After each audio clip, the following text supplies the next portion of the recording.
শাসন বা মানৱ সৰবৰাহৰ ভুক্তভোগী অথবা টকাধীন ব্যক্তি।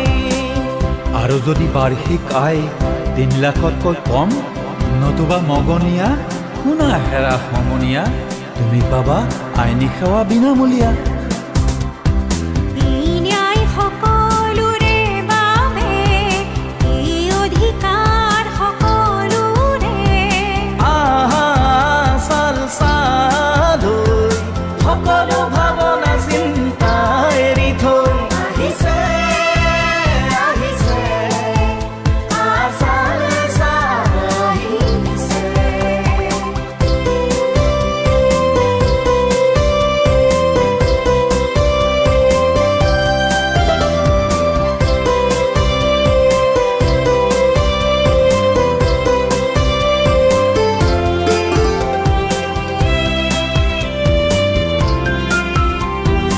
আছে বিষয়া, আছে কৰ্মচাৰী, আছে অধিবক্তা আৰু PLV। আছে বিষয়া, আছে কৰ্মচাৰী, আছে অধিবক্তা আৰু PLV। আছে ন্যায়ৰ বিশ্বাস তথা লোক আদালত। আজি যেন আদালত ৰাইজৰ পদূলিত ন্যায়ৰ ছত্ৰই দিছে সুখৰ অনুভূতি। আহিছে আহিছে আশা আহিছে, বিনামূলীয়া আইনী সেৱাৰ বতৰা আনিছে।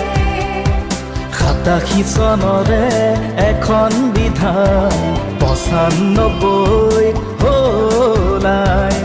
আইনী সেৱাৰ প্ৰাধিকৰণ আহিল, সকলোৰে মুখতে হাঁহি বিৰিঙিল। আহিছে আহিছে আশা আহিছে, আহিছে আহিছে আশা আহিছে, আহিছে আহিছে আশা আহিছে, আহিছে।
চনৰে এখন বিধান 95 হ'ল আইন। আইনী সেৱাৰ প্ৰাধিকৰণ আহিল, সকলোৰে মুখতে হাঁহি বিৰিঙিল। আহিছে আহিছে আশা আহিছে। এই ন্যায় সকলোৰে বাবে, এই অধিকাৰ সকলোৰে বাবে। ৰাইজে গোৱা সমস্যাৰে সজাগ হোৱা প্ৰতিজনে।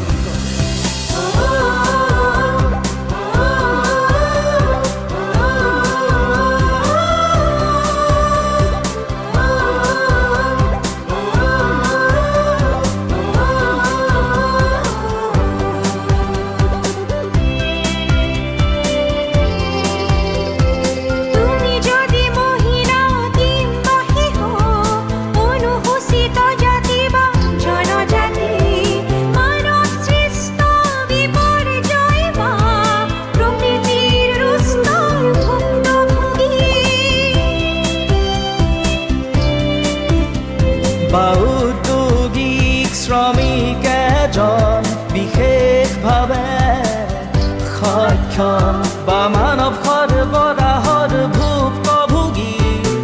অথবা টকাধীন ব্যক্তি। আৰু যদি বাৰ্ষিক আয় 3 লাখতকৈ কম নতুবা মগনীয়া শুনা হেৰা সমনীয়া তুমি পাবা আইনী সেৱা বিনামূলীয়া। এই ন্যায় সকলোৰে বাবে, এই অধিকাৰ সকলোৰে। আহা চাল চালৈ সকলো ভাৱনা চিন্তা এৰি থৈ আহিছে আহিছে আশা আহিছে।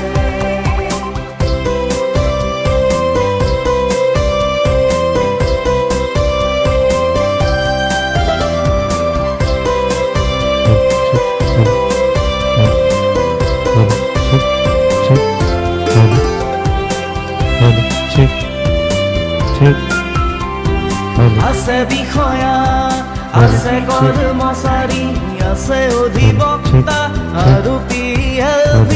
আছে বিষয়া, আছে কৰ্মচাৰী, আছে অধিবক্তা আৰু PLV। আছে ন্যায়ৰ বিশ্বাস তথা লোক আদালত। আজি যেন আদালত ৰাইজৰ পদূলিত ন্যায়ৰ ছত্ৰই দিছে সুখৰ অনুভূতি। আহিছে আহিছে আশা আহিছে।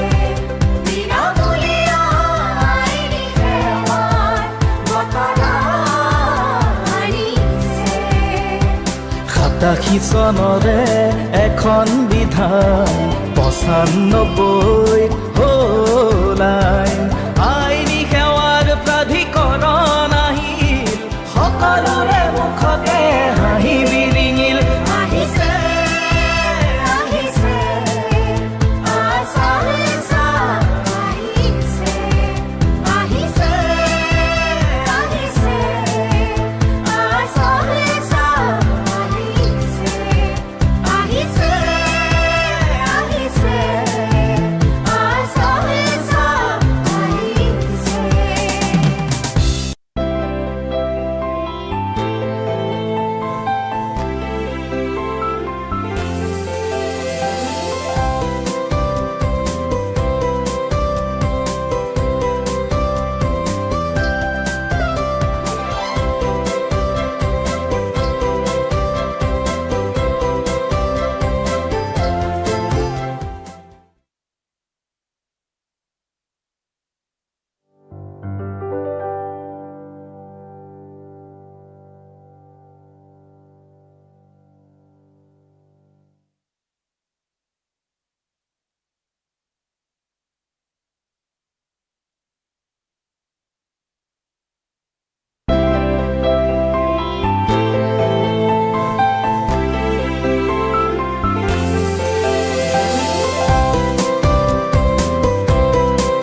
চনৰে এখন বিধান 95 হ'ল আইন। আইনী সেৱাৰ প্ৰাধিকৰণ আহিল, সকলোৰে মুখতে হাঁহি বিৰিঙিল। আহিছে আহিছে আশা আহিছে। এই ন্যায় সকলোৰে বাবে, এই অধিকাৰ সকলোৰে বাবে। ৰাইজে গোৱা সমস্যাৰে সজাগ হোৱা প্ৰতিজনে।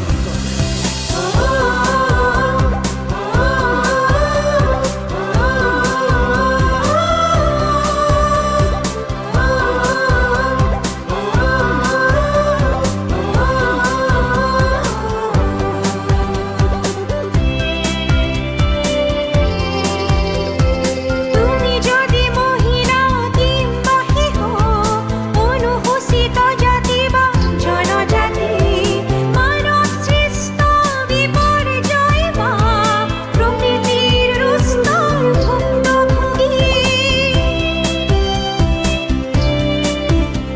বা উদ্যোগিক শ্ৰমিক এজন বিশেষভাৱে সক্ষম বা মানৱ সৰবৰাহৰ ভুক্তভোগী অথবা টকাধীন ব্যক্তি।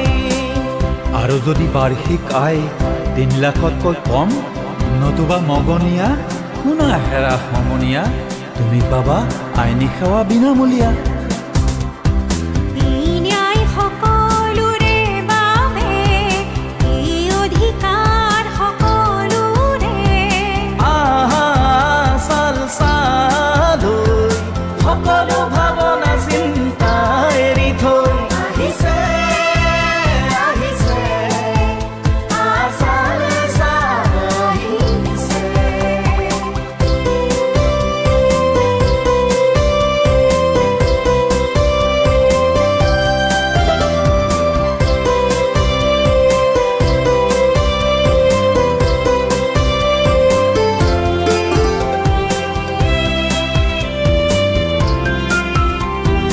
আছে বিষয়া, আছে কৰ্মচাৰী, আছে অধিবক্তা আৰু PLV। আছে বিষয়া, আছে কৰ্মচাৰী, আছে অধিবক্তা আৰু PLV। আছে ন্যায়ৰ বিশ্বাস তথা লোক আদালত। আজি যেন আদালত ৰাইজৰ পদূলিত ন্যায়ৰ ছত্ৰই দিছে সুখৰ অনুভূতি। আহিছে আহিছে আছাল আহিছে, বিনামূলীয়া আইনী সেৱাৰ বতৰা আনিছে। 87 চনৰে এখন বিধান 95 হ'ল আইন। আইনী সেৱাৰ প্ৰাধিকৰণ আহিল, সকলোৰে মুখতে হাঁহি বিৰিঙিল। আহিছে আহিছে আছাল আহিছে, আহিছে আহিছে আছাল আহিছে, আহিছে আহিছে আছাল আহিছে।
চনৰে এখন বিধান 95 হ'ল আইন।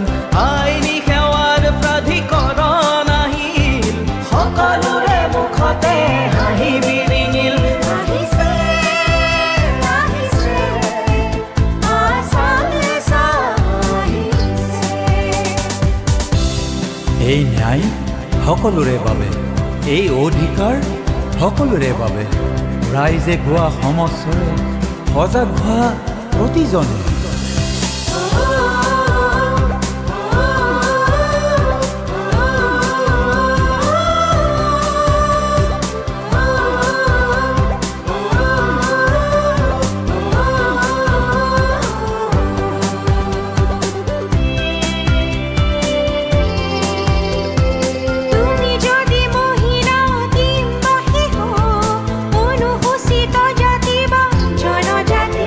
Ladies and gentlemen, in just a short while, Honorable Mr. Justice Surya Kant, Judge, Supreme Court of India, Honorable Chief Minister of Assam, Dr. Himanta Biswa Sarma, and Mr. Arjun Ram Meghwal, Honorable Minister of State, Law and Justice, Independent Charge, Government of India, will be here at the venue to be a part of this prestigious event.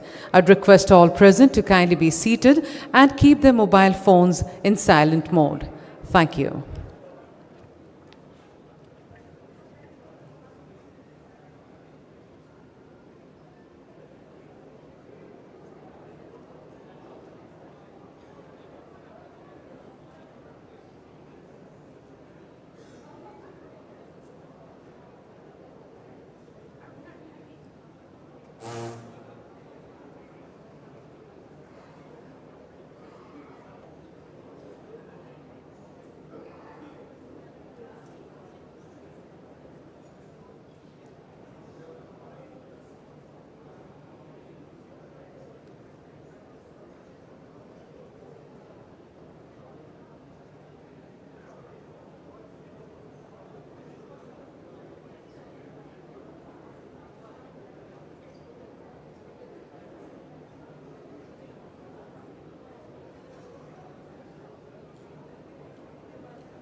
Hello, check, check.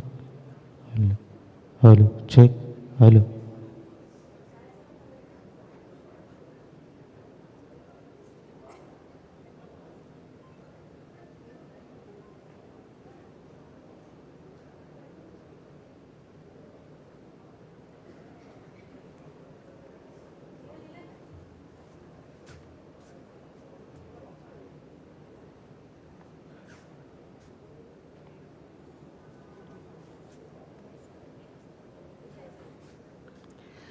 Ladies and gentlemen, we are delighted to announce the arrival of Honorable Mr. Justice Surya Kant, Judge, Supreme Court of India, Honorable Chief Minister of Assam, Dr. Himanta Biswa Sarma, and Mr. Arjun Ram Meghwal, Honorable Minister of State, Law and Justice, Independent Charge, Government of India, at the venue. They will be amidst us shortly to grace today's event.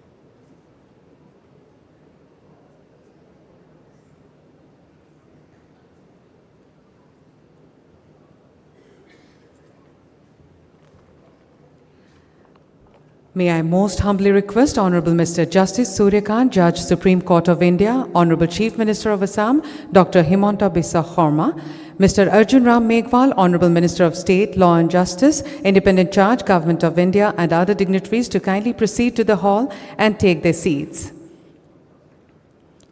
Ladies and gentlemen, we are honored to have with us Honorable Mr. Justice Surya Kant, Judge, Supreme Court of India and Executive Chairman, NALSA, Honorable Chief Minister of Assam, Dr. Himanta Biswa Sarma, and Mr. Arjun Ram Meghwal, Honorable Minister of State, Law and Justice, Independent Charge, Government of India. Can we welcome them with a big round of applause, please?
I would now request Honorable Mr. Justice Surya Kant, Judge, Supreme Court of India, Honorable Chief Minister of Assam, Dr. Himanta Biswa Sarma, and Mr. Arjun Ram Meghwal, Honorable Minister of State, Law and Justice, Independent Charge, Government of India, to kindly come forward and take their seats on the dais. They are being escorted by Shri Roktim Duara, Registrar General, Honorable Guwahati High Court, Shri Debashish Bhattacharjee, Honorable Member Secretary, Assam State Legal Services Authority, and Shri Raman Burwa, Registrar Vigilance, Honorable Guwahati High Court. We are also honored to have with us Honorable Mr. Justice Ashutosh Kumar, Chief Justice, Guwahati High Court and Patron-in-Chief, Assam State Legal Services Authority, being escorted by Shri Noyan Khonkor Burwa, Registrar Administration, Honorable Guwahati High Court, Honorable Mr. Justice Michael Zothan Kumar, Judge, Guwahati High Court and Executive Chairman, Assam State Legal Services Authority, being escorted by Shri Yusuf Azaz, District and Sessions Judge, cum Chairman, DLSA, Karbi Anglong. I would now request all present to kindly rise for the national anthem, to be followed by the state anthem.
Thank you. Namaskar. Ladies and gentlemen, on behalf of the Assam State Legal Services Authority and the Guwahati High Court, the High Court of Assam, Nagaland, Mizoram and Arunachal Pradesh, I would like to extend a warm welcome to you all to the inaugural session of the National Legal Services Authority East Zone Regional Conference of 7 northeastern states and Sikkim, Bihar, West Bengal, Jharkhand and Odisha. I would now request Honorable Mr. Justice Surya Kant, Judge, Supreme Court of India, Honorable Chief Minister of Assam, Dr. Himanta Biswa Sarma, and Mr. Arjun Ram Meghwal, Honorable Minister of State, Law and Justice, Independent Charge, Government of India, to kindly light the ceremonial lamp for an auspicious beginning. I would request other esteemed dignitaries on the dais to kindly join them.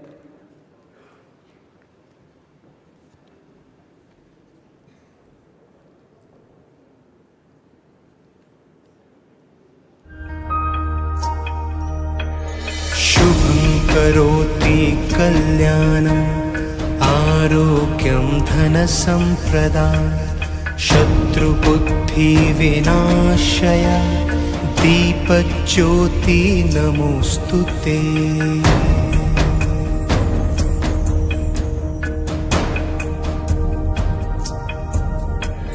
शुभं करोति कल्याणम् आरोग्यं धनसम्प्रदाय शत्रुबुद्धिविनाशय दीपज्योति नमोऽस्तुते शुभं करोति कल्याणम् आरोग्यं धनसम्प्रदाय शत्रुबुद्धिविनाशय Deepjyoti नमोऽस्तुते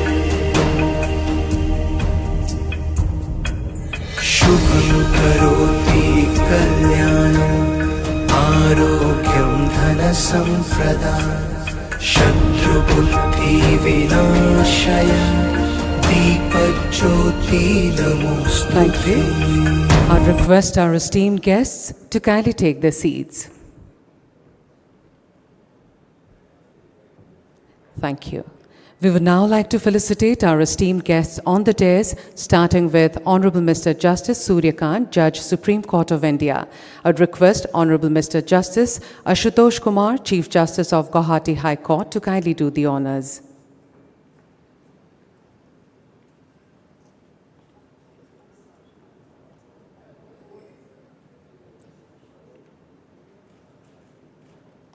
Thank you.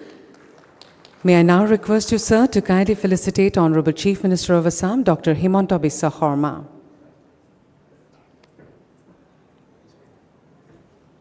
Thank you. We would now felicitate Mr. Arjun Ram Meghwal, Honorable Minister of State, Law and Justice, Independent Charge, Government of India. I would yet again request you, sir, to kindly do the honours.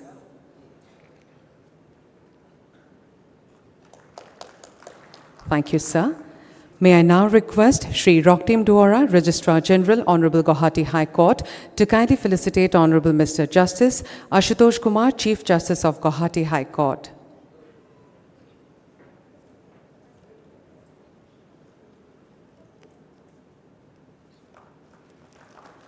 Thank you. We would now felicitate Honorable Mr. Justice Michael Zothan Kumar, Judge, Guwahati High Court and Executive Chairman, Assam State Legal Services Authority. I would request Shri Debashish Bhattacharjee, Member Secretary, Assam State Legal Services Authority, to kindly do the honours.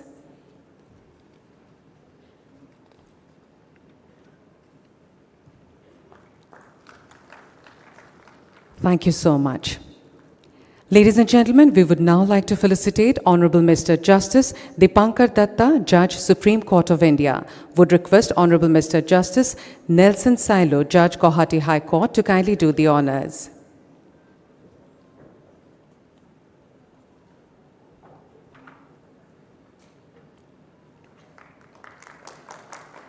Thank you. May I now request Honorable Mr. Justice Sanjay Kumar Medhi, Judge, Guwahati High Court, to kindly felicitate Honorable Mr. Justice Prashant Kumar Sharma, Prashant Kumar Mishra, Judge, Supreme Court of India.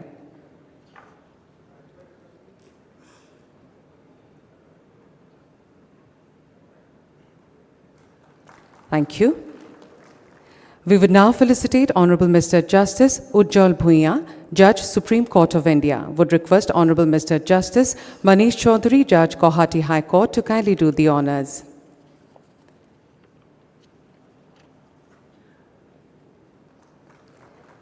Thank you. May I now request Honorable Mr. Justice Soumitra Khoikia, Judge, Guwahati High Court, to kindly felicitate Honorable Mr. Justice Sandeep Mishra, Judge, Supreme Court of India. He is being felicitated.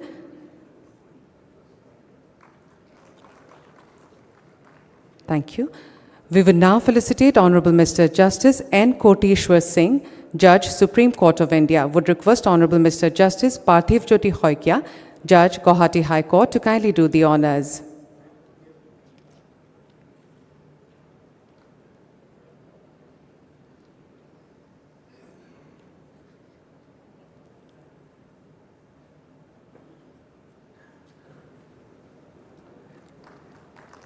Thank you. May I now request Honorable Mrs. Justice Mali Vankung, Judge, Guwahati High Court, to kindly felicitate Honorable Mr. Justice Joymalya Bagchi, Judge, Supreme Court of India.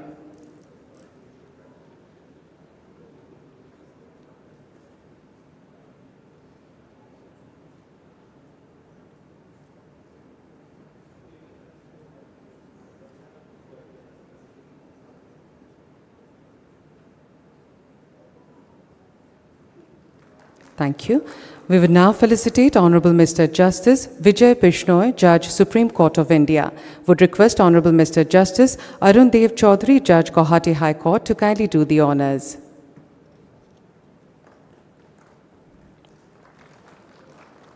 Thank you. May I now request Srimati Samita Sharma, Member Secretary, SLSA, Sikkim, to kindly felicitate Honorable Mr. Justice Bishwanath Sumadar, Chief Justice, Sikkim High Court.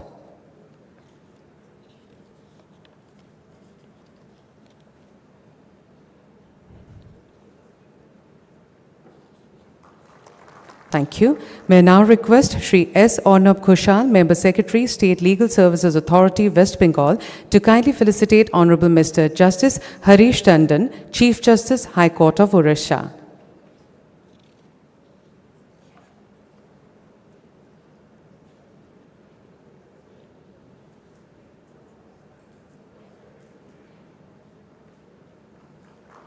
Thank you.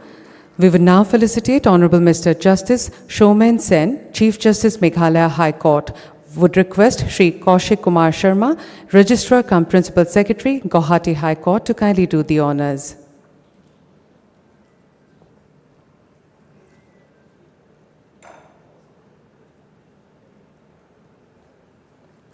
Thank you. We would now felicitate Honorable Mr. Justice M.S. Ramachandra Rao, Chief Justice, Tripura High Court. Would request Srimati Kumari Ranjana Asthana, Member Secretary, Jharkhand Legal Services Authority, to kindly do the honours.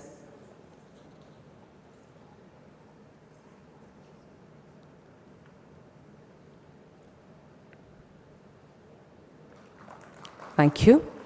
We would now felicitate Honorable Mr. Justice Tarlok Singh Chauhan, Chief Justice, Jharkhand High Court. Would request Mr. Alec Muiva, Member Secretary, SLSA Manipur, to kindly do the honours.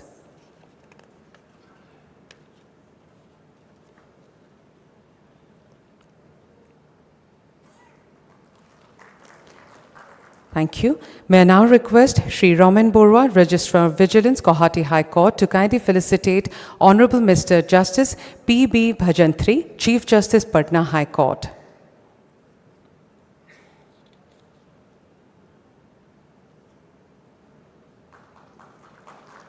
Thank you. May I now request Shri Yomge Ado, Member Secretary, Arunachal Pradesh State Legal Services Authority, to kindly felicitate Honorable Mr. Justice M. Sundar, Chief Justice, Manipur High Court.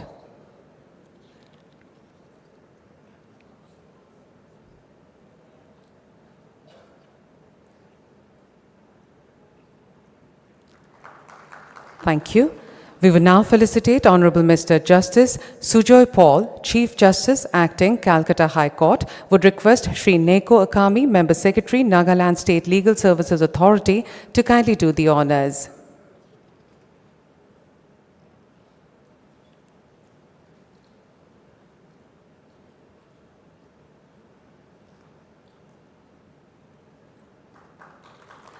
Thank you so much.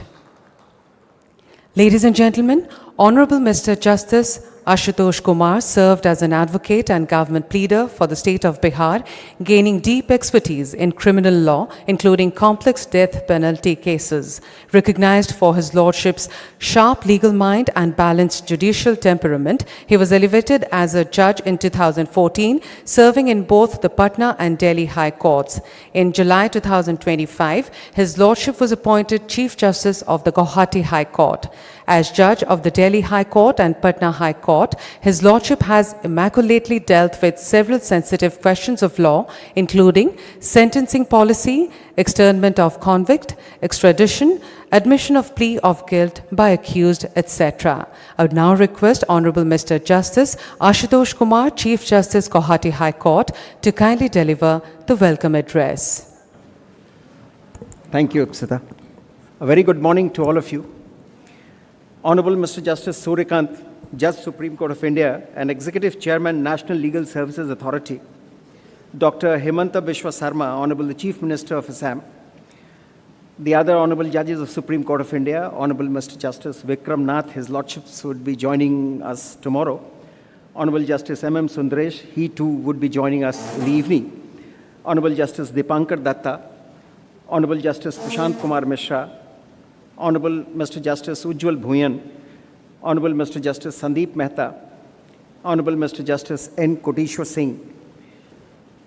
He has not joined us, no?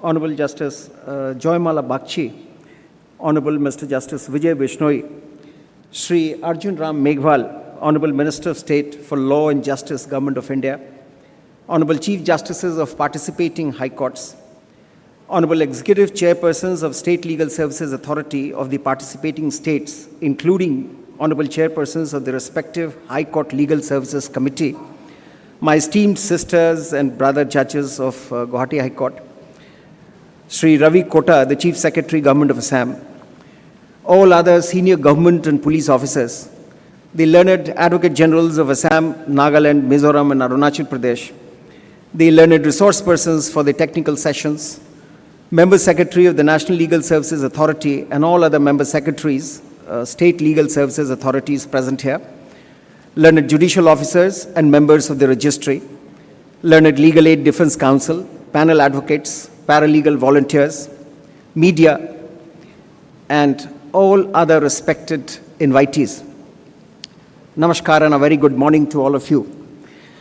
It's indeed my privilege and honor to welcome the respected dignitaries and invitees to Guwahati, the gateway of Northeast, on the occasion of this East Zone Regional Conference organized under the aegis of National Legal Services Authority, bringing together 12 states under one roof. It encompasses all the 7 northeastern states, including Bihar, West Bengal, Jharkhand, Odisha, and Sikkim. Today marks a memorable day for Assam State Legal Services Authority. Organizing a regional conference of this scale under the guidance of National Legal Services Authority is a moment of pride and responsibility. Our motivation lies in our shared commitment to the constitutional values, particularly the mandate of Article 39A, which speaks of equal justice and free legal aid. These principles form the bedrock of NALSA's vision to promote an inclusive legal system in order to ensure fair and meaningful justice to the marginalized and disadvantaged sections of our society. It's a matter of great pride and honor for all of us today that we have amidst us Honorable Mr. Justice Surya Kant, the senior-most judge of the Supreme Court of India and the chairperson of National Legal Services Committee. With a deep sense of gratitude, I, on behalf of Assam State Legal Services Authority and Guwahati High Court, extend a hearty welcome to His Lordship, who has graced this event in spite of a very packed schedule of his. His Lordship's unwavering commitment to the rule of law and inclusive justice continues to inspire us in our resolve to work relentlessly to achieve the objectives of rendering legal service and legal aid to the needy. We are very honored and privileged to welcome you, sir. I must also place on record our gratitude to His Lordship for having inaugurated the Veer Parivar Sahayata Yojana 2025, providing free legal aid to serving and retired defense personnel and their families. This scheme, why I have mentioned this, has a special resonance in the Northeast, which has given many brave sons and daughters to the armed forces. It is only just that we stand beside their families, ensuring that they never feel abandoned when it comes to accessing the justice. With a deep sense of gratitude, I welcome Dr. Himanta Biswa Sarma, Honorable the Chief Minister of Assam. We are very honored that he is here with us in spite of his busy schedule. He has been in the forefront in the quest to empower common people and to ensure that the benefits of various people-centric policies and schemes reach the marginalized and the disadvantaged citizens of the state. Again, with a deep sense of gratitude, I, on behalf of Assam Legal Services Authority and Guwahati High Court, extend a hearty welcome to Honorable Justice Dipankar Datta, Honorable Mr. Justice Prashant Kumar Mishra, Honorable Mr. Justice Ujjwal Bhuyan, Honorable Mr. Justice Sandeep Mehta, Honorable Justice N. Koteshwar Singh, Honorable Justice Joymala Bagchi, and Honorable Mr. Justice Vijay Bishnoi. The Honorable Judges of Supreme Court who have honored us with their gracious presence. Their Lordships have spared valuable time from their busy schedule, for which we shall ever remain indebted. This also shows their unwavering commitment to ensure equal access to justice.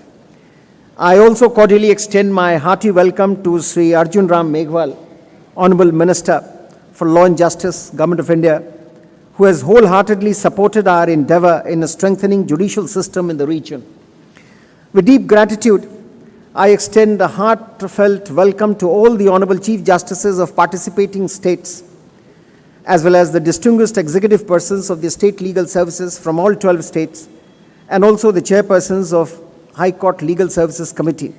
Your presence here, despite your demanding schedules, greatly enriches this conference, and we are honored to have you. I would like to extend a warm and heartfelt welcome to all my esteemed sister and brother judges of Guwahati High Court. My sincerest gratitude for their tireless efforts and unwavering commitment and their spirit of collaboration, which has been instrumental in making this event successful. With gratitude and warmth, I welcome the learned Advocate Generals of State of Assam, Nagaland, Mizoram, and Arunachal Pradesh, all the distinguished resource persons, Member Secretary of the NALSA and his dedicated team members, the Chief Secretary, senior officers of the government, and senior police officers. I also extend a warm welcome to all the district judges, secretaries of District Legal Services Authority, as well as other judicial officers, Legal Aid Defense Counsel, panel advocates, paralegal volunteers, and media. Today's conference, with the stakeholders from 12 states participating, presents a unique opportunity to deliberate on certain pressing social challenges so that effective steps can be taken for dealing with those issues. The issue of child marriage remains a serious concern. In many rural belts, poverty and custom still trap young girls in premature marriages. We must ensure that every child is allowed to blossom, like what we say here, Kopo Fool, the orchid, the pride of Assam, free from fear and coercion, with opportunities to study and dream. The menace of NDPS is another crisis. The Northeast, being a transit route, often sees its youth fall prey to narcotics. We must respond with firmness against the traffickers, but also with compassion for addicts. For justice is not just about punishment, it's also about healing. The issue of mental health and legal aid is equally vital. The silence, the stigma, and the neglect too often keep those suffering from mental illness away from our courts. In the words of Srimant Sankardev, who preached equality and compassion centuries ago, every human being carries a spark of divinity. We must treat persons with mental illness with dignity and not with discrimination. And then there are our tribal communities and tea garden workers, the backbone of Assam's identity and economy. Their sweat has sweetened the cup of tea that the world relishes. Yet many still struggle for recognition of their rights. With the establishment of legal aid clinics in tea gardens and tribal belts, we commit ourselves to bring in justice to the doorsteps and to empower them with awareness and ensure that they are never left unheard. All these efforts converge into a single pledge that justice in our region shall not be a privilege for the few, but a right for all. The marginalized, the unseen, the unheard, all of them shall find in our institutions not only sympathy but also strength. The mighty Brahmaputra flows through the city as a symbol of continuity, resilience, and unity. Just as its water embraces countless streams and rivers, our justice system must embrace all sections of the society, leaving none behind. This is our constitutional promise. This is our collective duty. Let this conference not be remembered only for its deliberations, but also for the lives it will touch. The child safe from marriage, the youth free from addiction, the tea garden workers who find their voice, the soldier's widow who finds support, and the person battling mental illness who finds dignity. I welcome you all once again to Guwahati, and I am confident that together we will shape a more inclusive, participatory, and humane system of justice. With these words, I once again extend my heartiest welcome to all the esteemed invitees to this program. Let us make this conference a step forward in our collective journey towards a just, inclusive, and empowered society. Jai Hind. Thank you for your attention. Thank you, sir. Ladies and gentlemen, the contributions of the Government of Assam under the able guidance and leadership of Honorable Chief Minister of Assam, Dr. Himanta Biswa Sarma, towards providing the necessary infrastructure for the smooth functioning of Lok Adalats in the state have been truly exemplary and demonstrates your commitment to ensuring access to justice for all, in particular the weaker sections of society. I would now request Honorable Chief Minister of Assam, Dr. Himanta Biswa Sarma, to kindly address this august gathering. Good morning. Honorable Mr. Justice Surya Kant, Senior Most Judge, Supreme Court of India, and Executive Chairman, National Legal Service Authority. Honorable Mr. Justice Dipankar Datta, Judge, Supreme Court of India, Honorable Mr. Justice Prasant Kumar Mishra, Judge, Supreme Court of India, Honorable Mr. Justice Ujjwal Bhuiya, Judge, Supreme Court of India, Honorable Mr. Justice Sandeep Mehta, Judge, Supreme Court of India, Honorable Mr. Justice N. Koteshwar Singh, Judge Supreme Court of India, Honorable Mr. Justice Joymala Bakshi, Judge Supreme Court of India, Honorable Mr. Justice Vijay Bishnoi, Judge Supreme Court of India, Sri Arjun Ram Meghwal, Honorable Minister of State, Independent Search for Law and Justice, Government of India, Honorable Mr. Justice Ashutosh Kumar, Chief Justice, Guwahati High Court, and Patron-in-Chief, Assam State Legal Service Authority, Honorable Chief Justices of the participating High Courts, Honorable Mr. Justice Michael Jothan Khoma, Judge, Guwahati High Court and Executive Chairman, Assam State Legal Service Authority, ladies and gentlemen. It gives me immense pleasure to be present at the East Zone Regional Conference of the National Legal Service Authority here today. The conference brings together the collective experience and wisdom of the judiciary and legal service institution from eastern and northeastern states. It is a meeting of minds committed to the common goal of making justice accessible, simple, and meaningful for every citizen. I welcome all the distinguished judges and members of the district legal service authorities and participants representing the 12 states to Assam and to the city of Guwahati on this important occasion.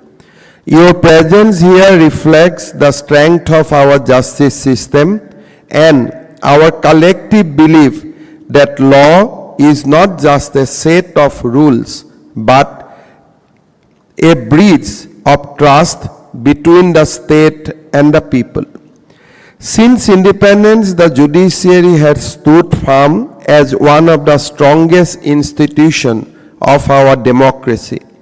As the custodian of our citizens' rights and freedom, it has always played a vital role in upholding the rule of law and maintaining the balance among the four pillars of democracy. Whether it is resolving dispute between the center and the states, between the state and citizen, or among the states themselves, our judiciary has acted as the true guardian of human rights, the protector of the Constitution, and the upholder of our democratic values. But the judiciary's role goes far beyond delivering justice. It has also empowered citizens by helping them understand their rights and by defending those rights through landmark judgments. Over the years, our judiciary has produced many great legal minds and earned global respect for its high standards and noble ideals. Its landmark decisions have strengthened our legal and constitutional framework and built a progressive body of law that inspires confidence and trust. The wisdom and commitment of our honorable judges and members of the bar have given our judicial system unparalleled strength, depth, and vitality. Further, the introduction of e-courts, online loc adalats, and digital legal services shows how our judiciary has embraced technology. This step demonstrates foresight and adaptability, ensuring that justice evolves with society. The creation of NALSA and its network of legal service authorities has strengthened our judiciary's commitment to ensure justice for all. It upholds the constitutional promise that justice must not be limited by economic and social barrier. It also ensured that even the poorest, the voiceless, and the people in remote areas can access justice. Through loc adalats, legal literacy programs, and paralegal volunteers, NALSA has taken justice closer to the people. It has reduced litigation, empowered people, and restored their faith in law as a means of peace and reconciliation. Under the leadership of the honorable judges of the Supreme Court and High Court, NALSA has grown into a nationwide movement today. It provides legal aid, spread legal awareness, and help the underprivileged use the law in their daily lives. The Lok Adalat movement in particular has been one of the most impactful innovation in Indian legal history. It has shown that not all disputes need procedural disposal, as many of them can be resolved through dialogue and compromises. NALSA's effort inside prisons are equally important, where legal aid ensure that no person remains deprived of justice for want of representation. NALSA's awareness campaign in school, college, and the village have helped citizens understand their rights and duties. The true strength of NALSA lies in its human network of paralegal volunteers and legal aid councils who connect the law with the people. I deeply appreciate their invaluable service to make justice accessible for all. Honorable Prime Minister Sri Narendra Modi has often spoken about making justice delivery accessible, swift, and technology-driven. He has also emphasized that in a rapidly progressing nation like India, delayed justice is denied justice. He has laid emphasis that our legal system should match our economic and social transformation. The Prime Minister's vision is to build a justice delivery system that is efficient and transparent, powered by digital innovation and reform. Under his leadership, the Government of India has launched several transformative initiatives. These initiatives reflect our resolve to make justice delivery a seamless citizen service. As a state government, we in Assam fully endorse and support this vision. Assam has a proud judicial legacy. The Guwahati High Court has long been the guardian of justice for the entire Northeast. Its contribution have shaped not only Assam's legal framework but also that of our neighboring states. Our judiciary has always upheld need to protect individual and community rights. It has played a vital role in maintaining peace and harmony during challenging times. The Government of Assam has been working closely with the judiciary to strengthen judicial infrastructure and improve access to justice. Over the last few years, several new court complexes have been established in districts like Borpeta, Golaghat, Sibsagar, Kamrup, and Dhubri. These modern facilities, including meditation room, libraries, vulnerable witness center, and digital connectivity. Work is also progressing on an integral judicial township for the Guwahati High Court and subordinate courts at Rangmahal in Kamrup district, measuring almost 40 acres of land. This project in 2 phases will be commissioned with a total outlay of more than 1,000 crores. This reflects our commitment to institutional modernization. We have made steady progress in bringing digital transformation to our justice delivery system. Today, technology is helping us make justice faster, more transparent, and more accessible to every citizen. E-filing has now been made mandatory for all categories of cases, making the process faster, paperless, and more efficient. Virtual courts are helping reduce pendency, especially in traffic-related matters, allowing people to resolve cases without having to physically appear in court. The MSCT portal, NSTEP system have greatly improved transparency and speed in case tracking and service of summons. These digital platforms have made our courts more accountable and citizen-friendly. Under the Nyaya Shruti rules, video conferencing has been allowed in trials and hearings. This save times, reduce cost, and make justice more inclusive. Boroha mobile app developed by the Guwahati High Court provides distressed women immediate help. Similarly, the online e-Seva Kendra Satbot has made court-related information accessible to public without needing to visit a court or office. We have taken steps to reduce case backlogs.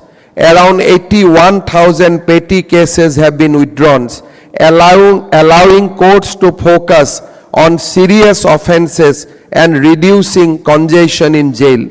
Fast-track special courts, POSCO courts and special tribunal have been set up to ensure timely disposal of sensitive cases. The state government has supported the Assam State Legal Service Authority in expanding its reach to even the remotest area from riverine island to border district. All these initiatives are guided by one principle, that justice is done efficiently. I compliment the Chief Justice and judges of Honorable Guwahati High Court for these revolutionary steps. The Northeast, with its rich diversity of languages and custom, presents unique challenges to the justice delivery system. However, it also offers valuable lessons in community-based resolution. Traditional practices and modern law can together make justice more participatory and responsive. Here, the legal service authorities have a key role in linking the two by spreading awareness, resolving local disputes through loc adalats, and strengthening access to justice at the grassroots. The Assam government will continue to work closely with NALSA and state legal service authorities to make justice delivery simple, swift, and inclusive. In this context, the NALSA's East Zone Regional Conference in Guwahati holds special significance as it deliberates on some of the key critical issues and social concerns of our region, which I would like to highlight. The practice of child marriage in several eastern and northeastern states continue to pose socio-legal challenges. The overlap between the POSCO Act and the child marriage laws has created conflicting outcomes. What we need today is a harmonized legal framework. Education, awareness, and empowerment of girls must remain our most effective tools for prevention of child marriage. The Northeast proximity to international borders have made it vulnerable to the drug trade. Assam, in its fight against drugs, have been registering over 3,000 NDPS cases every year and seizing large quantities of heroin, ganja, and other substances. This reflects both the gravity of the problem and our strong resolve. However, porous border, organized network, and hesitation of witnesses continue to obstruct. This conference provides a platform to deliberate on stronger enforcement, witness protection, rehabilitation, and youth awareness. Protection of the rights of tribal population is another issue. Our tribal communities are the guardians of forests, culture, and tradition. Laws such as 5th and 6th Schedule, the PESA Act, and the Forest Right Act 2006 safeguard their rights. NALSA's new Samvad scheme will help spread awareness and ensure legal aid to the tribal communities. This conference gives us opportunities to strengthen institutional mechanism in this regard. Welfare of tea garden communities is one of our focus area. The tea garden workers of Assam are the backbone of our tea industry. However, many of them still face challenges of poverty, poor health, and lack of access to education and justice. I am happy to learn that Assam State Legal Service authorities have taken initiative to set up legal aid clinics in all 800 tea states across the state. This initiative, inaugurated during this conference, marks a major step towards justice and dignity for the tea garden population. Mental health remains one of our most neglected public concerns. The Mental Health Care Act upholds the right to treatment and dignity. However, its implementation requires greater awareness and coordination. We have a vital role in ensuring the person of medical illness, whether prisoners, the homeless, or victims of abuse, are protected and justice is ensured. I am confident that the deliberation at this conference will help evolve framework that links mental health with access of justice. As we look forward a Viksit Bharat by 2047, we must strengthen our justice system as an engine of empowerment. Viksit Bharat envisioned by our Honorable Prime Minister is not just a goal but a national mission to transform India. It calls upon every sectors, governance, economy, education and justice to work together for a strong, equitable and self-reliant India. In this journey, justice delivery will play a defining role. We must therefore focus on making justice accessible, affordable and timely for all. Our priorities for the future should be clear and forward-looking. The first area of focus should be digital access to justice. We must use technology to bring justice closer to the people. Legal aid and advice should be available through mobile apps, online platforms and village service center. No one should have to travel miles just to seek help.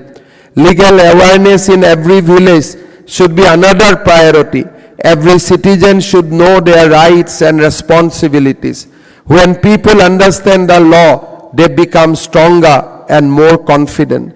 We should equally focus on gender-sensitive justice. A fair society ensures that women feel safe, respected, and supported at every stage of the legal process. We must engage our youth. Our young students, law graduates, and the social workers must become the messenger of justice. Their energy can take legal awareness to the remotest parts of the country. Environment and climate justice should get equal importance. As we build our future, we must protect our environment. Laws that safeguard our forests, river, and biodiversity are just not policies, they are promises to the future generation. In the Viksit Bharat, justice must move at the pace of society and technology. As we march forward towards realization of this vision, our justice system must reflect the same spirit of innovation, compassion, and accountability that defines the vision of our Prime Minister. The Indian democracy is defined by the rule of law, which is not a subjective ideal but a living principle. Every judge, lawyer, and paralegal volunteer strengthen the moral foundation of our nation. Our government deeply values its partnership with the judiciary. Together we will continue to build modern infrastructure, use technology, and uphold the constitutional promise of equal access to justice for all.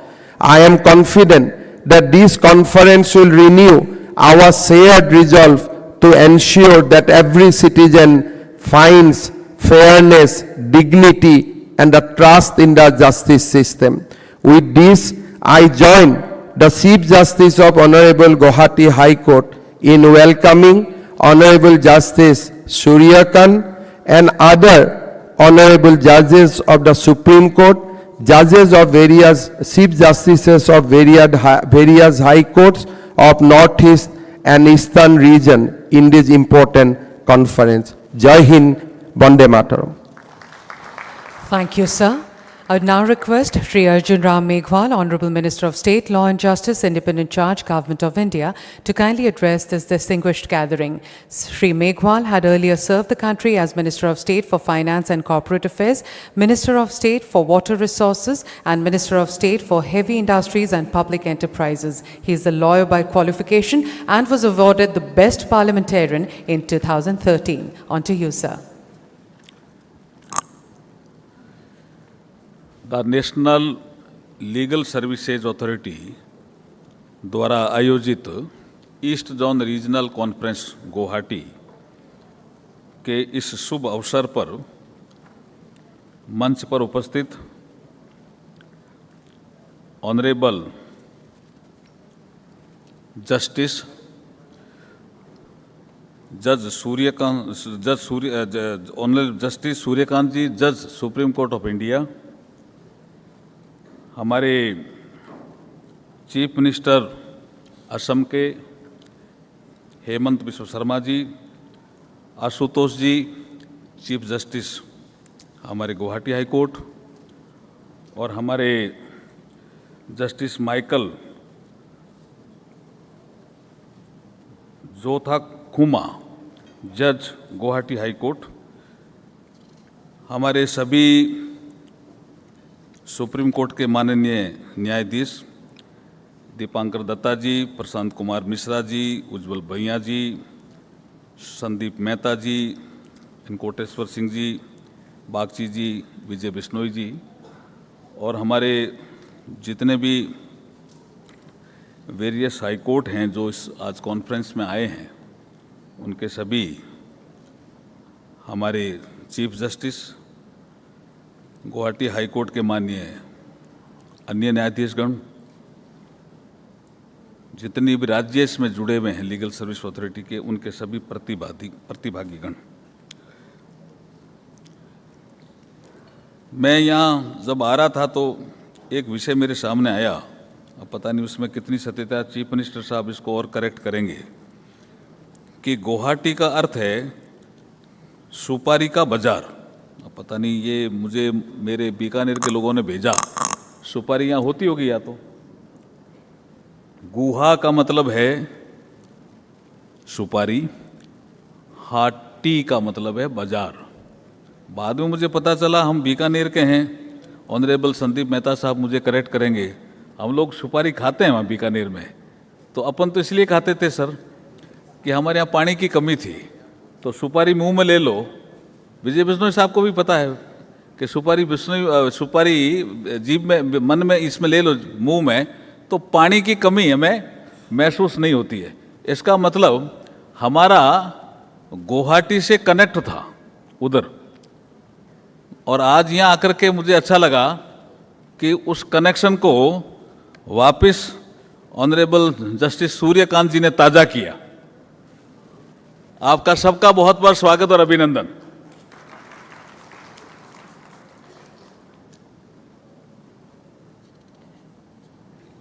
देखिए, NALSA हमारे संविधान के article 39A के तहत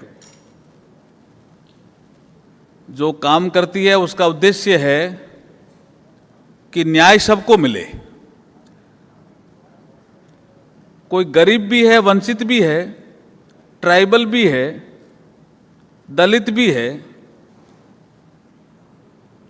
weaker section of the society का कोई नागरिक है इस देश में, उसको भी न्याय मिलना चाहिए, ये उसका उद्देश्य था। आर्टिकल 39 पहले संविधान निर्माताओं ने मूल संविधान में डाला, और फिर 42nd अमेंडमेंट जब हुआ तो आर्टिकल 39A उसमें इंसर्ट किया। Access to justice, legal aid to the poor, उसका भाव है। इसलिए आपका एक सॉन्ग भी जोरदार है, हक हमारा भी तो है, वो अभी आप सुनाओगे शायद थोड़ी देर में। सुनाना है ना उसको, का नहीं सुनना है? नहीं, वो अच्छा गाना है जी। मुझे लगता है कि इसको हम असम की धुन में सुनाएंगे तो और अच्छा लगेगा। यहाँ एक मुट्ठी भर आसमां में, हक हमारा भी तो है, हमारा भी तो हक है। बहुत आपका थीम सॉन्ग बहुत शानदार है। मैं इस अवसर पर जो हमारे लीगल अवेयरनेस और पब्लिक पार्टिसिपेशन के जो काम होते हैं, उसके कारण ऐसा महसूस होता है कि सच्चा न्याय तभी संभव है जब समाज स्वयं कानून के प्रति जागरूक हो। तो ये जागरूकता फैलाने का एक कार्यक्रम है। हमारे संविधान निर्माताओं ने हमें 3 पिलर दिए, इक्वलिटी, लिबर्टी और फ्रेटर्निटी। उसके आधार पर नालसा पूरे देश में जागरूकता फैलाने का काम कर रहा है। Legal awareness is the first step towards empowerment. इससे एम्पावरमेंट भी होता है, ऐसा मैं मानता हूँ। कई जगह मैंने देखा है, गांव में मैं जब जाता हूँ तो मैं पूछता हूँ, ये जितने भी लोग काम करते हैं न्याय बंधु योजना के, फास्ट ट्रैक विशेष न्यायालय योजना के, न्याय विकास के, ग्राम न्यायालय योजनाओं के, न्याय वितरण के लिए राष्ट्रीय मिशन और कानूनी सुधार के लिए जो टेली लॉ और उससे संबंधित काम करते हैं, और विशेष करके लीगल एड डिफेंस काउंसिल, तो मुझे लगता है कि जो कानूनी जानकारी और जो नालसा का उद्देश्य है वो नीचे तक पहुंच गया है, ऐसा मैं महसूस करता हूं। और शायद आज की कॉन्फ्रेंस में भी जो आपने सब्जेक्ट रखे हैं, उससे भी मुझे लगता है कि इसका उद्देश्य ये है कि इसको अपने नीचे तक पहुंचाना है। जैसे मैं टेक्निकल सेशन अभी देख रहा था, क्योंकि जस्ट ये उद्घाटन सत्र होगा, उसके बाद जो टेक्निकल सेशन होंगे उसमें प्रिवेंशन ऑफ चाइल्ड मैरिज से संबंधित भी है, प्रोटेक्शन ऑफ चाइल्ड राइट्स से संबंधित भी टेक्निकल सेशन है, और नार्कोटिक्स, ड्रग्स और इससे संबंधित भी है, और ट्राइबल पॉपुलेशन के राइट्स क्या हैं उससे संबंधित भी टेक्निकल सेशन है। लेकिन एक सेशन हमारे ये जो टी गार्डन है, इनके जो लोग हैं, इनकी पॉपुलेशन है, लेबर है, इसका मतलब वंचित लोग हैं, इनके लिए भी एक सेशन है, उनकी क्या प्रॉब्लम है। और हमारे विजय बिश्नोई साहब का तो एक शानदार ही मेंटल हेल्थ और लीगल एड का एक टॉपिक है, जिसको मैं एक जगह अभी देने गया था, तो अपन इस पर चर्चा कर लेंगे। मेरे पास भी कुछ इसमें बिंदु है। देखिए, जैसे अभी जिक्र किया हमारे ऑनरेबल चीफ मिनिस्टर साहब ने कि विकसित भारत का सपना नरेंद्र मोदी जी ने लिया है। भारत को हमें विकसित भारत बनाना है, तो न्याय भी सबको मिले, वो भी उसका एक महत्वपूर्ण कंपोनेंट है।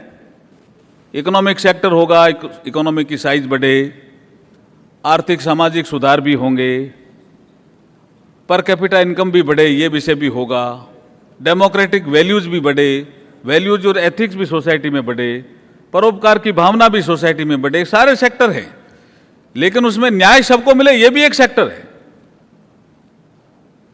तभी हम जब हमारे 2047 में जब हम आज़ादी का 100वां साल मनाएंगे, तब हम भारत को विकसित भारत देखेंगे, तो हमारा ये जो प्रधानमंत्री जी ने सपना लिया है वो हमें पूरा होता हुआ नजर आएगा। आप देखेंगे कि नालसा ने कुछ प्रोजेक्ट भी नए दिए हमको, ministry of law and justice को, हमने उनको स्वीकार किया, और legal aid defence council system के लिए जो भी राशि आवंटित करनी थी, जो नालसा ने कहा, हमने उनको उपलब्ध कराया, ताकि क्रिमिनल कोर्ट में जो लीगल सर्विसेज का काम है वो मजबूत हो सके। अगर मैं डेटा पेश करूं तो 30 जून 2025 तक legal aid defence council offices देश के 662 जिलों में कार्यरत हैं, 662 इनमें ये कार्यरत हैं, जिनमें 5750 स्टाफ शामिल है, और 3830 डिफेंस काउंसिल भी हैं, जो क्रिमिनल केसेस से संबंधित लीगल एड प्रदान कर रहे हैं। इसके परिणाम स्वरूप वर्ष 2023 और 24 और वर्ष 25 और 26 जून तक के बीच 6.96 लाख से अधिक क्रिमिनल केसेस का निपटारा किया गया। ये बड़ा एक फिगर है जो नालसा का अचीवमेंट दिखाता है और ये नीचे तक नालसा का काम जा रहा है, ये भी हमें दर्शाता है। एक सफल लोकतंत्र की ये पहचान है कि न्याय केवल हर नागरिक को सुनिश्चित नहीं किया जाता, बल्कि समान रूप से भी उपलब्ध कराया जाता। ये भी एक नालसा का उद्देश्य है। इससे राज्य पर भी दायित्व आता है कि वे एक्सेस टू जस्टिस को केवल एक सॉवरेन फंक्शन के रूप में न देख करके सिटीजन सेंट्रिक सर्विस के रूप में माने। ये स्टेट की भी ड्यूटी बनती है। इतने राज्यों के लोग, 12 राज्यों के लोग आए हुए हैं, ऐसा मुझे बताया गया है। तो ये भावना भी लेकर के इस कॉन्फ्रेंस से ये जाएंगे। डिपार्टमेंट ऑफ जस्टिस ने माननीय प्रधानमंत्री जी के डिजिटल इंडिया विजन के अंतर्गत सभी के लिए न्याय तक पहुंच सुनिश्चित करने के लिए डिजिटल प्लेटफॉर्म का भी उपयोग किया है और ई कोर्ट प्रोजेक्ट 3 में 7,210 करोड़ रुपए की राशि भी उपलब्ध कराई है। ये कुछ डेटा थे जिनका मैंने जिक्र किया। एक नालसा के प्रोग्राम में ऑनरेबल जस्टिस सूर्य कांत जी शायद मुझे करेक्ट करेंगे, शायद हमने कश्मीर में भी किया था ये शुरुआत। एक्सेस टू जस्टिस की दिशा में लीगल सर्विस ऐप, ये शायद हमने वहीं शुरू की थी। और ये राष्ट्रीय टोल फ्री हेल्पलाइन नंबर 15100 का शुभारंभ हाल ही में ब्लॉक स्तर पर भी पहुंचाई। ब्लॉक स्तर पे भी इस ये जो आपका लीगल सर्विस ऐप है, ये प्लेटफॉर्म है, ई प्लेटफॉर्म, इसका लोग उपयोग कर रहे हैं।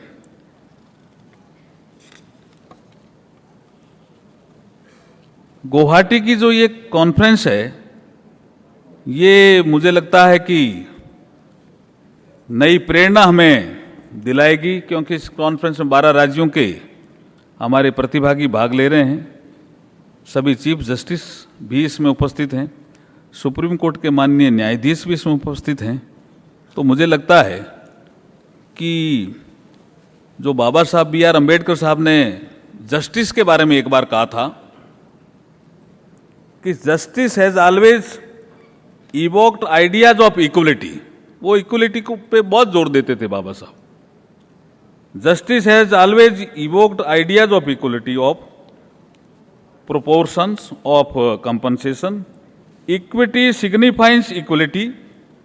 Rules and regulation, right and righteousness are concerns with equality in value.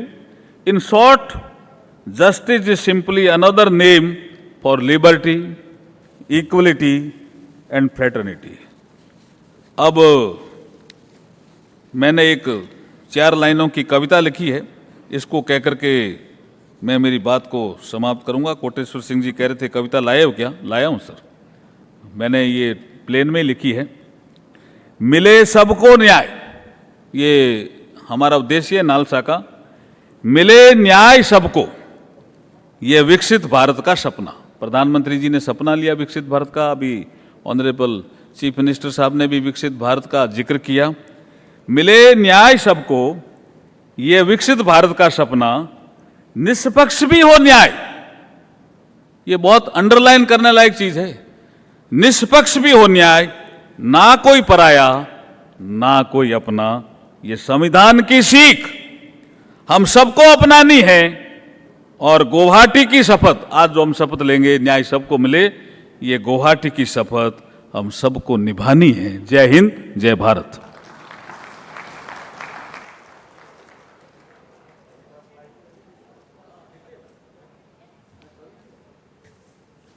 Thank you, sir. Ladies and gentlemen, we would now present the National Legal Services Authority's theme song.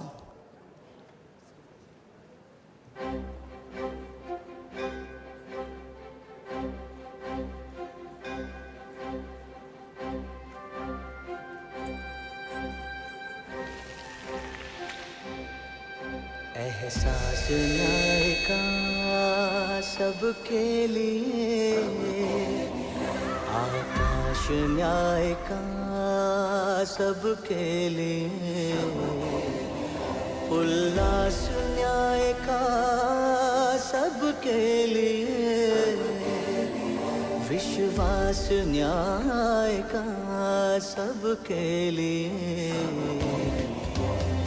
अपने इस हिंदुस्तान हिंदोस्तां पर हक हमारा भी तो है, इंसाफ के इस आशिया पर हक हमारा भी तो है।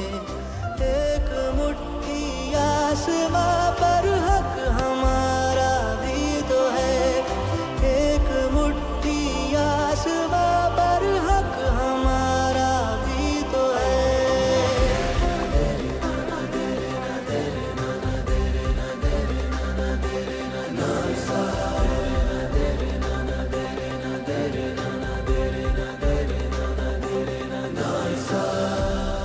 ये ना सोचो दर्द हमारा कहीं सुना न जाएगा, अब न्यायालय खुद चलकर चौपालों तक आएगा। लाचारों को न्याय मिलेगा, दुखियारों को न्याय मिलेगा, कमजोरों को न्याय मिलेगा, मजलूमों को न्याय मिलेगा। अपने इस हिंदोस्तां पर हक हमारा भी तो है, उम्मीदों के इस गुलसितां पर हक हमारा भी तो है। एक मुट्ठी आसमां पर हक हमारा भी तो है, एक मुट्ठी आसमां पर हक हमारा भी तो है।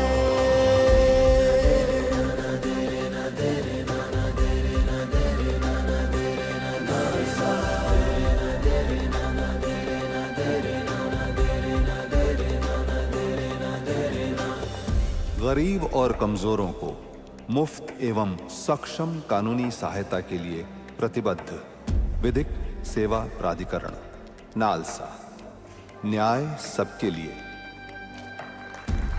Thank you so much. Ladies and gentlemen, we would now present a short film, Naba Unmekh, Now Unmesh. Here is a brief introduction to set the context. Narcotic drugs and psychotropic substances have been plaguing our society, affecting the lives of countless individuals and families. Further, the evils of child marriage, child rights violations and mental health concerns continue to pose significant challenges to our collective well-being. The National Legal Services Authority, through its schemes, is working tirelessly to combat these issues and provide support to those affected. Naba Unmekh is an attempt to raise awareness about these critical issues and highlight the role of the Legal Services Authority in addressing them. Ladies and gentlemen, here is Now Unmesh for you.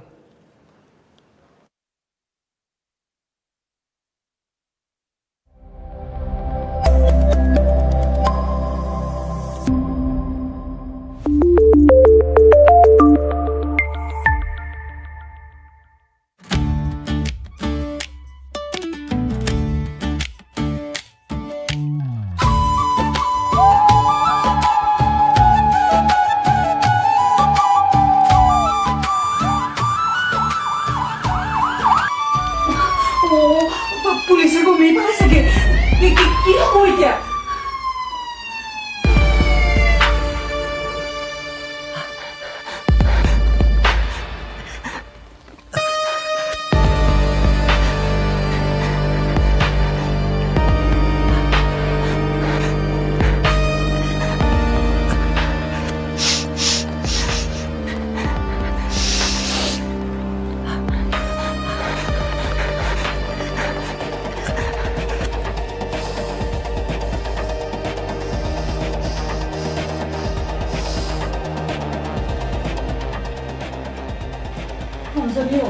মই এতিয়া কি কৰিম একো ধৰিবই পৰা নাই জাননে? মা, মোৰ কি জীৱনটো ইমানতে শেষ হৈ যাব নেকি? সমাজে বাৰু মোক আকৌ আঁকোৱালি ল'বনে? মই আকৌ কৰিব পাৰিমনে মা?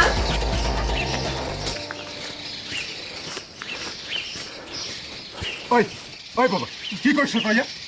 কি কৈছ? পঢ়া শুনা এৰিলি, লগৰ ল'ৰা ছোৱালীয়ে তোক এৰিলে, তই এনেকুৱা হলি?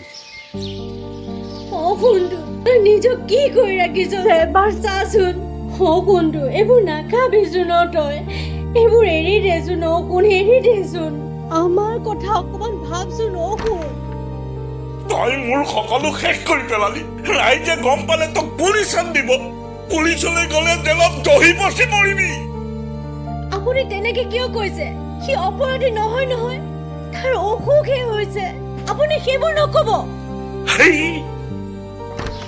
সেয়াই কপাল বৈশা দাদা বহিছে দোকানলৈ আহিলা হয় দাদা আৰে কি হ'ল ইমান মন মাৰি আছে যে তুমি দেখোন সকলো কথা মোৰ জানাই এই ল'ৰাৰ কথা কৈছো সি এতিয়া পুলিচ কাছাৰীত পৰে বুলিহে ভয় পুলিচ কাছাৰীৰ কথা কিয় চিন্তা কৰিছে জিলাৰ আইন সেৱা প্ৰাধিকাৰী আছে নহয় এই আপোনালোকৰ চিন্তাৰ প্ৰয়োজন নাই মই কিবা উপায় দিম নহয় কাইলৈ ওলাব আমি নালসা অফিচলৈ যাম আমাৰ ছাৰে সকলো মীমাংসা কৰি দিব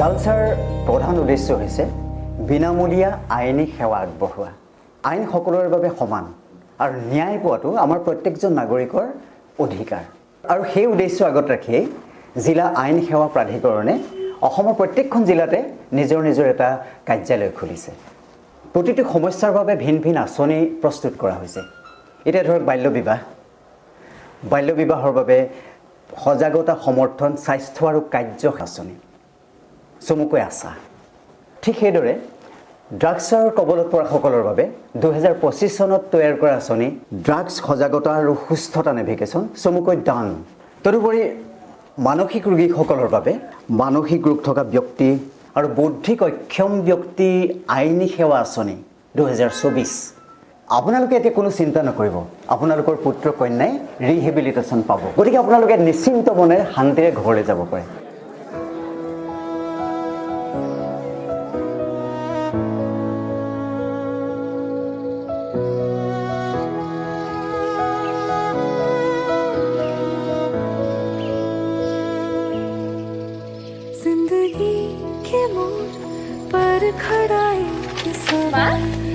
মই পঢ়িব পাৰিম নে মা পাৰিবি সকলোবোৰ তই ভবা মতেই হ'ব বৈ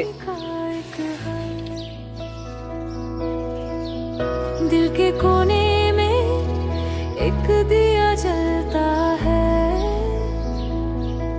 छोटी सी आशा बस वो ही पलता है नई उड़ान सपनों के पार दिल के तार जगाए एक प्यार जो था खोया फिर से मिलेगा नई उड़ान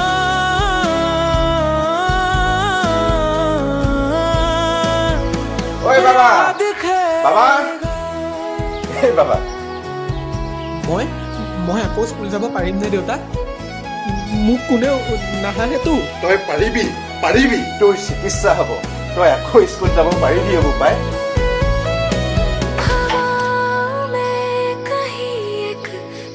छुपा सुन ले अगर बन जाए दुआ नई रोशनी দেউতা के মই साथ আৰু এটা সুযোগ পামনে পাবি সেইটো জীৱনলৈ তই বাচি গলি अंधेरों के साए पीछे रहे नई उड़ान सपनों के पार दिल के तार जगाए एक प्यार जो था खोया फिर से मिलेगा नई उड़ान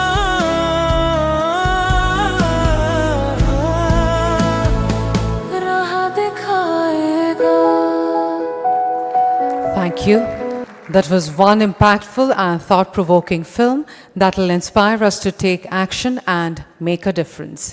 Ladies and gentlemen, the Assam State Legal Services Authority has undertaken a pioneering initiative to establish 46 legal aid clinics across tea gardens in various districts of Assam. These clinics aim to provide free legal aid, conduct awareness programs, and ensure justice for all. particularly for the marginalized communities residing in these tea gardens. It is our honor to request Honorable Mr. Justice Surya Kant, Judge, Supreme Court of India and Executive Chairman NALSA to inaugurate these 46 legal aid clinics across the districts of Assam.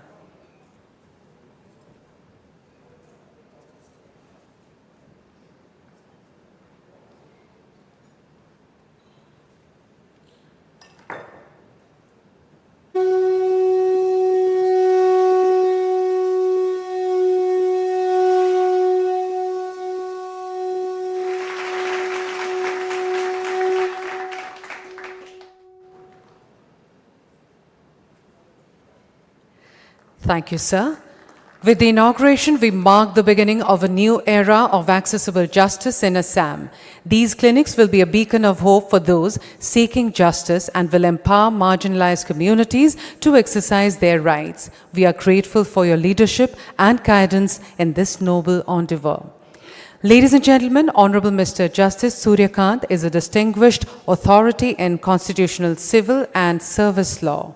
His Lordship was the youngest Advocate General of Haryana when appointed in 2000 and was elevated as a judge of the Punjab and Haryana High Court in 2004 and has been serving as Chief Justice of the Himachal Pradesh High Court since October 2018. His Lordship was appointed as a judge of the Supreme Court of India in May 2019, where he continues to serve with distinction. As Judge of Honorable Supreme Court of India, His Lordship has authored many landmark judgments. To name a few, Jagjit Singh versus Ashish Mishra, 2022, where the right of the victims to participate in every stage of the proceedings was recognized. In Arvind Kumar Pandey versus Girish Pandey, 2024, Lordship maintained that the contribution of a homemaker cannot be ignored and the family of a deceased homemaker is entitled to adequate compensation. Ladies and gentlemen, it gives me immense pleasure to cite that recently His Lordship has initiated mediation for the nation, launched under the aegis of the National Legal Services Authority and the Mediation and Conciliation Project Committee, which has successfully resolved nearly 3,000 cases in Punjab and 1,653 cases in Assam, including long pending disputes, and many more cases in other states across the nation is on its way of settlement. His Lordship's vision for promoting alternative dispute resolution and tireless efforts in conceptualizing and supervising this initiative have been instrumental in its success. I now request Honorable Mr. Justice Surya Kant, Judge, Supreme Court of India, to kindly deliver his valuable speech. Thank you. Thank you. Dr. Hemanta Biswa Sharma, Honorable Chief Minister of State of Assam, and as I said yesterday also, a pillar of the legal fraternity, my esteemed brother judges from the Supreme Court of India, Shri Arjun Ram Meghwal, Honorable Minister of State, Law and Justice, Independent Charge Government of India, Justice Ashutosh Kumar, Honorable Chief Justice, Guwahati High Court and Patron Chief of the State Legal Service Authority, Assam, distinguished Chief Justices of various High Courts who have graced the occasion, Executive Chairpersons of the State Legal Service Authorities and High Court Legal Service Committees who are also present in this conference of Northeast states along with Bihar, West Bengal, Jharkhand and Odisha, Justice Michael Jonthakhuma, Honorable Judge, Guwahati High Court and Executive Chairman of the State Legal Service Authority, Assam, my sister and brother judges of Guwahati High Court and other High Courts, Member Secretary and Director of National Legal Service Authority, learned Advocate Generals of some of these states who are present here, Member Secretaries of the State Legal Service Authorities, Shri Apurv Sharma, Vice Chairman Bar Council of India, learned Chief Secretary and other senior officers of the Civil and Police Department of State of Assam, distinguished resource persons, judicial officers of the participating states, ladies and gentlemen, friends from media, a very good morning to all of you. This gathering on the eve of the East Zone Regional Conference is more than an inauguration. It is actually a reaffirmation that our commitment to justice must reach where it has so far been slow to travel. Across the valleys, tea gardens, and borderlands of India's East. As Executive Chairman of the NALSA, it is my privilege to join you in this great mission. At the outset, allow me to place on record my deep appreciation for the reflections we have just heard from a panel of very distinguished speakers who have graced this occasion.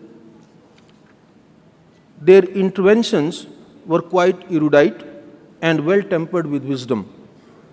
They have very powerfully highlighted the issues that need to be effectively addressed by all of us. I also wish to take a moment of acknowledgement of the exceptional initiative of the organizers. Conceiving and executing a conference of this nature requires not only commitment and logistical skill, but also a deep moral vision, one that recognizes the historical inequities and structural barriers faced by the eastern states of India. Their efforts deserve our collective appreciation. Equally worthy of remark, I think, is the geographical setting of our assembly today, this splendid land of Red River and Blue Hills. I won't be alone in saying that the Assam, as a whole, represents the very zenith of ethereal beauty, grace, and serenity. This natural beauty is superseded only by resilience and richness of its cultural tapestry and the bravery of its people. Assam and the Northeast are treasures of India, plentiful in biodiversity, rich in tradition, and strong in spirit. And yet, as is so often the case with regions of great promise, they are also burdened with adversities that demand our collective attention. Assam's tea, all of you know, fill cups across the world. Bengal's intellectual traditions have shaped our nation's modernity. Bihar's agriculture sustains millions. Odisha's coastline links us to globe trade, and Jharkhand's minerals power our industries. The Northeast, with its music, its dances, its festivals, remains a cultural heartbeat of India. Yet alongside this abundance, stark vulnerabilities persist. Development indicates and the indicators which keep on giving the data from time to time reveal troubling disparities. The multi-dimensional poverty index reminds us that some of these states remain among the most deprived. The SDG India Index tells us that while progress is visible, hunger has reduced, education has immensely improved, but much remains to be done for ensuring gender equality, access to justice, and the protection of human dignity.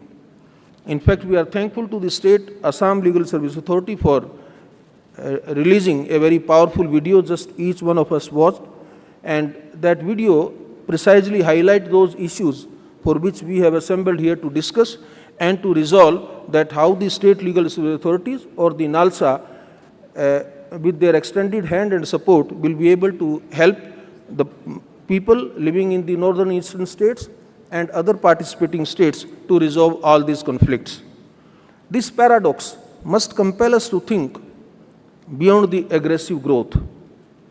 True progress is not measured merely by GDP or statistics, but by whether justice, dignity, and opportunity are equitably distributed across every community.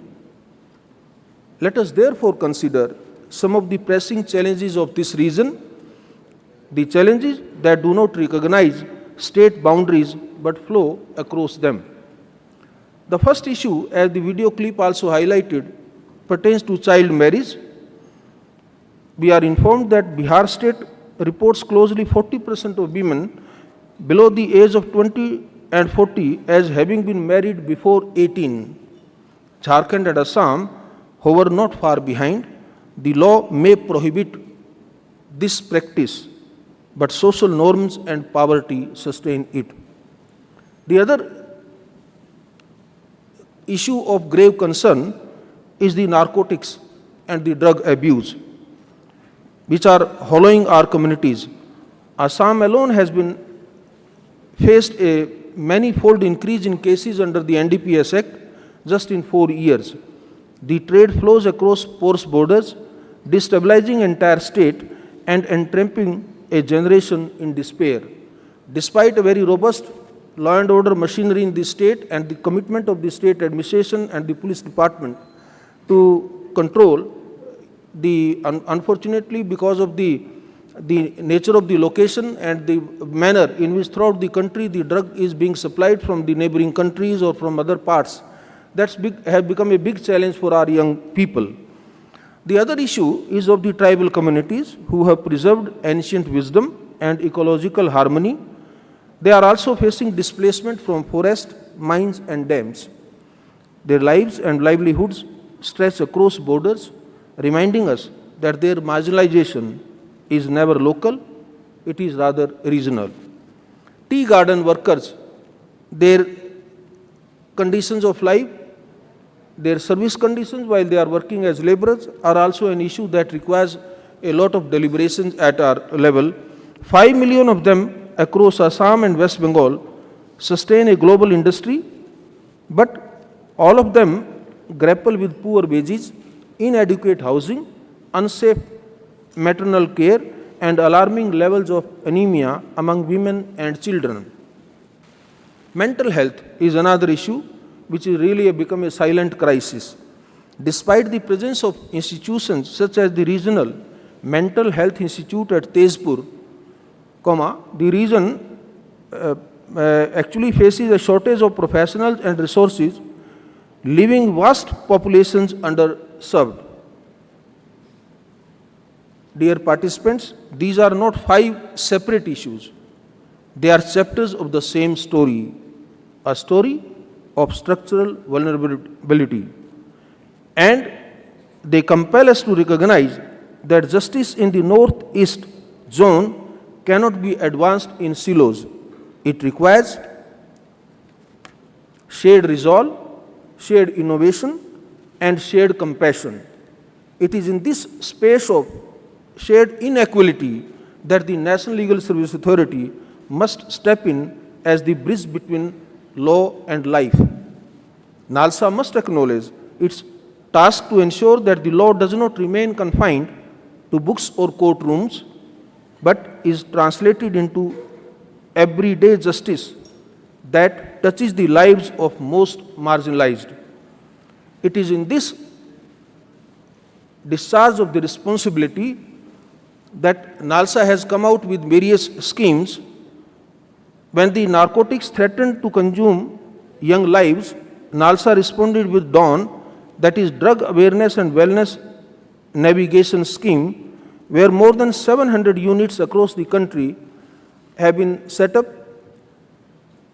and both ideas, those who are the hardcore smugglers, peddlers, suppliers, those who are involved, how to ensure their punishment, and also to prevent the innocent young population, most importantly from the stigma, so that they can get adequate support, and equipping communities with knowledge and pathways to rehabilitation. The second issue on the child marriage that continues to rob young girls of their futures, NALSA designed the ASHA, Standard Operating Procedure, that is another scheme which NALSA has launched. Today, across more than 700 units, ASHA ensures that interventions do not end with halting a wedding but extend to restoring education, vocational training, psychological healing, and helping in providing gainful employment. So unless mere prevention of marriage may not be a solution, we need to have further pathways to show how the girl children can have better education and become self-dependent and self-reliant on the basis of their vocational or skillful trainings. For the tribal and the other communities, NALSA has launched Samvad. This scheme is meant for strengthening across to justice for marginalized Adivasis and denotified tribes. Samvad scheme ensures that justice travels to forest clearings and remote hamlets, that customs are respected, and that documentation brings communities out of invisibility into constitutional recognition of equality, inclusivity, and the mainstream line. For the millions of workers in the unorganized sector that I am referring to, the tea gardens, from tea garden laborers to migrant construction workers, NALSA scheme on legal services to workers in the unorganized sector affirms that wages, safety, and dignity are not matters of charity but constitutional obligations. And for our most valiant defense forces, as Honorable Law Minister also pointed out, who are protecting our borders in the unforgiving and chilling heights of the northeast, we have recently brought out the NALSA Veer Parivar Sahayata Yojana 2025 scheme, which promises their family, their elders, their close relations, including the quality legal assistance and advice without any cost. These initiatives by NALSA are not isolated programs.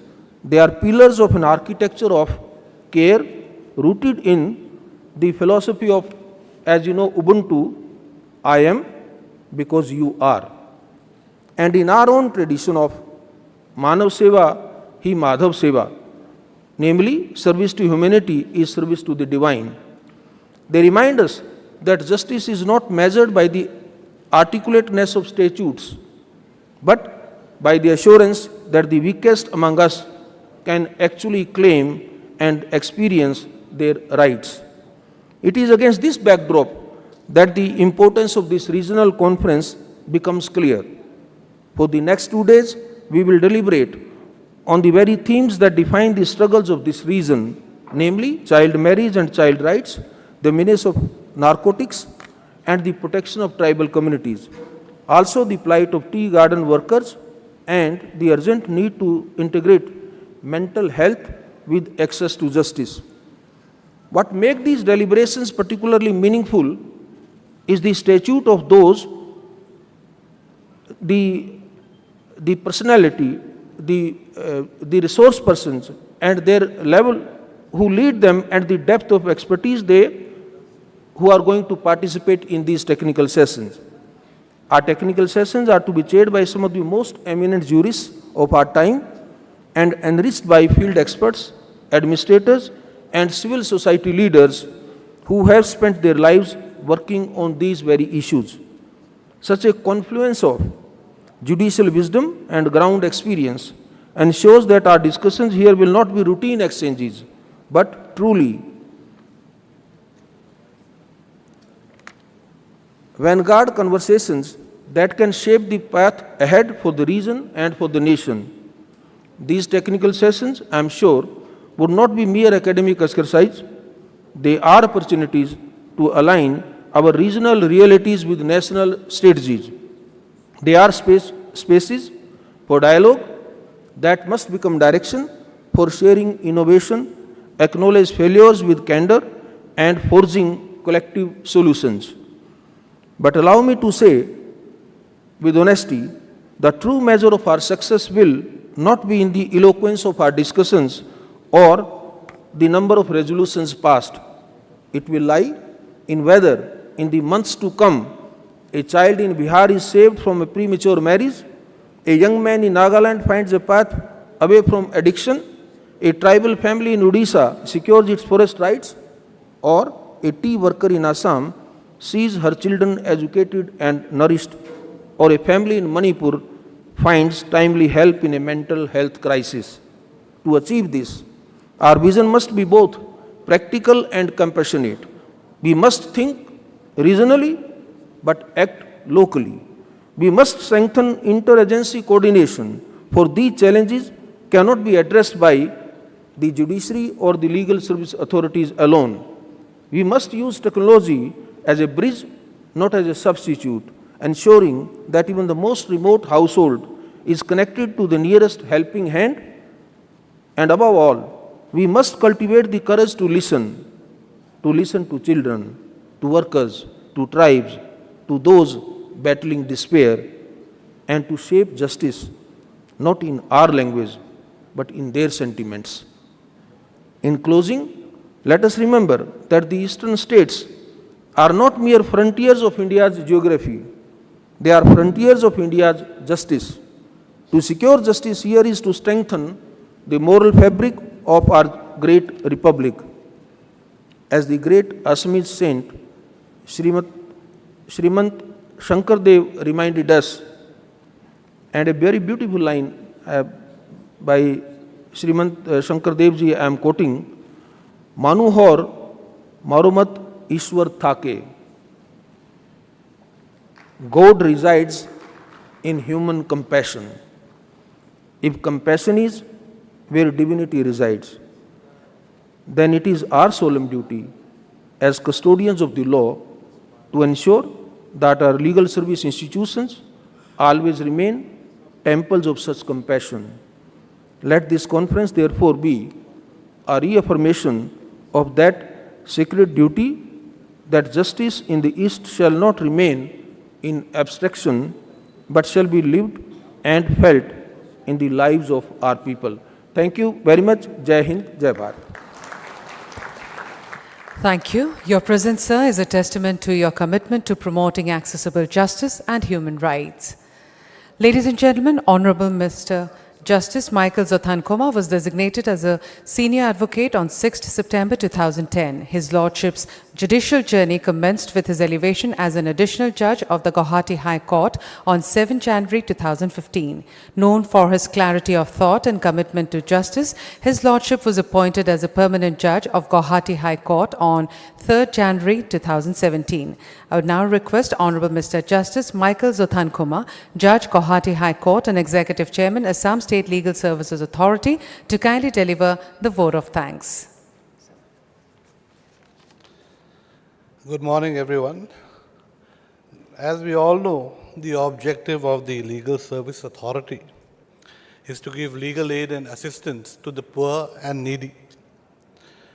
Having said that, on behalf of the Chief Justice, my sister and brother judges of the Guwahati High Court, the Registry and the Assam State Legal Services Authority, I would like to express our gratitude to Honorable Mr. Justice Surya Kant, Judge, Supreme Court of India, and the Executive Chairman of the National Legal Services Authority for having decided to have the NALSA E-Zone Conference here in Guwahati.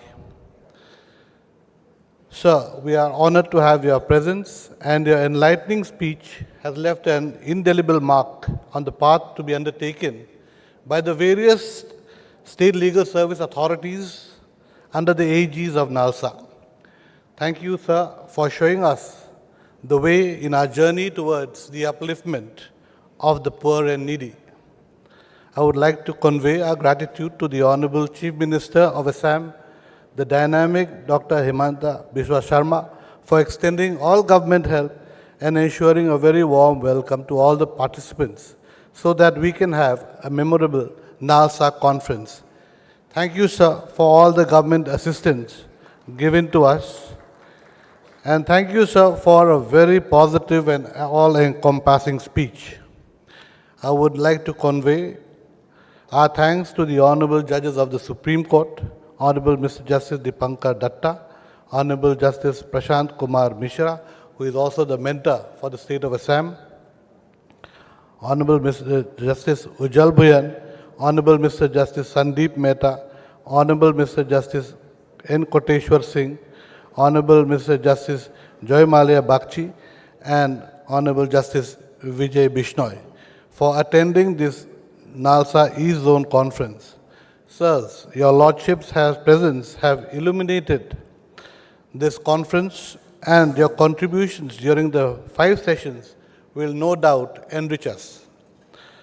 I would also like to convey our thanks to Shri Arjun Ram Meghwal, Union Minister of State, Ministry of Law and Justice, who has always been very supportive of any program that we have made in the Northeast. We are grateful to you, sir, for your contribution to the judiciary and for your continued support to the programs that we have undertaken. Thank you, sir, for your very informative speech. I would also like to give our thanks to all the Honorable Chief Justices, Executive Chairmen of the various High Court Legal Services Committees, all the other brother sister judges from different high courts for attending this conference. Thank you, sirs, for adding luster to this conference. I would also like to convey our sincere gratitude to the Member Secretary and Director NALSA, with whom we had many a conversation in ensuring that this conference could go on smoothly. All the Member Secretaries of the states, State Legal Service Authorities, District Legal Service Authority Secretaries, District Judges, thank you for coming.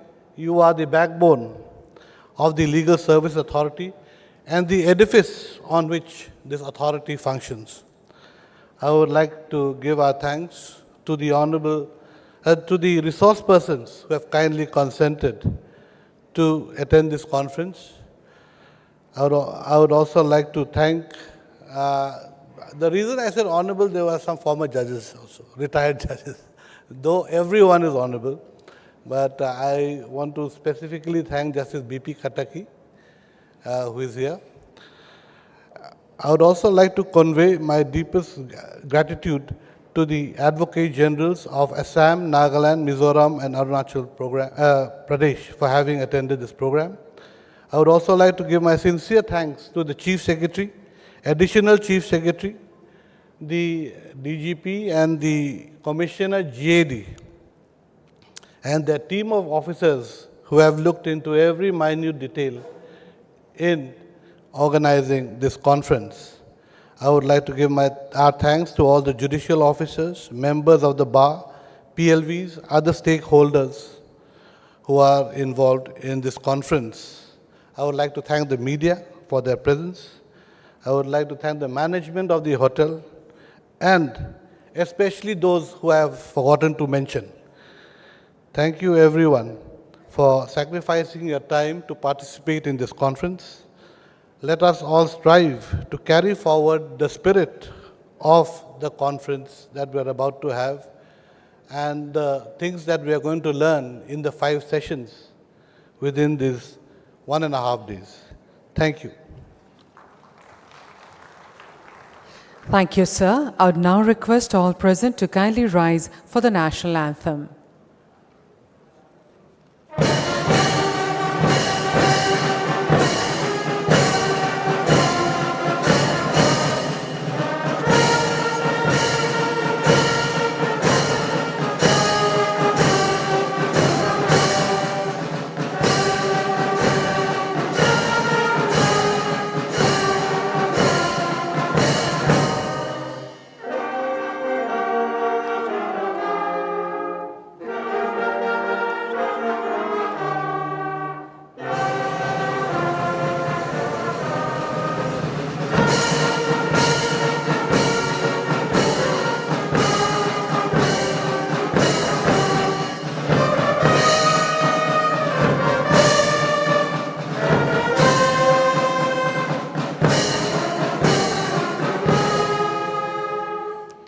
Thank you. Ladies and gentlemen, as we conclude this inaugural session, which we truly expect to set the tone for the working sessions to follow, we warmly invite all dignitaries and participants to the hall to join us for a group photograph to help commemorate and treasure this significant event.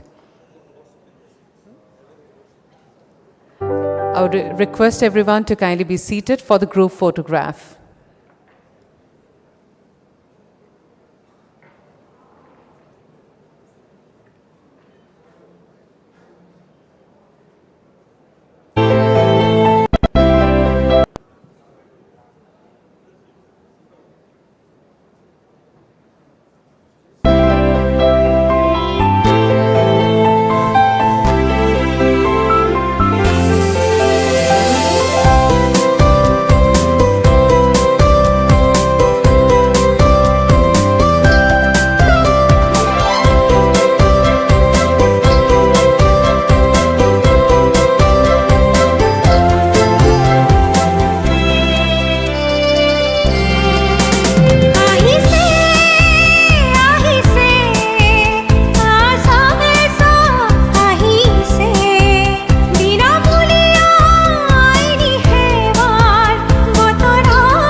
চনৰে এখন বিধান 95 হ'ল আইন আইনী সেৱাৰ প্ৰাধিকৰণ আহিল সকলোৰে মুখতে হাঁহি বিৰিঙিল আহিছে আহিছে আছামিছ আহিছে এই ন্যায় সকলোৰে বাবে এই অধিকাৰ সকলোৰে বাবে ৰাইজে গোৱা সমস্যাৰে সজাগ হোৱা প্ৰতিজনে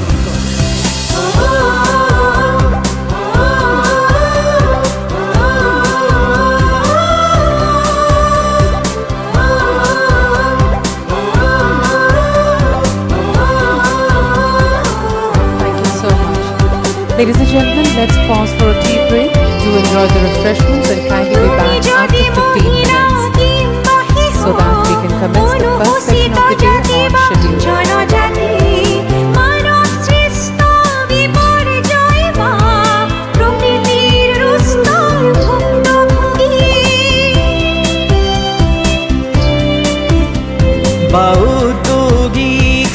Honorable state dignitaries, honorable judges, their spouses, senior government officials and resource persons would proceed to hall number 2. Registry officials would escort them. The participants and delegates may proceed towards my left to hall number 1. আৰু যদি বাৰ্ষিক আয় 3 লাখতকৈ কম নতুবা মগনীয়া শুনা হেৰা সমনীয়া তুমি পাবা আইনী সেৱা বিনামূলীয়া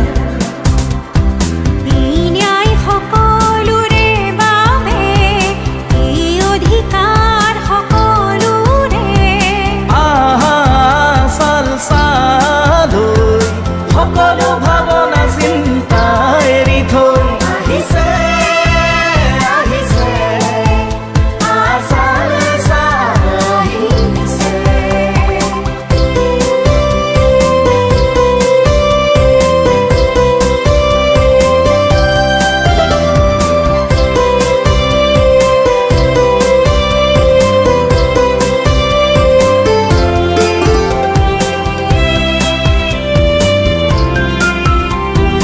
আছে বিষয়া আছে কৰ্মচাৰী আছে অধিবক্তা আৰু PLV আছে বিষয়া আছে কৰ্মচাৰী আছে অধিবক্তা আৰু PLV আছে ন্যায়ৰ বিশ্বাস তথা লোক আদালত আজি যেন আদালত ৰাইজৰ পদূলিত ন্যায়ৰ ছত্ৰই দিছে সুখৰ অনুভূতি আহিছে আহিছে আছামিছ আহিছে বিনামূলীয়া আইনী সেৱাৰ বতৰা আনিছে 87 চনৰে এখন বিধান 95 হ'ল আইন আইনী সেৱাৰ প্ৰাধিকৰণ আহিল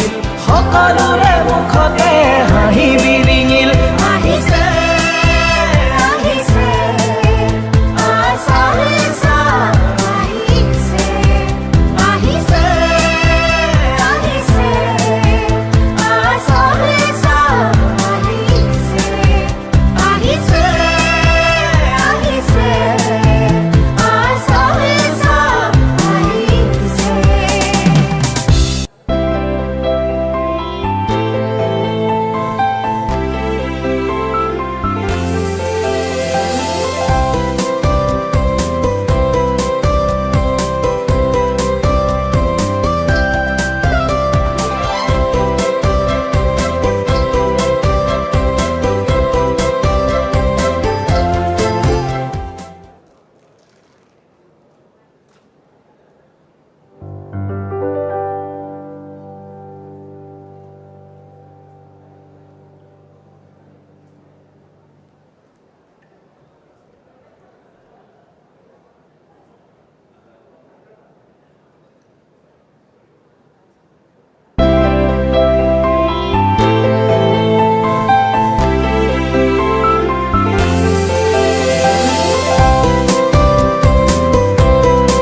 চনৰে এখন বিধান 95 হ'ল আইন আইনী সেৱাৰ প্ৰাধিকৰণ আহিল সকলোৰে মুখতে হাঁহি বিৰিঙিল আহিছে আহিছে আছামিছ আহিছে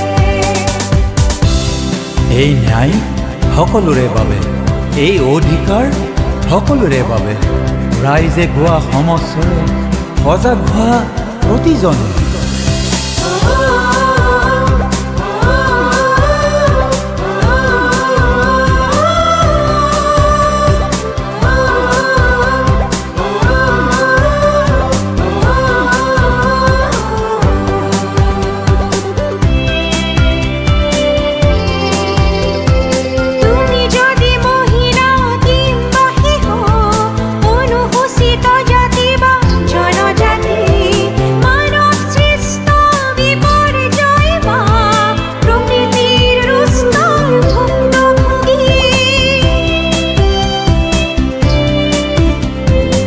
ঔদ্যোগিক শ্ৰমিক এজন বিশেষভাৱে সক্ষম বা মানৱ সৰবৰাহৰ ভুক্তভোগী অথবা টকাধীন ব্যক্তি আৰু যদি বাৰ্ষিক আয় 3 লাখতকৈ কম নতুবা মগনীয়া শুনা হেৰা সমনীয়া তুমি পাবা আইনী সেৱা বিনামূলীয়া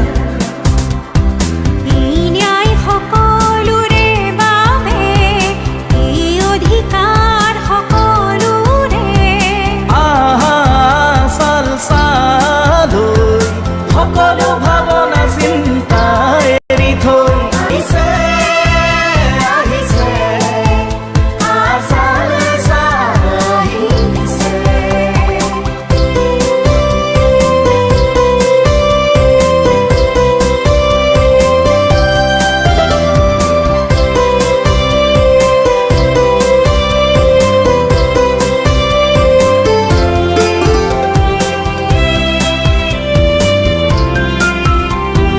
আছে বিষয়া আছে কৰ্মচাৰী আছে অধিবক্তা আৰু PLV আছে বিষয়া আছে কৰ্মচাৰী আছে অধিবক্তা আৰু PLV আছে ন্যায়ৰ বিশ্বাস তথা লোক আদালত আজি যেন আদালত ৰাইজৰ পদূলিত ন্যায়ৰ ছত্ৰই দিছে সুখৰ অনুভূতি আহিছে আহিছে আছামিছ আহিছে An announcement. I request Sri Abhijit Shom, District Judge Howrah, to kindly come backstage.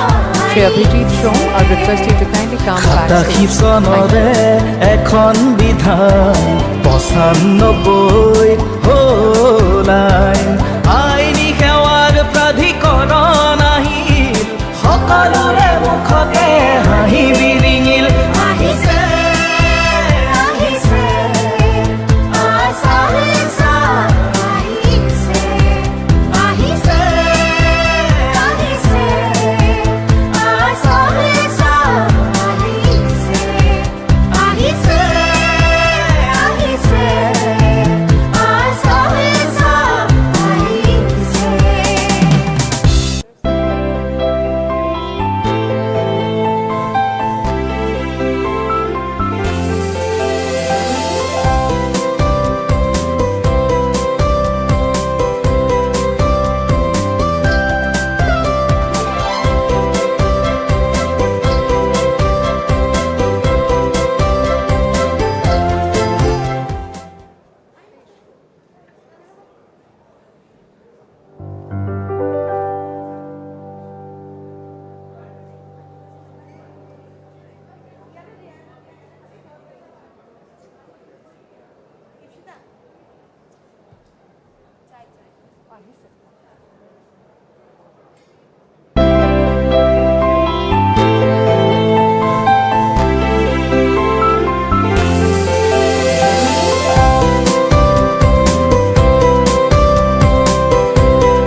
চনৰে এখন বিধান 95 হ'ল আইন আইনী সেৱাৰ প্ৰাধিকৰণ আহিল সকলোৰে মুখতে হাঁহি বিৰিঙিল আহিছে আহিছে আছামিছ আহিছে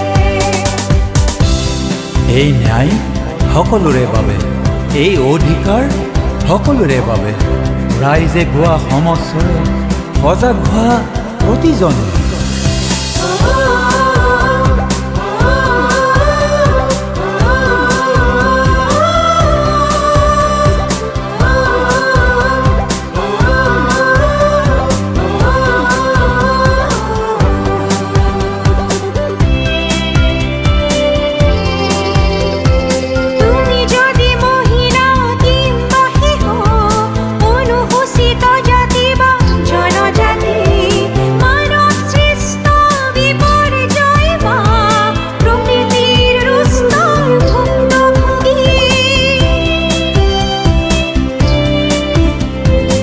ঔদ্যোগিক শ্ৰমিক এজন বিশেষভাৱে সক্ষম বা মানৱ সৰবৰাহৰ ভুক্তভোগী অথবা টকাধীন ব্যক্তি আৰু যদি বাৰ্ষিক আয় 3 লাখতকৈ কম নতুবা মগনীয়া শুনা হেৰা সমনীয়া তুমি পাবা আইনী সেৱা বিনামূলীয়া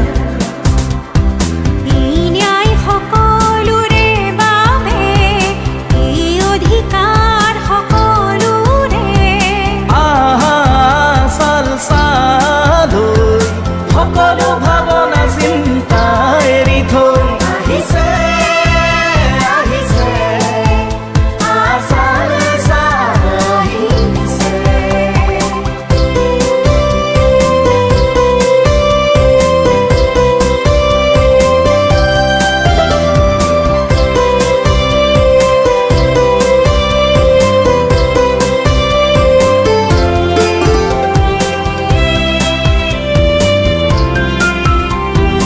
আছে বিষয়া আছে কৰ্মচাৰী আছে অধিবক্তা আৰু PLV আছে বিষয়া আছে কৰ্মচাৰী আছে অধিবক্তা আৰু PLV আছে ন্যায়ৰ বিশ্বাস তথা লোক আদালত আজি যেন আদালত ৰাইজৰ পদূলিত ন্যায়ৰ ছাত্ৰই দিছে সুখৰ অনুভূতি আহিছে আহিছে আছামিছ আহিছে বিনামূলীয়া আইনী সেৱাৰ বতৰা আহিছে 87 চনৰে এখন বিধান 95 হ'ল আইন আইনী সেৱাৰ প্ৰাধিকৰণ আহিল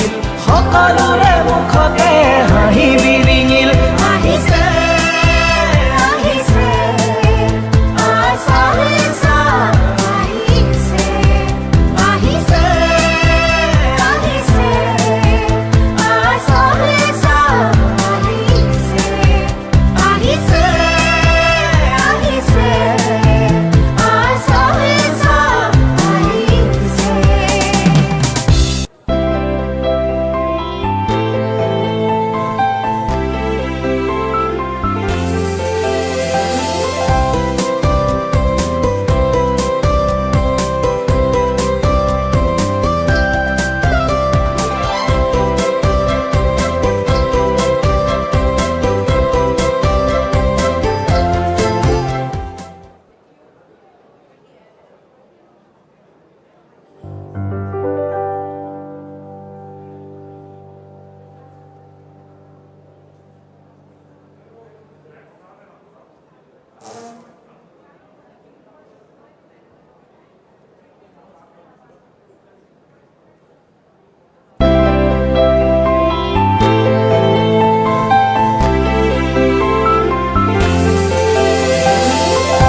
চনৰে এখন বিধান 95 হ'ল আইন আইনী সেৱাৰ প্ৰাধিকৰণ আহিল সকলোৰে মুখতে হাঁহি বিৰিঙিল আহিছে আহিছে আছামিছ আহিছে এই ন্যায় সকলোৰে বাবে এই অধিকাৰ সকলোৰে বাবে ৰাইজে গোৱা সমস্যাৰে সজাগ হোৱা প্ৰতিজনে An announcement. I'd request all our esteemed guests to kindly come back to the hall. We'll be starting the next session, the first session of the day at 12:30 sharp. I'd request all our esteemed guests to kindly come back to the hall for the first session of the day. We'll start it sharp at 12:30.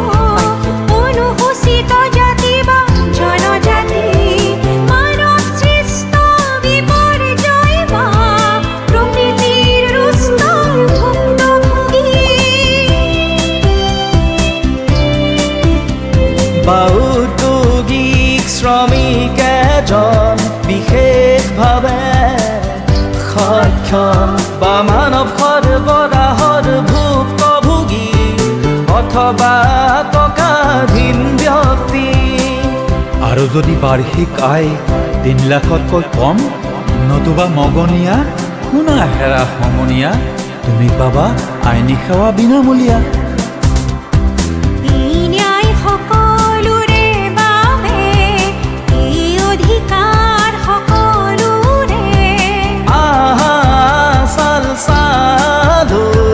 সকলো ভাৱনা চিন্তা এৰি থৈ আহিছে আহিছে Assamese আহিছে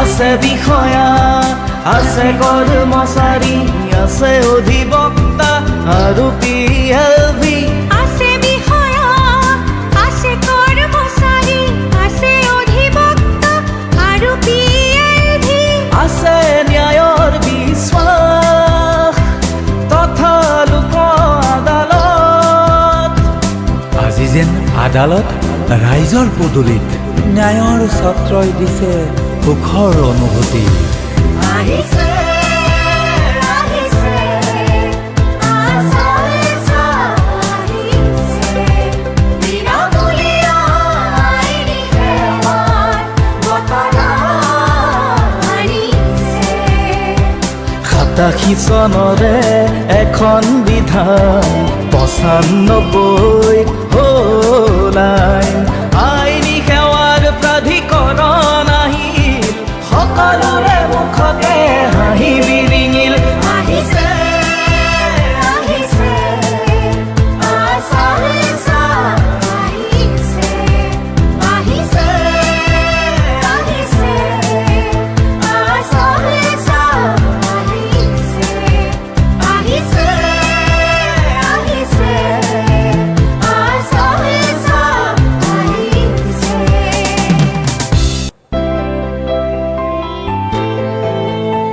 I'd request our esteemed guests to kindly come back to the hall for the first session of the day, which will start at 12:30 sharp. I'd request everyone to kindly come to the hall for the first session of the day. Thank you.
এখন বিধান 95 হ'ল আইন আইনী সেৱাৰ প্ৰাধিকৰণ আহিল সকলোৰে মুখতে হাঁহি বিৰিঙিল আহিছে আহিছে আছামিছা আহিছে এই ন্যায় সকলোৰে বাবে এই অধিকাৰ সকলোৰে বাবে ৰাইজে গোৱা সমস্যাৰে সজাগ হোৱা প্ৰতিজনে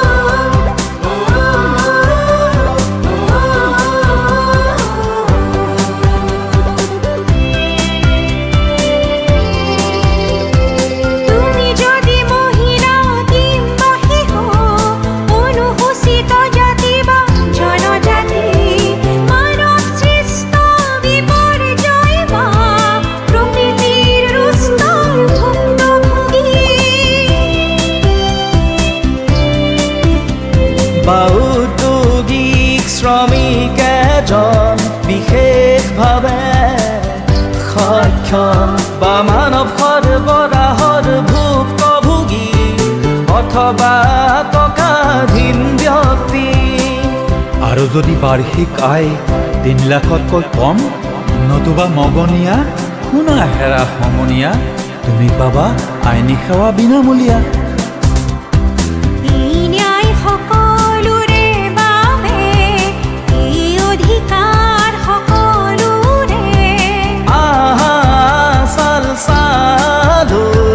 সকলো ভাৱনা চিন্তা এৰি থৈ আহিছে আহিছে আছামিছা আহিছে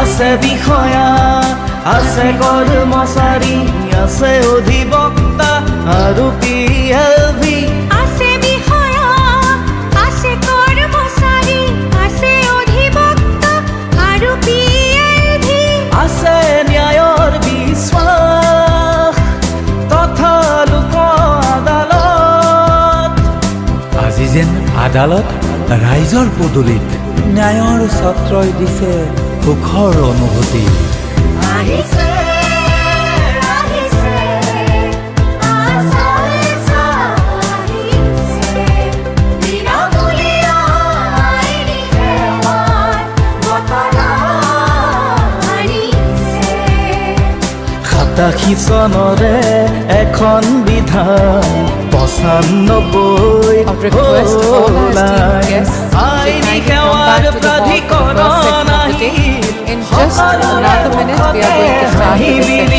session. So I request you all to kindly come back to the hall and take your seats, please.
চনৰে এখন বিধান 95 হ'ল আইন আইনী সেৱাৰ প্ৰাধিকৰণ আহিল সকলোৰে মুখতে হাঁহি বিৰিঙিল আহিছে I yet again request all our esteemed guests to kindly come back to the hall for the first session of the day.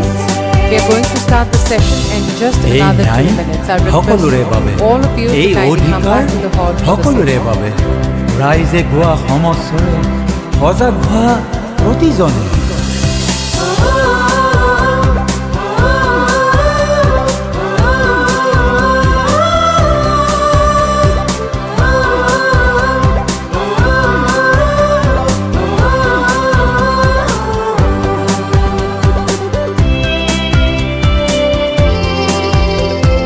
তুমি যদি মহিলা কিংবা শিশু অনুসূচিত জাতি বা জনজাতি মানৱ সৃষ্ট বিপৰ্যয় বা প্ৰকৃতিৰ ৰুষ্টৰ ভুক্তভোগী বা উদ্যোগিক শ্ৰমিক এজন বিশেষভাৱে সক্ষম বা মানৱ সৰবৰাহৰ ভুক্তভোগী অথবা টকাধীন ব্যক্তি আৰু যদি বাৰ্ষিক I আয় request all 3 our লাখতকৈ guests com to kindly come back to নতুবা the hall for মগনীয়া the first শুনা session of হেৰা the day. সমনীয়া তুমি পাবা আইনী সেৱা We are going to বিনামূলীয়া start the first session in just a short while from now. I request all our esteemed guests to kindly come back to the hall for the first session of the day. আহা চালচালৈ সকলো ভাৱনা চিন্তা এৰি থৈ আহিছে আহিছে আচাৰ আহিছে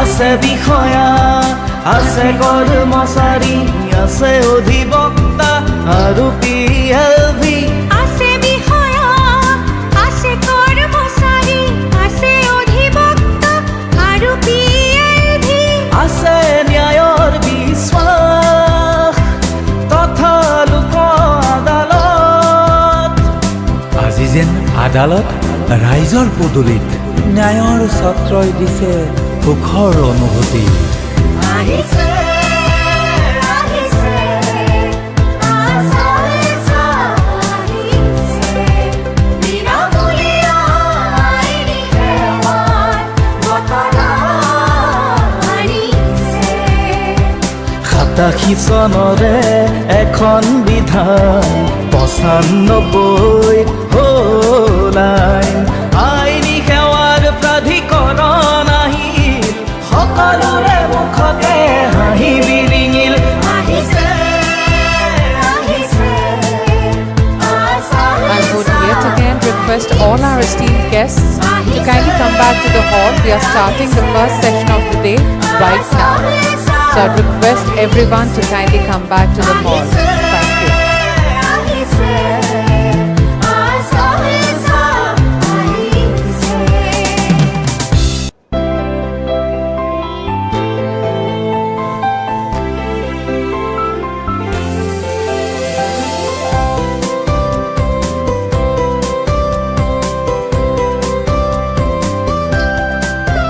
Namaskar.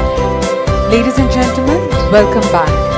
On behalf of the Assam State Legal Services Authority and the Guwahati High Court, the High Court of Assam, Nagaland, Mizoram and Arunachal Pradesh, I would like to extend a warm welcome to you all to the first technical session of the National Legal Services Authority East Zone Regional Conference of 7 northeastern states and Sikkim, Bihar, West Bengal, Jharkhand and Odisha. The topic of the first session is Prevention of Child Marriage and Protection of Child Rights. Ladies and gentlemen, we all know that child marriage is not only a legal violation, but a grave social issue that robs children, especially girls, of their childhood, education, health, and dignity. Addressing it requires not just legal enforcement, but also awareness, education, and community engagement.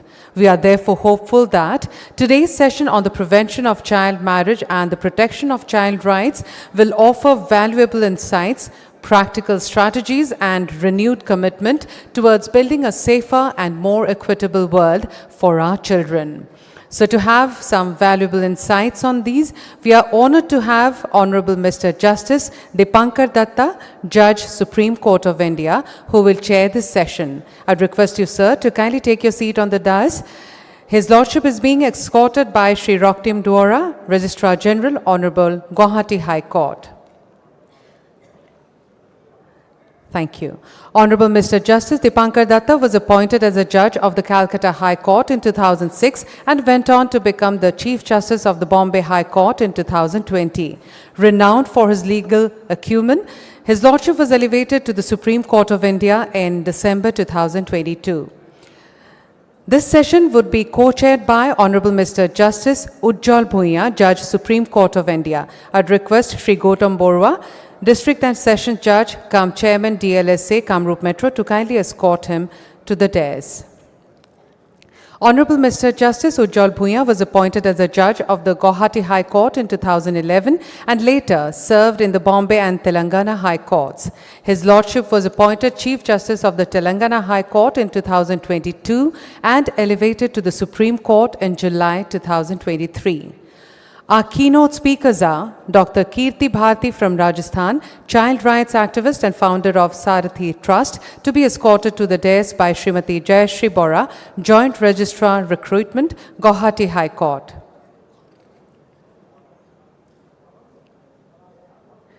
Dr. Kirti Bharti is a distinguished rehabilitation psychologist and a passionate advocate for children's rights, particularly in the context of child marriage prevention. She founded Sarathi Trust in 2012 to combat child marriage and rehabilitate its victims. In 2012, Dr. Bharti achieved a historic milestone by securing the first ever legal annulment of a child marriage in India.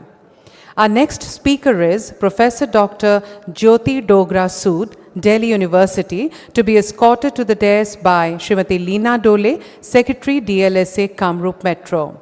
Professor Dr. Jyoti Dogra Sood is a distinguished academician in the field of law, currently serving as a professor at the Indian Law Institute, New Delhi. Dr. Sood's expertise spans various areas of law, including criminal law and juvenile justice. In recognition of her outstanding contributions to legal research, she was honored as a distinguished woman researcher in criminal law and juvenile justice in 2023 by the Vishwakarma International Women Awards.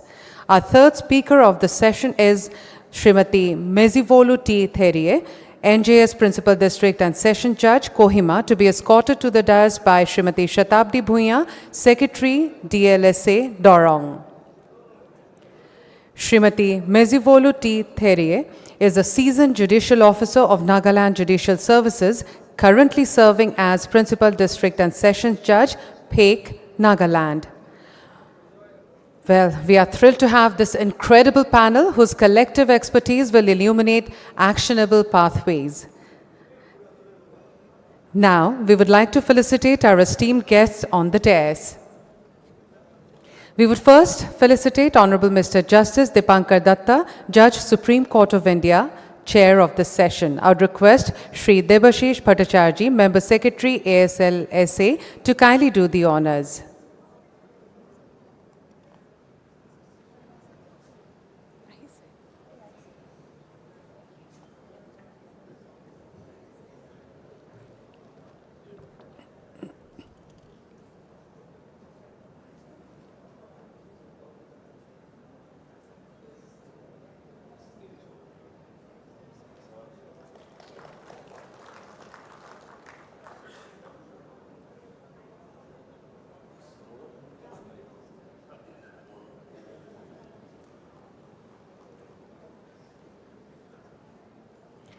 Thank you, sir.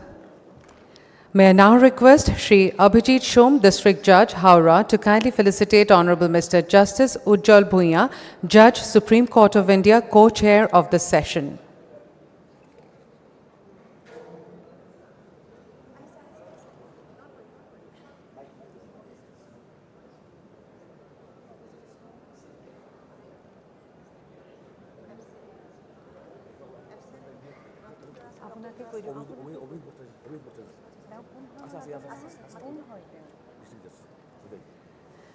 I would request Shri Abhijit Bhattacharjee to kindly come forward and felicitate Honorable Mr. Justice Ujjwal Bhuiya, Judge, Supreme Court of India.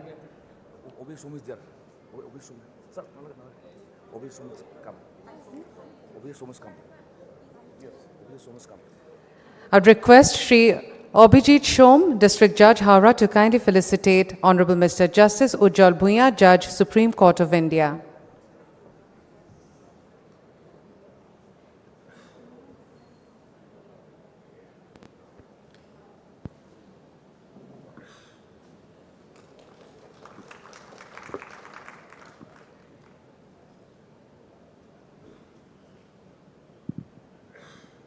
Thank you, sir. We would now felicitate Dr. Kirti Bharti, child rights activist and founder of Sarthi Trust. I would request Srimati Jayashree Bora, Joint Registrar, Recruitment, Guwahati High Court, to kindly do the honours.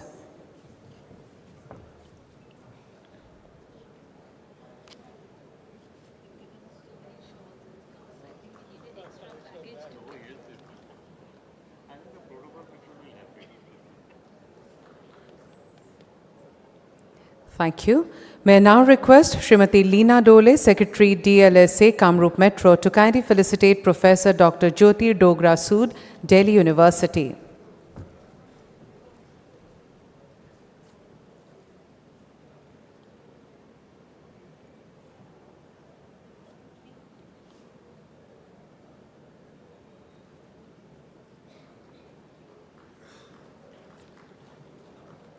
Thank you. We would now felicitate Srimati Mezivolu T. Theriye, NJS Principal District and Session Judge, Kohima. I would request Srimati Shatabdi Bhuiya, Secretary, District Legal Services Authority, Dorong, to kindly do the honours.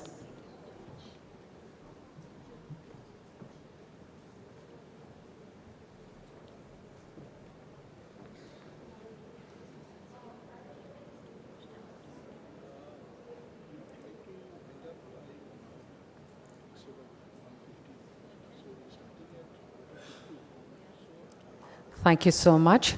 I would now hand over the session to Honorable Mr. Justice Dipankar Datta, Judge, Supreme Court of India, the chair of the session, to kindly commence the proceedings.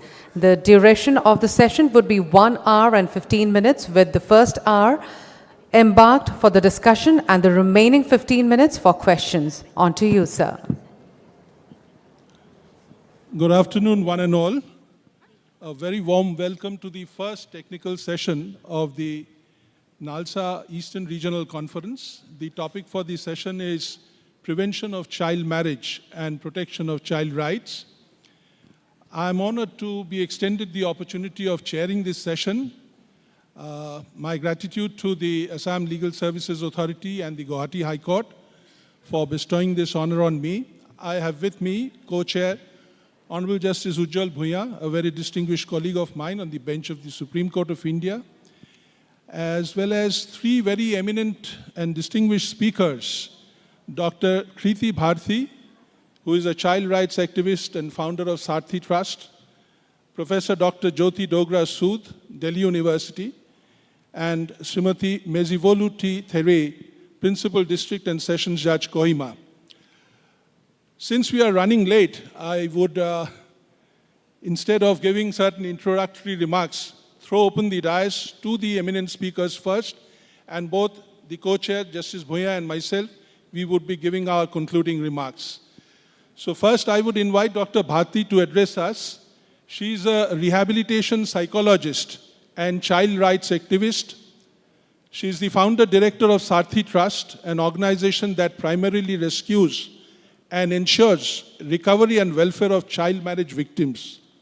Her team has annulled 41 child marriages and prevented more than 1,400 from occurring. Congratulations, Madam, for your achievements. While you address in your own way, we would also like to hear you about your own life experiences dealing with the child right victims. Right? It's open for you.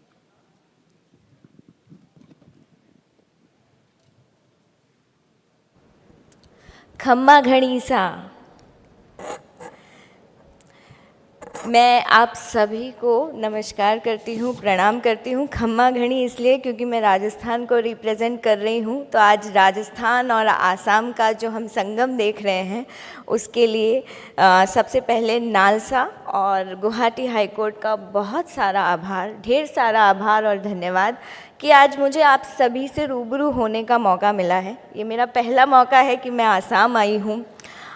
हरे भरे पूरा जो वातावरण है उसमें आज मुझे और भी हरियाली महसूस हो रही है, क्योंकि आज राष्ट्रीय बालिका दिवस है। सॉरी, मैं अपने आप को फिर से ठीक करना चाहूँगी, अंतर्राष्ट्रीय बालिका दिवस है। और आज अंतर्राष्ट्रीय बालिका दिवस पर गुवाहाटी में शक्तिपीठ में होना मेरे लिए अपने आप में एक अद्भुत संयोग है कि मैं आज आप सभी से रूबरू हो पा रही हूँ। सबसे पहले मैं सभी डिस्टिंग्विश्ड डिग्निटरीज़ को राजस्थान से खम्मा घड़ी सा कर रही हूँ। हमारे बीच honourable mister justice Suryakant sir, जज supreme court of India and executive chairman NALSA से हैं। श्री अर्जुन लाल मेघवाल सर हमारे बीच अभी मुझे दिखाई नहीं दे रहे हैं, लेकिन क्योंकि वो राजस्थान के हैं तो मैं उनको प्रतिनिधित्व कर सकती हूँ। Honourable mister justice Michael, justice Guwahati high court and executive chairman Assam SALSA. Honourable mister justice Ashutosh Kumar, chief justice Guwahati high court and patron in chief SALSA of Assam.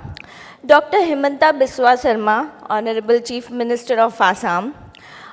हमारे ही राजस्थान के honourable mister justice Sandeep Mehta sir and honourable mister justice Vijay Bishnoi sir. मैं हमेशा यही कहती हूँ कि राजस्थान अब अपना परचम हर जगह फहरा रहा है, और ख़ासकर जब सुप्रीम कोर्ट में राजस्थान को रिप्रेजेंट करने वाले हमारे योद्धा कह सकती हूँ मैं, जस्टिस से ज़्यादा मुझे लगता है ये वहाँ पे योद्धा के रूप में कार्यरत हैं, जो कि सही रूप में चाइल्ड राइट्स का इम्प्लीमेंटेशन कर रहे हैं, और जो हम प्रोहिबिशन की बात करते हैं चाइल्ड मैरिजेस की, उसको ये आगे बढ़ा रहे हैं। उसके अलावा मैं मेरे इस सेशन में हमारे बीच honourable mister justice Dipankar Datta sir, supreme court of India, honourable justice Ujjal Bhuyan sir, supreme court of India, and all the remaining honorable Supreme Court of honorable judges of Supreme Court of India and judges of Honorable High Court, all the dignitaries of national and state legal service authorities, media representatives, and अगर मैं कहीं कुछ भूल गई हूँ किसी का नाम तो ये सोच लीजिए, क्योंकि आज अंतर्राष्ट्रीय बालिका दिवस है तो इस बालिका ने पहले ही क्षमा याचना कर ली है अगर मैं किसी को नाम लेना मैं भूल गई हूँ तो। सबसे पहले अंतर्राष्ट्रीय बालिका दिवस पे हम आज रूबरू हो रहे हैं, वो भी उस शक्तिपीठ में जहाँ से शक्ति का निर्वाह हो रहा है, जहाँ से शक्ति बाहर पूरे देश को अंतर्राष्ट्रीय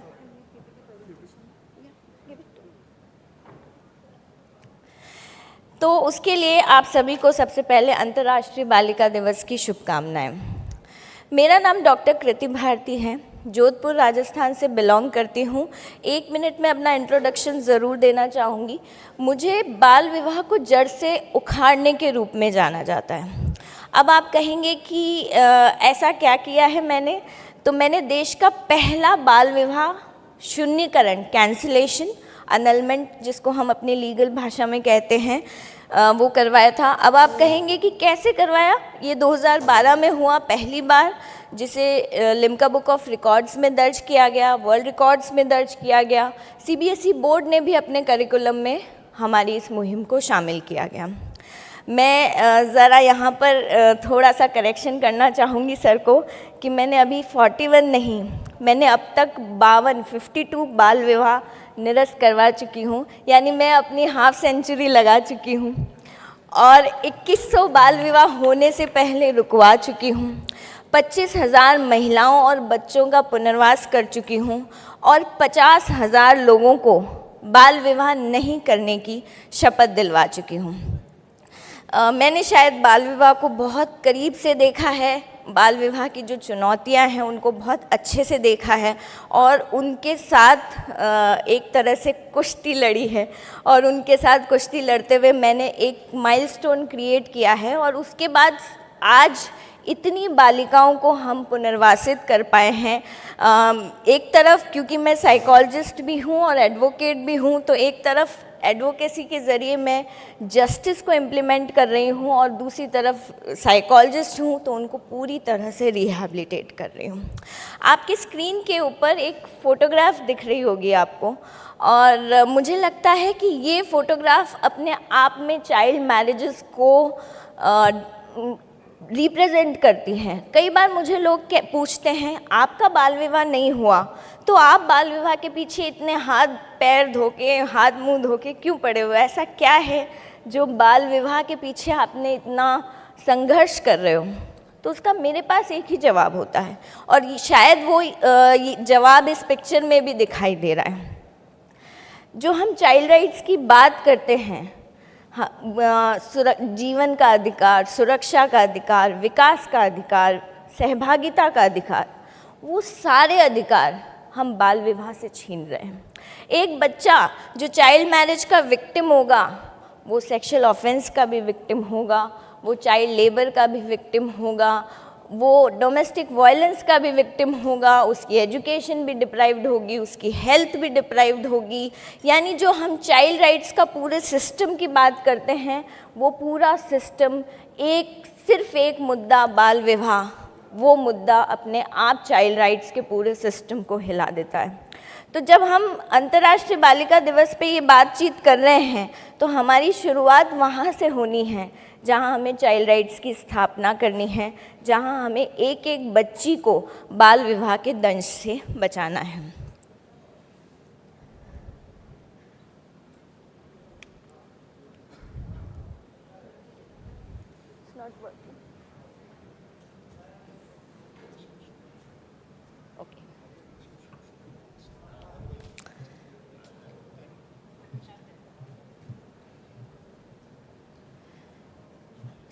क्योंकि हम थोड़ा सा सेशन से लेट चल रहे हैं तो हम अपनी गाड़ी को स्पीड में लेंगे। कुछ चीज़ें आप सभी जानते हैं तो हम उस पर जाएंगे नहीं, लेकिन इतना मैं ज़रूर कहूँगी कि 1989 में जब चाइल्ड राइट्स की स्थापना हुई तब हमारा भारत देश प्रतिबद्ध हो गया।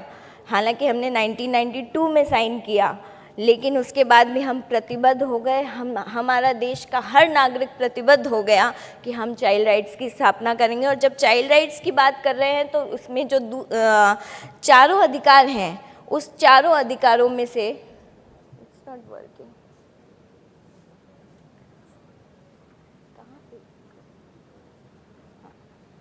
चारों अधिकारों में से जो हमारा सेकंड अधिकार है, सुरक्षा का अधिकार, जो बात करता है एक बच्चे को हर तरह के शोषण से बचाने की, एक बच्चे को कहीं हिंसा से बचाने की, वहाँ पे उसके इम्प्लीमेंटेशन की हमें ज़रूरत है।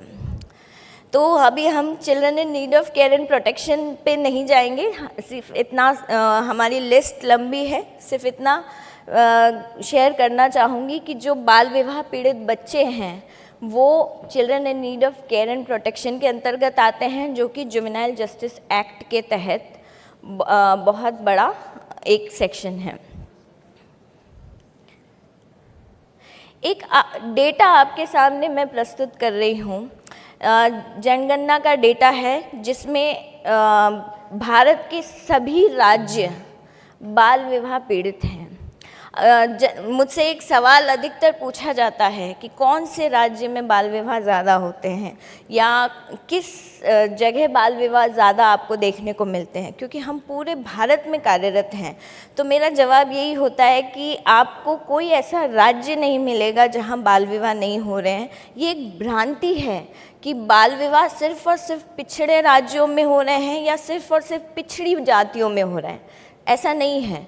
बाल विवाह आपको हर राज्य में देखने को मिलेंगे, और सिर्फ राज्य नहीं, आप अंतर्राष्ट्रीय स्तर पे चले जाइए, आप अगर लंदन भी चले जाइए तो वहाँ भी आपको बाल विवाह देखने को मिलेंगे। मुझे मौका मिला था, यूके गवर्नमेंट ने मुझे वहाँ इनवाइट किया था, और जब मैंने भारत को प्रतिनिधित्व किया वहाँ पे, तो जब मुझे मेरे दिमाग में एक ही सवाल आ रहा था कि लोग क्या सोचेंगे कि हमारे यहाँ छोटे छोटे बच्चों को बाल विवाह कर दिया जाता है। लेकिन जब मैं वहाँ गई तो मुझे पता चला कि बाल विवाह सिर्फ यहाँ नहीं, पूरे विश्व की समस्या है। बाल विवाह हर देश में, चाहे विकसित राष्ट्र है चाहे विकासशील राष्ट्र है, हर देश की सबसे बड़ी समस्या है। एक अभी हाल ही में एक रिसर्च की गई जिसमें 3 सालों में अब तक 4 लाख बाल विवाह रोके गए। हालांकि मैं रिसर्चेस में यकीन नहीं करती, मुझे लगता है कि ये जो स्टडीज़ हैं ये अधूरी हैं। इसका कारण ये है कि बहुत सारे बाल विवाह रिपोर्ट ही नहीं होते। तो जब बाल विवाह रिपोर्ट ही नहीं होते तो जो डेटा हमारे सामने आ रहे हैं कि इतने बाल विवाह रुके या इतने बाल विवाह हो चुके हैं, वो उसको हम जस्टिफाई नहीं कर सकते। और कई बार ऐसा भी होता है कि बाल विवाह रुकवा भी दिया गया है प्रशासन के द्वारा, लेकिन क्योंकि आपके पास फॉलोअप एक्शन नहीं होता तो समस्या ये आ जाती है कि वहाँ पर जब आप बाल विवाह रुकवा के आ गए हैं लेकिन एडमिनिस्ट्रेशन उस बाल विवाह को रुकवावा मान रहा है, लेकिन परिवार और समाज उस बाल विवाह को कर देते हैं। तो यहाँ पर एक जो फॉलोअप ना होने की वजह से और साथ में इंफॉर्मेशन ना मिलने की वजह से जो हमारे रिपोर्ट नहीं हो रहे हैं बाल विवाह, इसकी वजह से ये डेटा आज भी अधूरे हैं। तो जो हम एक पिक्चर क्रिएट करने की कोशिश कर रहे हैं कि ये समस्या है, ये दिक्कत है आज भी, मुझे लगता है उससे भी बड़ी समस्या है, क्योंकि हम फील्ड में देख रहे हैं कि हर थोड़े समय के अंदर बाल विवाह हो रहे हैं। मेरे पास अभी honourable mister justice Sandeep Mehta sir ने एक स्लिप पहुंचाई है कि आपके इंस्टेंसेस और केसेस बताइए जो कि एक अलग से हमें वो देंगे। तो मैं अपना कुछ लीगल पार्ट छोड़ रही हूँ इस मोमेंट पे, क्योंकि वहाँ अब मुझे ज़रूरत है कि कहाँ मैं चैलेंजेस आप लोगों के साथ शेयर करूँ। तो सबसे पहले मैं एक चीज़ से शुरुआत करती हूँ, prohibition of child marriage act. जब prohibition of child marriage act को हम देखते हैं तो ये 3 इसके मेन भाग हैं। पहला है प्रिवेंशन, दूसरा है प्रोटेक्शन और तीसरा है प्रोसिक्यूशन। तो अब मैं ये चैलेंजेस तीनों बेसिस पे लेकर जाऊंगी कि यहाँ तीनों चीज़ों में क्या क्या चैलेंजेस आ रहे हैं। So I am skipping all this part.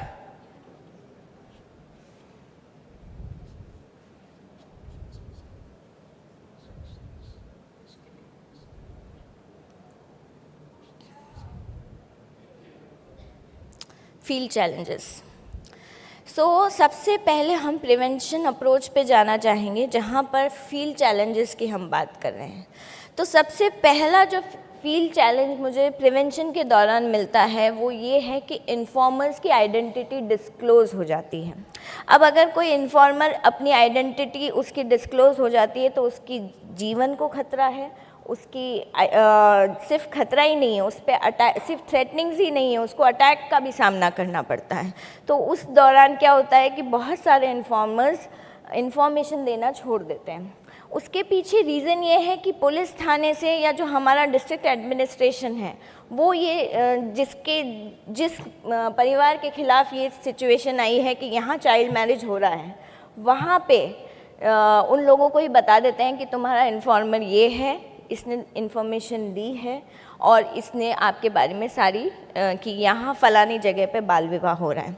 हमारे पास जो 2100 बाल विवाह मैंने रुकवाने की बात करती हूँ हमारे पास जब इन्फॉर्मेशन आती है, हम अपने इन्फॉर्मर्स की आइडेंटिटी इवन अपने दूसरे जो डिपार्टमेंट्स है ऑर्गेनाइजेशन के, उन तक को भी डिस्क्लोज नहीं करते, तो आगे तो बहुत डिस्क्लोजर की बात बहुत दूर की है। सेकंड जो मुझे बहुत बड़ा मुद्दा दिखता है वो है जुरिस्डिक्शन इशू। जब कोई इन्फॉर्मर कहता है कि मुझे ये बाल विवाह होने की सूचना है, इस फलानी जगह पे बाल विवाह हो रहा है, तो उसको पुलिस थाना या डिस्ट्रिक्ट एडमिनिस्ट्रेशन पूरा अच्छी तरह से हर इलाके में घुमा देगा कि ये मेरा जुरिस्डिक्शन नहीं है। मैं यहाँ पर ये चीज़ कहना चाहती हूँ कि जब हम चाइल्ड राइट्स की बात करते हैं, जब हम चाइल्ड प्रोटेक्शन की बात करते हैं, तो हमें इमरजेंसी का चश्मा पहनना बहुत ज़रूरी है। अगर हमने इमरजेंसी का चश्मा नहीं पहना तो हम उस इन्फॉर्मर को तो इधर उधर थाने और जुरिस्डिक्शन के उसमें भटकाते रहेंगे, वो घूमता रहेगा, लेकिन तब तक एक बच्चे का बाल विवाह हो जाएगा।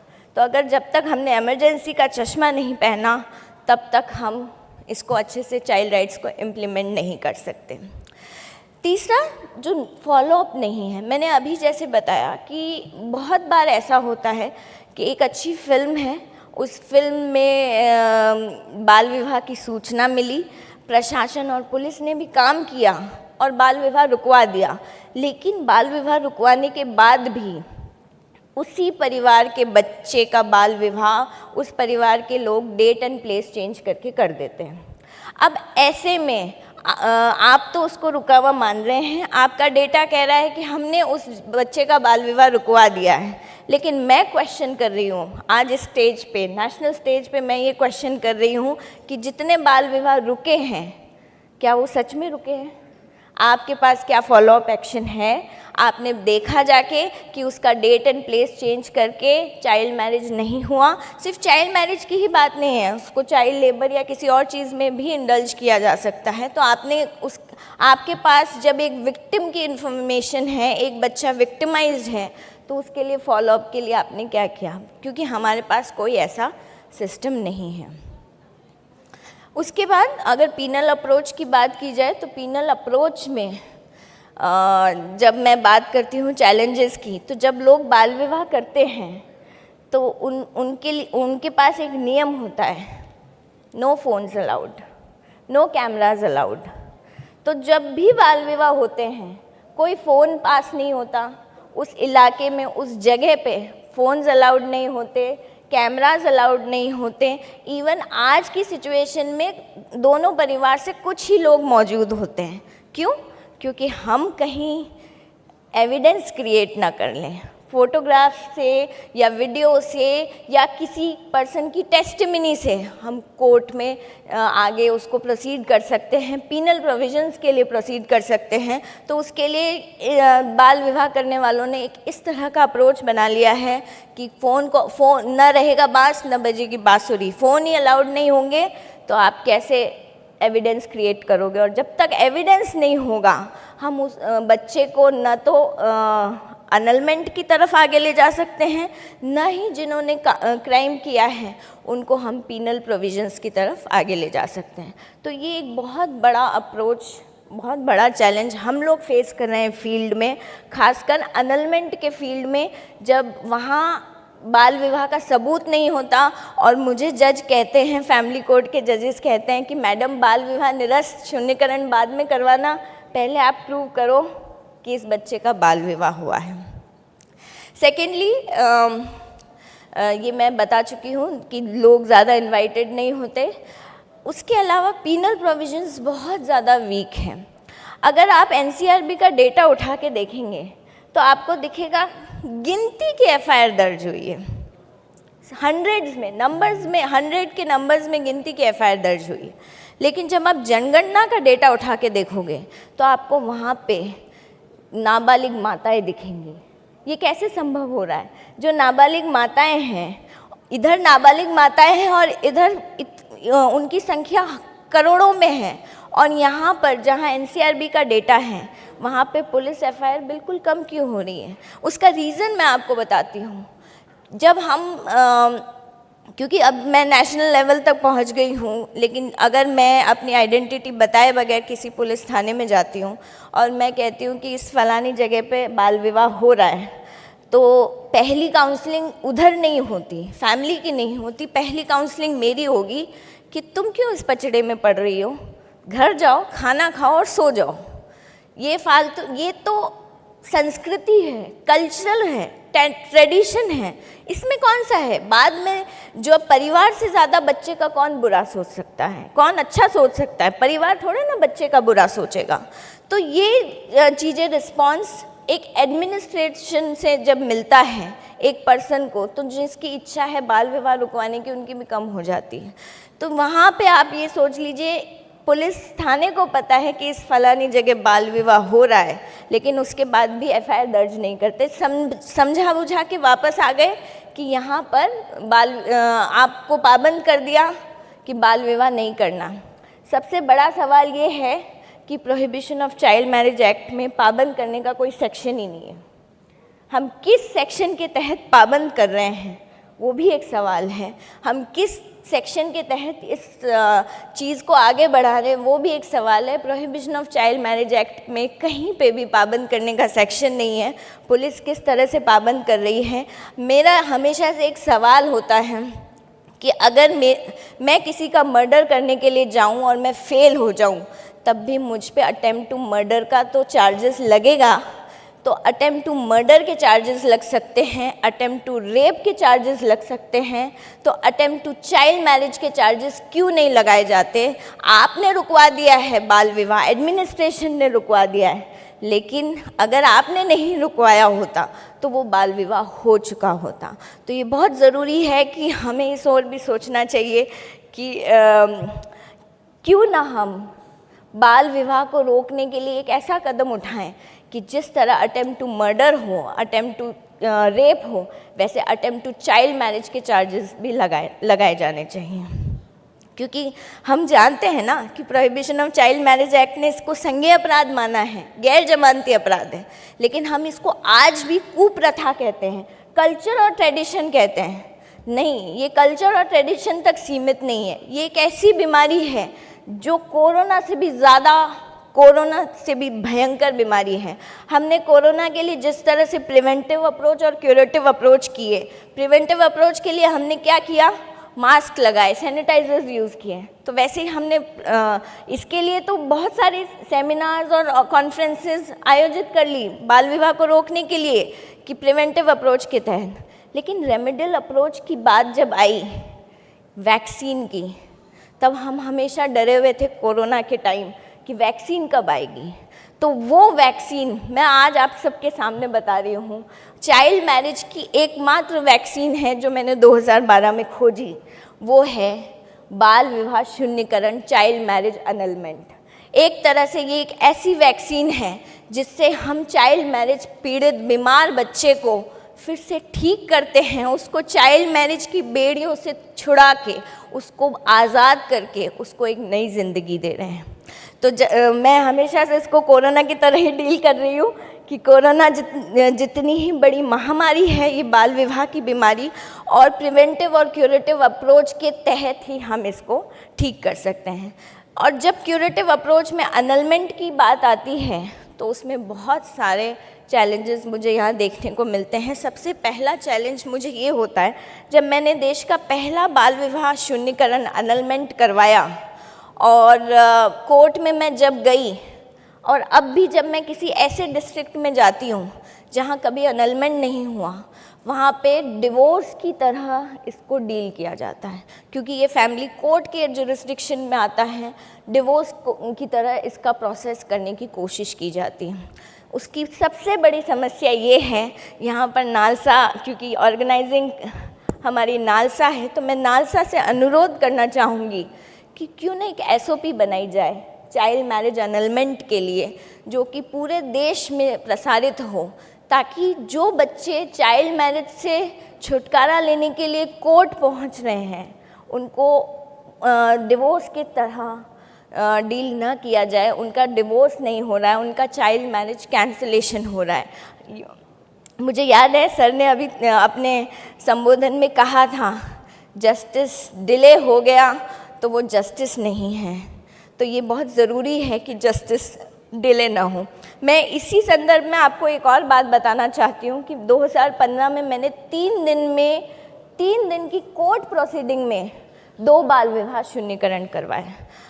3 दिन की, ऐसा पहली बार हुआ कि कोर्ट के अंदर पहले दिन केस फाइल हुआ, दूसरे दिन बयान दर्ज हुए और तीसरे दिन डिक्री हुई।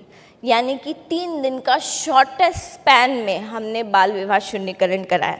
ये बताने का रीज़न यही है, ये पहली बार हुआ था देश में, तो इसे राजस्थान हाई कोर्ट के ऑनरेबल चीफ जस्टिस सर ने मुझे और जज फैमिली कोर्ट के जज को सम्मानित भी किया। तो मैं ये बताना इसलिए चाहती हूँ ताकि हम सब इसी तरह से क्यों ना इम्प्लीमेंटेशन करें, ताकि ऐसे कई बच्चे जो बाल विवाह के खिलाफ आगे आ रहे हैं वो बाल विवाह से मुक्ति पाएँ। तो SOPs नहीं है। सेकेंडली जो डिवोर्स का प्रोसेस अपनाया जाता है, और थर्ड जो है, जो कर्मचारी हैं या जो प्रोसीडिंग ऑफिसर्स हैं उनकी ट्रेनिंग्स नहीं हुई हैं, और उस वजह से बहुत सारा सेंसिटाइजेशन का इशू तो रहता ही है, लेकिन उसके अलावा दूसरी समस्याएं और सामने आती हैं कि हम उनको ये कहना चाहते हैं कि हम बाल विवाह शून्यकरण के लिए आए हैं, डिवोर्स के लिए नहीं आए हैं। उसके अलावा एक जो सबसे बड़ी समस्या आती है वो आती है जाति पंचों की। अब मैं आपको यहाँ पर क्योंकि वाइंड अप करने की सिचुएशन में हूँ, मैं 2 स्टोरीज़ आपको समराइज़ करके बता रही हूँ, राजस्थान की ही है। एक बच्ची थी जिसका 11 महीने की उम्र में बाल विवाह हुआ। जब वो बड़ी हुई तो उसने कहा मुझे ये बाल विवाह नहीं रखना। तो जब उसने मना किया तो उसके समाज के लोगों ने, पंचों ने उसको जाति बाहर कर दिया। जाति बाहर का मतलब होता है उसको और उसके परिवार का हुक्का पानी बंद करना। मतलब कोई उसके घर जाएगा, ना कोई उसके घर आएगा, इवन किराना का भी सामान उसको उस गांव से नहीं मिलेगा। और जाति बाहर करने के बाद उसके ऊपर 16 लाख रुपीस का दंड लगा दिया गया कि तुम चाइल्ड मैरिज की खिलाफत कैसे कर रही हो, तुम्हें उस चाइल्ड मैरिज में रहना पड़ेगा। मेरे पास आई बच्ची, उसके बाद हमने सारा प्रोसेस किया। इस दौरान मुझे भी धमकियां मिली कई नेताओं से कि इस केस को छोड़ दो, ताकि अपने आप जो चीज़ कोर्ट में चल रही है वो अपने आप सिमट जाएगी, तुम इस केस को छोड़ दो। हमने उस केस को डील किया, उस बच्ची का बाल विवाह शून्यकरण हुआ, और शून्यकरण होने के बाद वो अपने पैरों पे खड़ी हुई और आज वो जब उस गांव में जाती है जहां उसको जाति बाहर कर दिया गया, वहां उसको वो सम्मान मिलता है। हमने उसको पूरी तरह से रिहैबिलिटेट किया। उसके अलावा एक ऐसा केस भी है जहां मैंने रात के 4 बजे किसी बच्ची को रेस्क्यू किया, और जब बाल विवाह शून्यकरण का कोर्ट में केस लगाया तो क्योंकि एविडेंस नहीं था हमारे पास, कोई शादी का होता ही नहीं, फ़ोटोग्राफ करवाते ही नहीं है, तो लड़के ने कोर्ट में आके कहा बाल विवाह ही नहीं हुआ, आप पहले बाल विवाह प्रूव करो कि मेरा इसके साथ बाल विवाह हुआ है। तो वहाँ सिचुएशन इतनी क्रिटिकल हो गई, वहाँ से हमने बहुत सारे एविडेंसेस कलेक्ट किए और उस बच्ची का बाल विवाह निरस्त करवाया। एक ऐसी भी चीज़ें मेरे साथ हुई हैं जहाँ मेरे सामने फेक केसेस क्रिएट किए गए ताकि मुझे बुलाया जाए और मुझे वहीं ज़मीन में गाड़ दिया जाए। ये इस तरह की समस्याएं भी हम लोगों को झेलने को मिलती हैं, और पूरा एक सिचुएशन क्रिएट किया गया कि आप आइए और यहाँ पर बाल विवाह होने वाला है। बच्ची से भी मेरी बात करवा दी कि मेरी शादी हो रही है, आप रुकवाइए, और मैं वहाँ पहुँच भी गई। और पहुँचने के बाद मैं ऐसी सिचुएशन में फंसी जहाँ पर मैं लाठियों के साथ कम से कम 10-15 लोगों के साथ सामने खड़ी थी जो कि मुझे मारने के लिए तैयार थे। तो आप इस बात से समझ सकते हैं कि बाल विवाह को कितनी मुश्किलों से हम लोग ख़त्म कर पा रहे हैं। मैं इस बात से बहुत ज़्यादा फैसिनेटेड हूँ कि जब सुप्रीम कोर्ट और नालसा बिल्कुल हर स्तर तक जा रहा है। कोई ऐसा स्टेट नहीं है, कोई ऐसा ज़िला नहीं है जहाँ पे नालसा नहीं पहुँच रहा है। जब उच्च स्तर से निम्न स्तर तक चीज़ें पहुँच रही हैं तो सिर्फ सेंसिटाइजेशन ही नहीं, हम क्रियान्वयन चाह रहे हैं, वो इम्प्लीमेंटेशन चाह रहे हैं, वो भी होगा। क्योंकि समय की कमी है तो एक बात कह के अपनी बात को ख़त्म करना चाहूँगी कि बाल विवाह को पूरी तरह से कैसे ख़त्म किया जा सकता है। तो उसके 3 तरीके हैं। पहला, हम बाल विवाह शून्यकरण की तरफ आगे बढ़ें। सिर्फ पूरे देश में राजस्थान ही एक ऐसा राज्य है जहां बाल विवाह शून्यकरण हुए हैं, 52। उसके अलावा 2 बाल विवाह निरस्त MP में हुए हैं। उसके अलावा ऐसा कोई स्टेट नहीं है जहां बाल विवाह शून्यकरण हुए हैं। तो ये बहुत ज़रूरी है कि हम जो बाल विवाह शून्यकरण की वैक्सीन है उससे हर पीड़ित तक पहुंचाएं ताकि बच्चा बाल विवाह के दंश से मुक्त हो जाए। दूसरा, ये बहुत ज़रूरी है कि मैं इस बात से पूरी तरह से इत्तेफाक रखती हूँ कि भय बिना प्रीत नहीं। तो जो हमारा पीनल प्रोविज़न है उसको स्ट्रॉन्ग करने की ज़रूरत है ताकि जो सिर्फ जनगणना और NCRB के डेटा में कॉन्ट्रडिक्शन की बात तक सीमित नहीं है, बात है हर उस अपराधी को सज़ा मिलने की जो बाल विवाह का अपराध कारित कर रहा है। तीसरा, सेंसिटाइजेशन तो है ही और उसी के तहत हम लोग आज यहाँ पे मौजूद हैं कि हम हर स्तर तक पहुँचें और बाल विवाह के दंश को ख़त्म करें। अपनी बात सिर्फ इस बात से ख़त्म करना चाहूँगी कि 1929 में शारदा एक्ट आया, तब हमने बात की थी कि बाल विवाह ख़त्म होने चाहिए। 1947 में हमारा देश आज़ाद हो गया है, लेकिन हमारे देश के बच्चे आज भी आज़ाद नहीं हुए हैं। हमारे देश के बच्चे आज भी बाल विवाह की बेड़ियों में बंधे हुए हैं। जो 2047 की हम बात करते हैं, मैं इंतज़ार नहीं करना चाहती कि हम 2047 तक इंतज़ार करें बाल विवाह से पूरी तरह से मुक्त होने के लिए। हमें क्रांति आज और अभी उठानी होगी और इस मंच से आह्वान करना होगा कि बाल विवाह की बेड़ियों से हर बच्चा आज़ाद हो, हर बच्चा अपनी अधिकारों का उसका संरक्षण हो और हर बच्चा अपने सपनों की उड़ान भर सके। और हम सब मिलकर एक दिन ये कहें कि once upon a time there was a child marriage. जय हिंद, जय Bharat. Thank you very much, Dr. Bharti. She has spoken from her heart, and we congratulate her for the wonderful work she has been doing. 2 things I would be highlighting for all the legal services authorities. I didn't know this. Brother Bhuya also didn't know this. We thought that maybe in the northern parts of India, child marriage is more rampant than the eastern part. But these figures are startling. Jharkhand, 104,000. Bihar, 51,000. Bengal, 25,000. So therefore, as she says, that we need to face these challenges by sensitizing people. We request the state legal services authorities of these states, as well as the other states, to curb the menace of child marriage. Even if it can't be prevented, at least, as she says, the vaccine is annulment of child marriage. We should take steps to that effect. And so far as the observation that even after 75 years of independence, children are not free from child marriage, this must wake us up from our slumber. We must do something, and this is the reason why we have organized this conference, so that, solutions can be found out. Now I request Dr. Jyoti Dogra Sood, Professor of the Delhi University, to give her address. A short introduction. Her areas of interest are criminal law, juvenile justice and human rights. She is a member of the committee which drafted the Living Conditions in Institutions for Children in Conflict with Law Manual, March 2017. Thank you, sir. And there are other achievements. Yes. Because of time constraints, I can't. Yeah. Madam, please. Yeah. Thank you so much. Because of the paucity of time, I'm not doing the necessary salutations, but I would just greet Honorable Mr. Justice Surya Kant, Judge Supreme Court of India, the chair and the co-chair, other Supreme Court judges. I cannot take Honorable Justice Ashwini Kumar's name because of him I'm here. Otherwise, people would never know me in Assam that I exist. So thank you, sir. and all other Chief Justices and judges of the various high courts. Speaking after Kriti is a Herculean task. You know, you just wanted to sit there and thought she should only speak because she's speaking from the heart. I am in a minority here. She's an activist who has prevented child marriages. I have not done anything for child marriages. The judges sitting on the dais who may have given various judgments. I stand here as an academician. So my job is just to tell you, just take you through an academic journey, because academic journeys are also very important.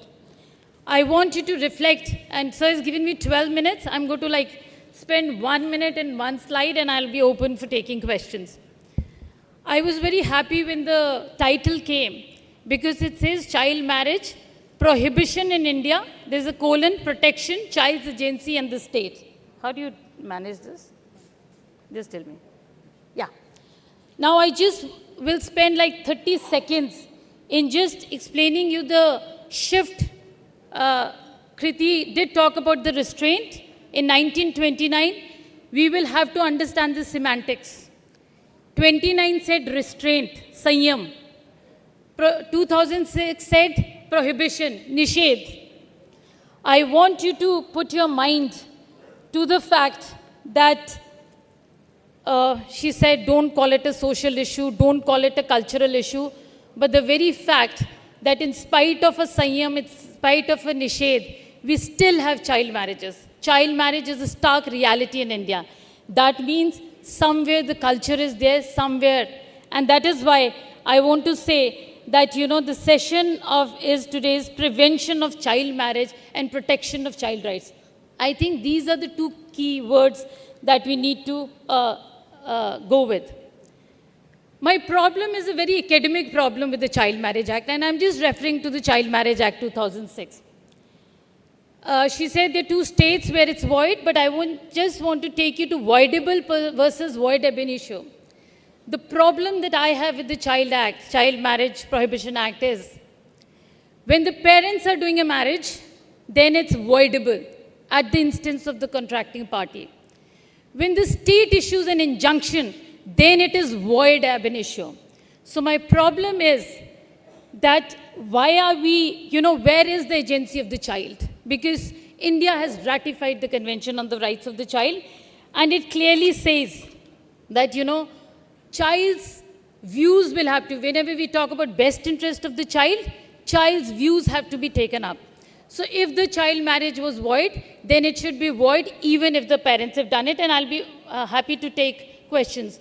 My problem with the void ab initio and voidable is that when it's the state's dictum, it's void. When it's parental influence, it's voidable. That leaves a question mark on the agency of the child. And maybe I'm wrong, and Kriti might correct me, but when I look at the child marriage jurisprudence, when I look at the literature on child marriage, there are intersectional issues. There is the issue of caste. There is the urban-rural divide. There is the question of poverty. And that is why, sir, I want to take this opportunity to say that the model which NALSA has come up with, so there is a SOP by NALSA, which came after the 2024 judgment, and which talks about ASHA. So I think sir, in his address, did talk about ASHA. ASHA ka jo sara, the whole tone and tenor of ASHA is, looking at these intersectional issues. And the model which, so it says awareness, which we are doing, support, help, and action. Kriti posed a question today for all of us, that okay, I've stopped the child marriage, what happens after that? The NALSA SOP is talking about it. It says give it support, help, and action. And the biggest takeaway from the NALSA SOP is, and I don't know how many of you have really gone through that NALSA SOP, each one of us who's interested in child marriage must read it, because it talks about a PPR model. And you know what a PPR model is? Prevention, protection, and rehabilitation. Kriti has been asking for very, very severe criminal law, penal provisions. I'm a student of criminal law, and I also take Andrew Ashworth very, very seriously. and he talks about minimal limits of criminalization. He says, you must not criminalize something if there are other ways how you can do it. And I think NALSA has done that step by giving that SOP by saying prevent it, protect, and then rehabilitate. So I think if we are able to execute this PPR model, and I don't want more criminalization, and I'll tell you why there's a problem with criminalization. So because in spite of the criminalization, in spite of prohibition, we've not been successful. So what is needed is this prevention, protection, and rehabilitation. Now, we are in a very strange situation. The child is anyone who's 18 years of age. This differs in the national legislation. The Convention on the Rights of the Child does say that you can increase or decrease as you want. But if you look at our Prohibition of Child Marriage Act, 18 for girls, 21 for boys. At the instance of the contracting party, within 2 years, it can be annulled. That means if I read it, notwithstanding the Majority Act, if I read it, the girl can annul it when she's 20, the boy can annul it when he's 23. Now look at the gender implications that it will have. I'm a girl, I got married at the age of 17. I was okay with the marriage. The boy is 20, he goes to 22, he annuls the marriage. This again will have gendered implications.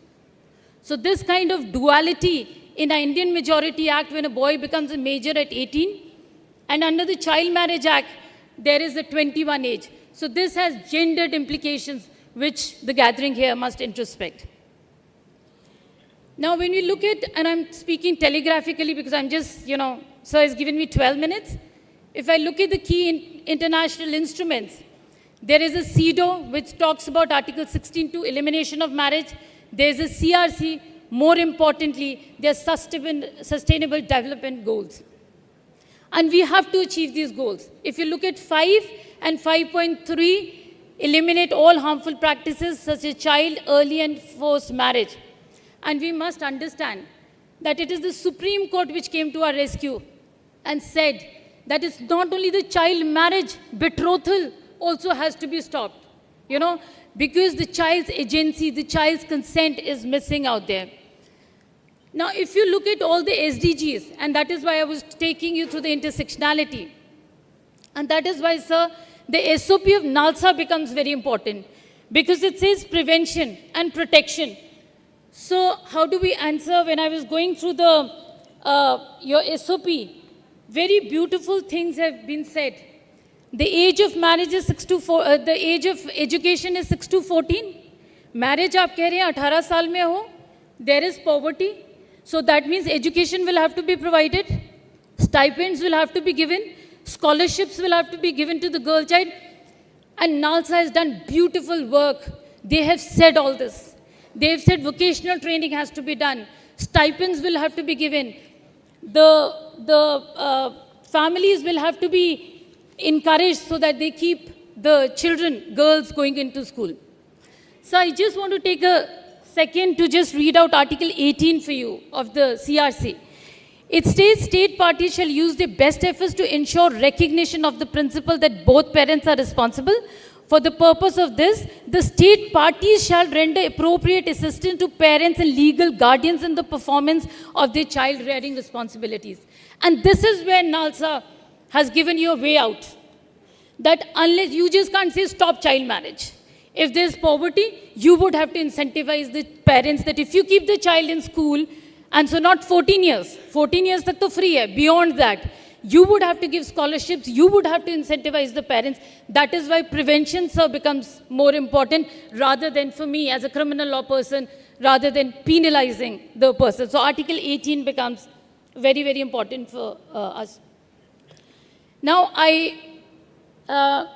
thankfully, Justice Ashwini gives me these brilliant opportunities. And I thought Supreme Court judges are sitting here and everybody is sitting here. I just want to draw your attention, sir, to a very, very problematic section of the Child Prohibition Act.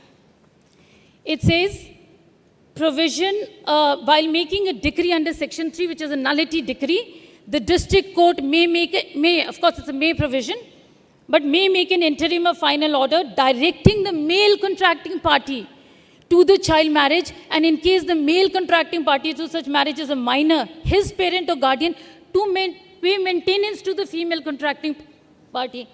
So what I've written is, the girl's perception is an expense to be born rather than a child to be raised. Sir, there's a distinction, baat ho rahi thi abhi divorce ki. There is a difference between divorce and a nullity. Divorce just puts an end to the legal termination of a marriage. That means marriage existed. There's a legal termination of marriage. But sir, the moment you declare a marriage null, that means the fiction is created as if it never existed. And a thing which could never exist, why would the male contracting party pay maintenance? So sir, the legislation itself is conceptually flawed. When the legislation is looking at a girl that she is not to be protected, but she is a burden to be born. And that is why, sir, I say that NALSA's SOP will have to be operationalized because it's a PPR model. It talks about rehabilitation. If you look at the Juvenile Justice Act, you have child welfare committees. The child needn't go back, probably. The thing out would be the child needn't go back to the parents, if a child marriage has taken place, and you put the child in an institution. But sir, I've worked for a long time, again, academically, in Juvenile Justice Act.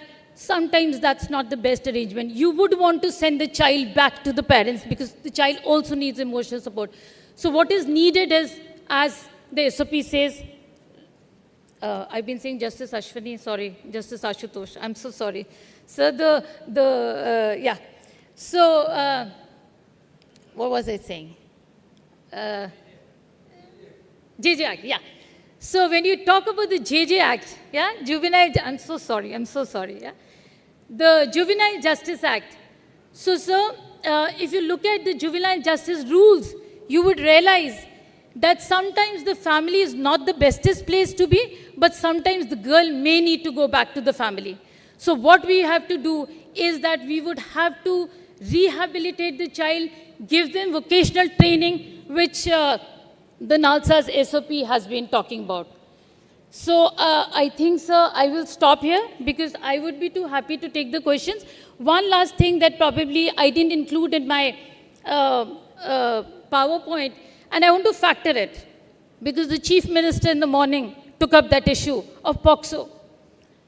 Sir, we would have to understand the intersectionality of gender here, because what has happened is that POCSO says, and now the marital rape exception in the Bharatiya Nyaya Sanhita says that marital rape exception would not apply to a wife below 18 years of age.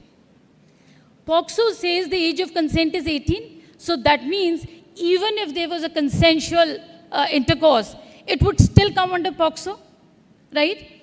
Now, supposingly there's a child marriage, there's a talk of annulment of marriage and all of the child has been taken care of.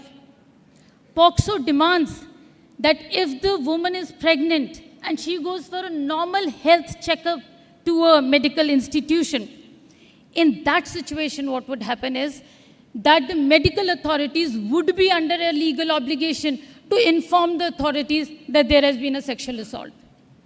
So something which we are not annulling, calling voidable, has very, very penal provisions in POCSO. So, sir, we need to address these situations. The legislature, as I told you, has a very conceptually flawed legislation. So, this August gathering really needs to introspect. I was talking very telegraphically because it was 12 minutes, and I kept saying Justice Ashwini to Justice Ashutosh, and that is why when I kept saying, because of him I'm here, he was not smiling. So I thought, why is he not smiling, yeah? So I'm extremely sorry, but because I was like, I wanted to finish my work in time so that there are questions, because I shouldn't run away from that podium without taking questions. So I said what I had to say, but I'll be too happy to take questions. Thank you, sir. I hope Thank you very much, Dr. 10 Sood. minutes, I hope. Yeah. After the practical life experiences shared by Dr. Bharti, we have had a wonderful legal overview. 1929 restraint, proceeding to 2006, it was prohibition. Madam has stressed on the need for prevention, protection and rehabilitation. She has touched upon the Sustainable Development Goals. She has also said that the legislation is flawed, which the Parliament should address if at all, the matter reaches the Parliament. NALSA SOP has to be operationalized. Well, Madam says that the SOP is quite helpful, and so far as the legal services authorities are concerned, we would urge that the same be put into action. Now I would request Madam Mezivolu T. Thereye, Principal District and Sessions Judge Kohima, to address us. She has been an additional registrar in the Supreme Court of India to look after the work of the Supreme Court Legal Services Committee and the Mediation and Conciliation Project Committee. She has worked for protecting every child's identity, be he or she figuring as an accused or as a victim of crime or as a witness. Madam, floor is all yours. Thank you, Lordship, for the introduction. Slight correction, I was the Registrar OSD in the Supreme Court. Yeah. I've been asked not to address the gathering by name, so I will be avoiding that in order to save time. But Honorable Mr. Justice Surya Kant, Judge, Supreme Court of India, and Executive Chairman of the National Legal Services Authority, Lordship, thank you for granting me this opportunity and the privilege to speak today. All the honorable judges on the dais and off the dais, the honorable Chief Justices and the High Court judges, my colleagues from the District Judiciary, the officers of the National Legal Services Authority, and the State Legal Services Authorities, the speakers, esteemed guests, and ladies and gentlemen. It is a profound honor to address this distinguished gathering on an issue that strikes at the heart of human dignity and justice, the prevention of child marriage and the protection of child rights. Standing here today as a district judge from the state of Nagaland, I feel the weight of both our shared responsibility and our collective potential. Child marriage, as we all know, is not a relic of the past. It is a continuing challenge that silently robs millions of children of their childhood, their education, their health, and their right to self-determination. It is a practice that hides behind culture and neglect, but its consequences are grave and universal. In convening here in the city of Guwahati for this East Zone Regional Conference, we meet at a critical juncture. The northeastern and the eastern states together reflect the diversities of India's social fabric and also its most pressing responsibilities. From the tea gardens of Assam to the villages of Bihar, and from the plains of Bengal to the hills of Nagaland, the persistence of child marriage is both a social and a legal concern. Today, actually, my aim was to take us through the history, but since the former speakers have spoken about the legislative intervention and also at the international level, the evolution that has taken place, I will not be divulging again on those things, but briefly on the causes, the effects, and most importantly, to discuss what we members as judiciary can do to strengthen the protection of child rights. So I would also like to briefly mention about the data, the statistics of the child marriage, which is taking place between the age group of 20 to 24, but the marriage are like when they are below 18. So yes, we are aware that India has made so much progress, yet the challenges remains immense.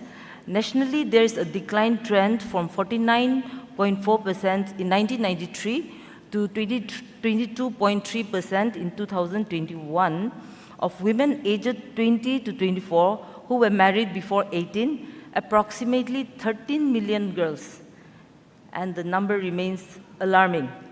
Each day, roughly 4,400 child marriages occur across India, but only 3 cases on average are registered for legal action. This gap between crime and prosecution reveals the limits of enforcement and the persistence of social complicity. Within our East Zone, the picture is mixed.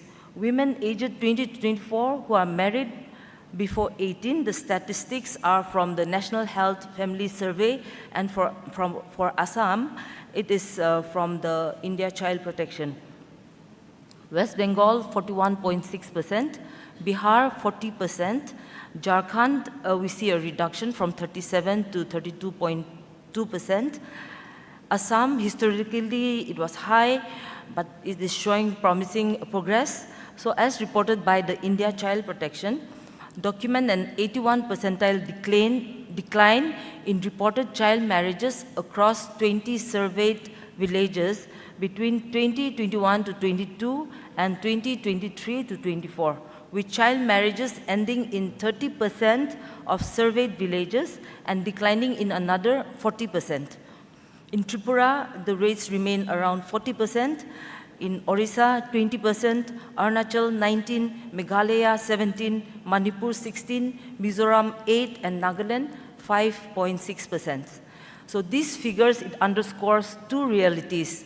First, child marriage is not confined to any one region, religion, or community. It is cutting across social malaise. Second, Northeast, despite better gender indicators in some states, is not immune. Even where the percentage is low, isolated clusters of high prevalence persist, demanding vigilance. Now to craft, the causes are like economic hardship, educational deprivation, caste and social inequalities, patriarchal norms, and weak enforcement. I would like to mention that our courts have long stood as the guardian of child rights and have been making interventions from time to time. Decisions of the courts have shifted the national conversation from punishment to prevention, from symbolic law to operational enforcement. We are aware of the Bal Viva Mukt Bharat, the Child Marriage Free India campaign, which was launched in November 2024. Its goal is to reduce child marriage prevalence below 5% by 2029 in high burden states. So within months of this campaign, we have seen the official report says that there have been intervention and it prevented 35 marriages in Assam, 42 in Tripura, 6 in West Bengal, and 2 in Bihar. While modest in number, these are some of the successes that demonstrate how vigilant administration, empowered officers, and public awareness can save lives and futures. Under the Legal Services Authority Act, the national, state, and district legal services authorities are charged with ensuring that legal aid and awareness reach the most vulnerable. So there have been a lot of intervention and to prevent child marriage. So as in awareness and education, SLSAs and DLSAs conduct workshops in villages and schools to explain the PCMA, its penalties, and right of children. As in empowering volunteers, the PLVs, the teachers, and community leaders are trained to identify and report impending child marriages. Then the intervention and the legal aid. Already as mentioned by our Honorable Justice Surya Kant and also one of the speakers here, through the schemes like NALSA's ASHA, awareness, support, help, and action, free legal aid is provided to the victims and or whistleblowers to file complaints, obtain injunctions, or seek annulment. Then comes the coordination between the SLSAs and the DLSAs with the child marriage protection officers, then the child welfare committees and the Department of Education and Women and Child Development to ensure that rescued children are not left unsupported.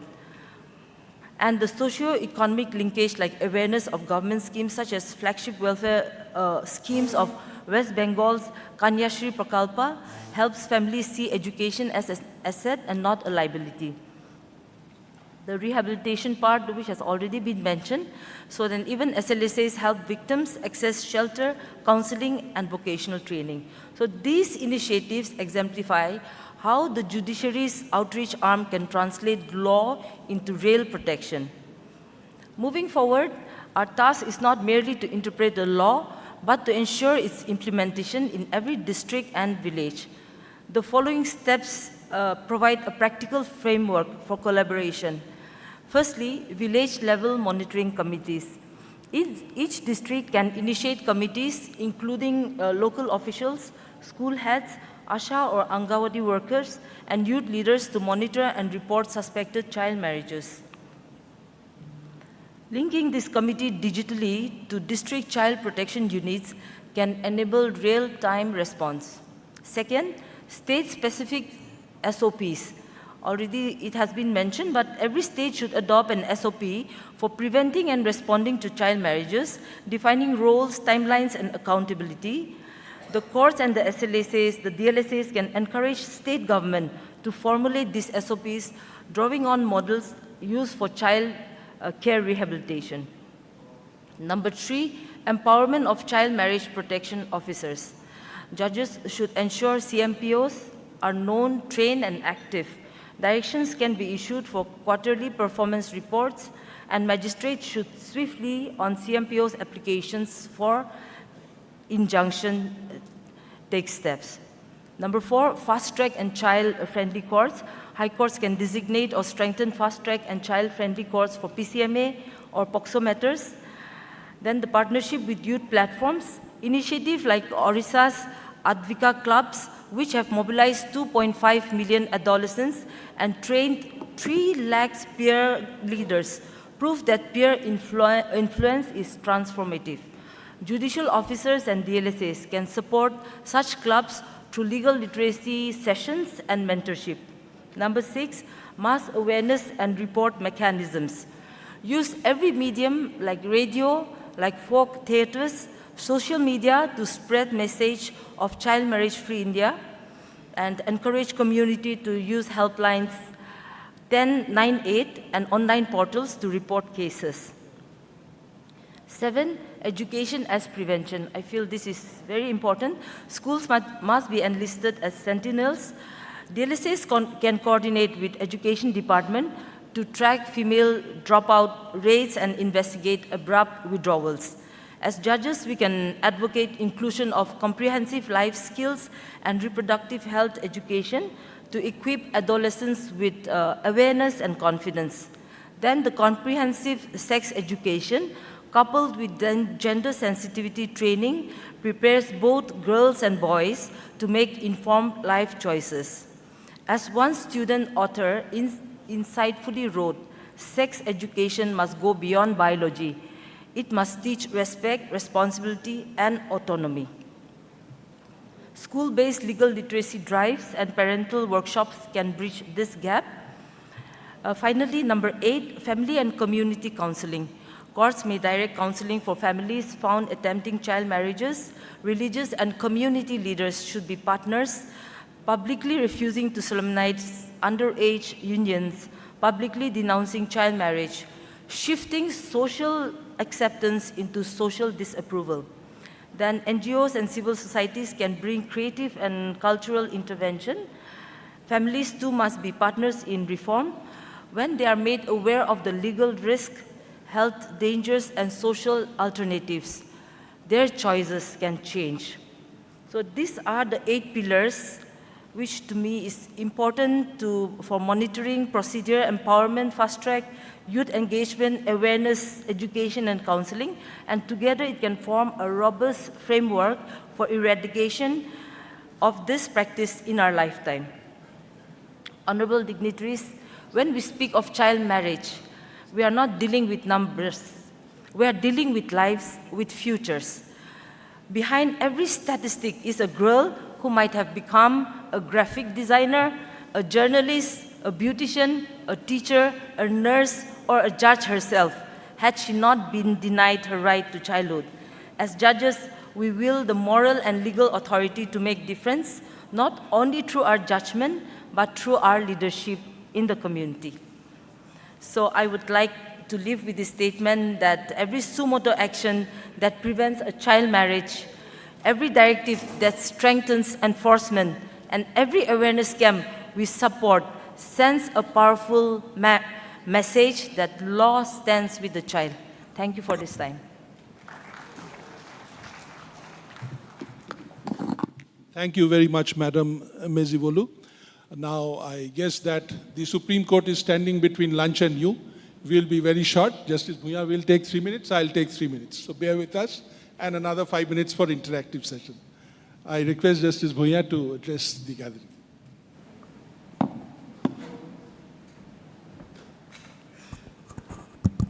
Honorable Justice Surya Kant and all the honorable judges of the Supreme Court, the Chief Justices, honorable judges, resource persons, distinguished guests, ladies and gentlemen. Very good afternoon to all of you. I fully agree with what Madam Terry said. This is not a distant problem. This problem is staring at us. I distinctly remember to have attended a state-level conference more than a decade back here in Guwahati itself about the menace of child marriage and how it affects child rights. And 10 years down the line, we are again discussing this. This only goes to show that the problem persists. The problem persists and continues to thrive despite stringent laws. There I come to the views expressed by Dr. Sood of Delhi University. There is a dichotomy here between different laws operating in the field. In fact, I would say our legislative framework, it reveals a delicate tension. While the Prohibition of Child Marriage Act criminalizes solemnization of child marriage, but it makes the child marriage voidable, not void. In contrast, you look at POCSO, any sexual activity with a child below 18 years of age is an offense, and consequences follow. In fact, a bench of Justice Oka and myself, we were confronted with this very delicate situation in a case coming from West Bengal. Unfortunately, the case took a different dimension because of the unwarranted observations made by the presiding judge as to how girl-child should behave, adolescent girl-child should behave, how she should curtail her sexual feelings and all those. Totally unwarranted. So, suo motu writ petition was taken up. Then the state of West Bengal also filed a criminal appeal. That's how the matter came before us. The girl was about 15 years of age. She eloped with a boy of 23 years of age, and they had a child. It was then that the law was set in motion, and he was arrested under the provisions of POCSO. Police filed the FIR. Ultimately, the trial judge convicted him and sentenced under POCSO 4 and 6, and sentenced him to 10 years of imprisonment. He filed an appeal. The bench upheld the conviction, but said that he need not go to jail, and in that context made those kind of observations. So ultimately, then a lot of women lawyers filed letters to the Chief Justice, and that's how the matter came. So here, without going into, there are so many intricacies in this case, without going into all this, we notice that there is a human angle here also. It was the wife, so-called wife, who became the real victim of the entire episode. She was at a stage where if her husband goes to jail because of this, she had no one else to look after. She had a child too. So this is how the law, already she was traumatized, the law made her more traumatized. So we upheld the conviction of the husband, but exercising powers under 142, we stayed it and issued a series of directions to the state of West Bengal. I must say the West Bengal State Legal Service Authority, the Child Rights Committee and the government of West Bengal came forward in a very big way. They took upon themselves the responsibility of bringing up the child, the education of the mother, so and so forth. So here the point is that a purely legalistic approach is not adequate. And there I come to, and I fully agree with what Dr. Kirti said, that there are multiple approaches which we need to adopt to confront this marriage. The legislative approach is certainly an approach. It must be there with more stringent provisions. But there must be more awareness. this reflects this practice of child marriage. You may ask why child marriage is bad, why it should be prohibited, why it should be annulled. Because earlier days, people used to get married in younger times, and they had a good family. We evolve over a period of time. What was good maybe a century ago is no longer acceptable today. Child marriage virtually finishes the childhood of the girl child. It aborts all her dreams of looking ahead. It curtails her right to education. It leads to unwarranted early pregnancies, leading to health issues, medical complications, so many things.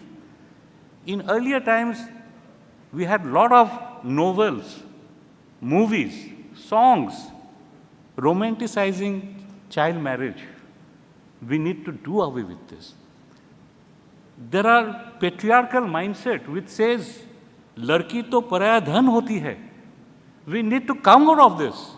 And because of such a mindset, the earliest the girl is dispensed with, it is better for the family. So therefore, her education is done away with, her childhood is done away with. There is negligence insofar as health and medical issues are concerned. I will not take much time, one more minute.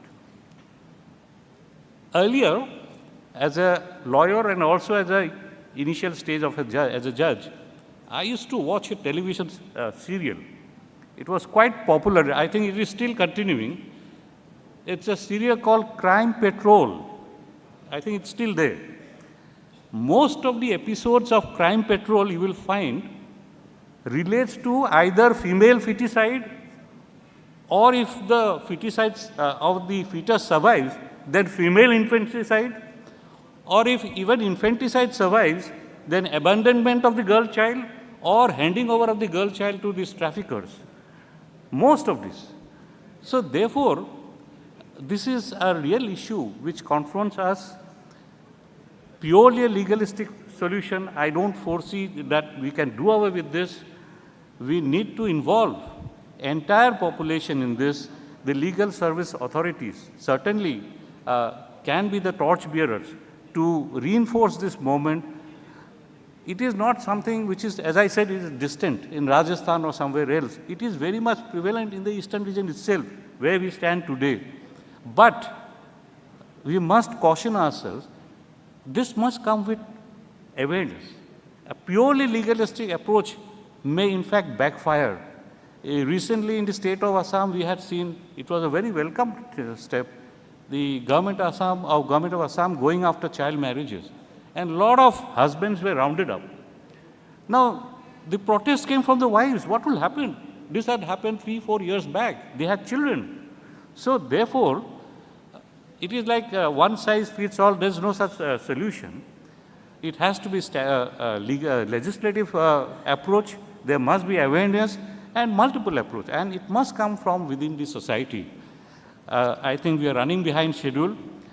This topic, this technical session is a very, very apt one. I must congratulate the Legal Services Authority for including this and being the first session of the two-day conference. I'm sure all the participants will go back convinced that this is a menace which we need to tackle head-on.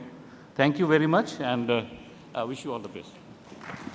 Thank you very much, Brother Justice Bhuiyan.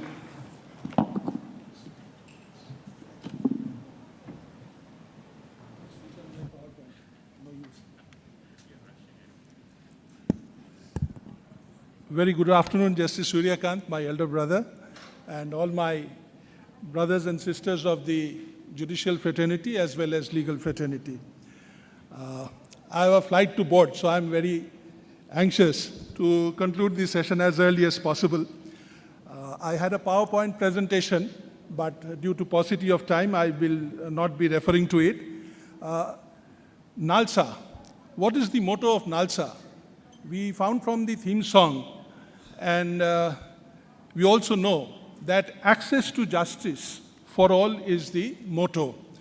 Now, I feel NALSA, over a period of time after its creation, has come a long way, not only to provide justice to all, but NALSA has taken the shape of a social reformer to establish an egalitarian society. And we, being part of the Supreme Court, the High Court, the District Judiciary, the Trial Judiciary, we are all part of this movement of social reformation by which we not only provide legal aid and assistance to those who are weak, those who are needy, those who are marginalized, but as would be evident from the movie that was screened, that we also come to the help of people who are really in need for establishing them in society. So this is one thing that we need to keep in mind. Now, so far as child marriage is concerned, I thought that while we trace back to 1929 when the Restraint Act was enacted, prior to that we must remember the contributions of two social reformers of the 19th century, Raja Rammohn Roy and Ishwar Chandra Vidyasagar. Now the present generation doesn't know what they did.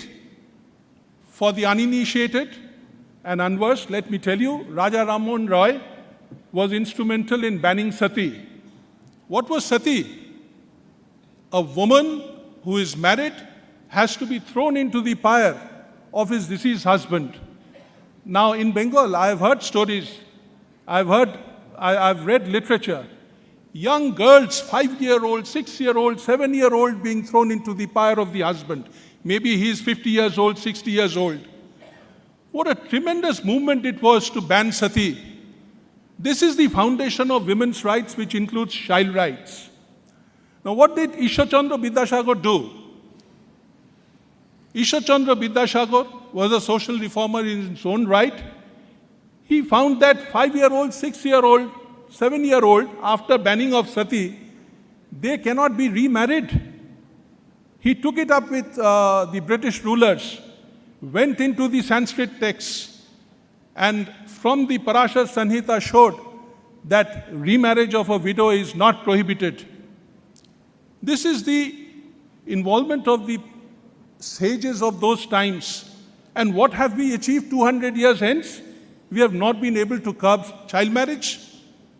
Now, just as corruption is an evil spreading like cancer in the society, I feel child marriage is equally a malaise which strikes at the very root of child rights.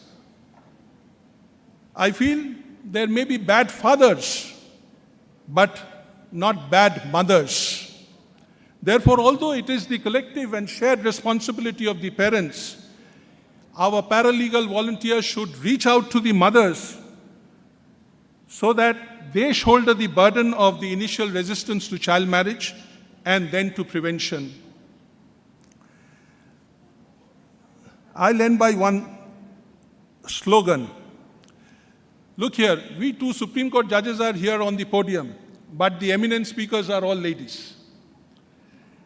Now we have come forward from the age of Beti Bachao, Beti Padhao.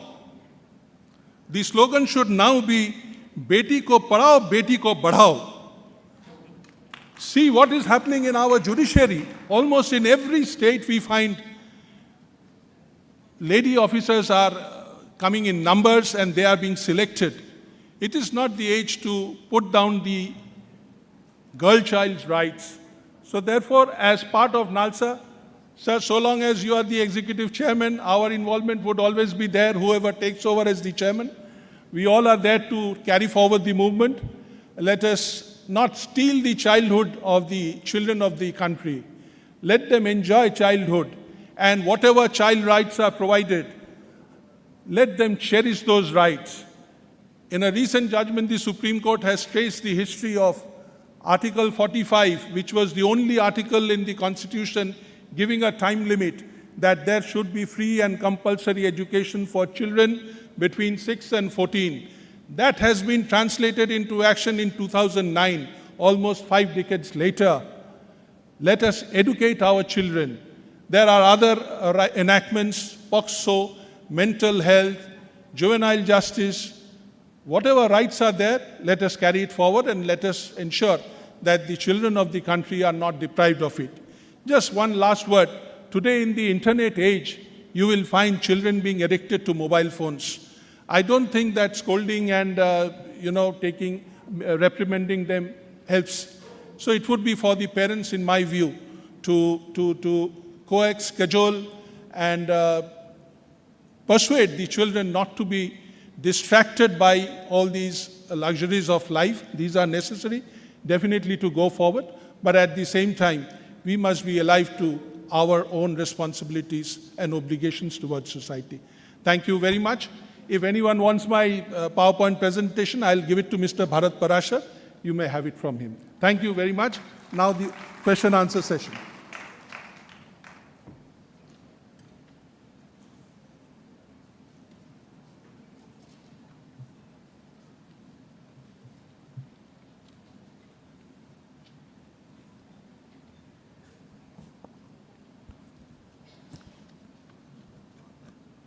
We would now have the interactive session. Can we have the questions, please?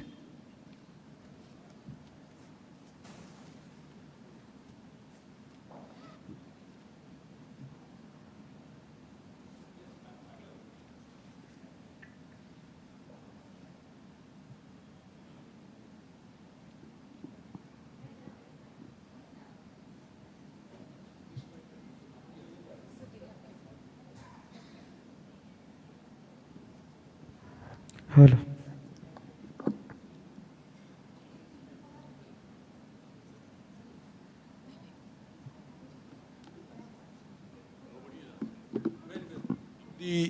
This brings us to the close of session 1. We will now be joining for lunch, and session 2 will commence after lunch. At? Half an hour.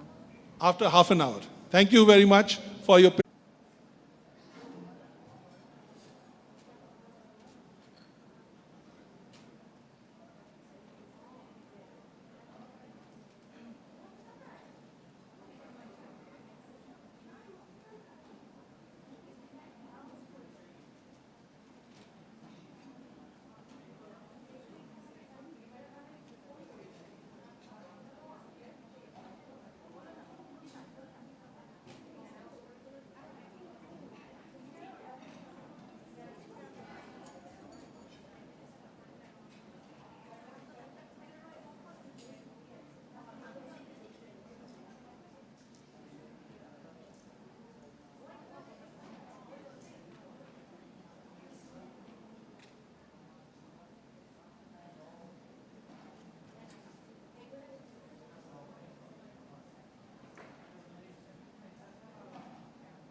Monita এজন চাৰিজন নেকি এতিয়া চাৰিজন নেকি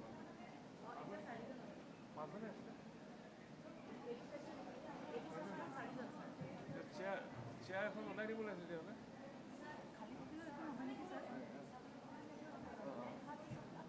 আছে নেকি মাজত বহাই দিলে হ'ল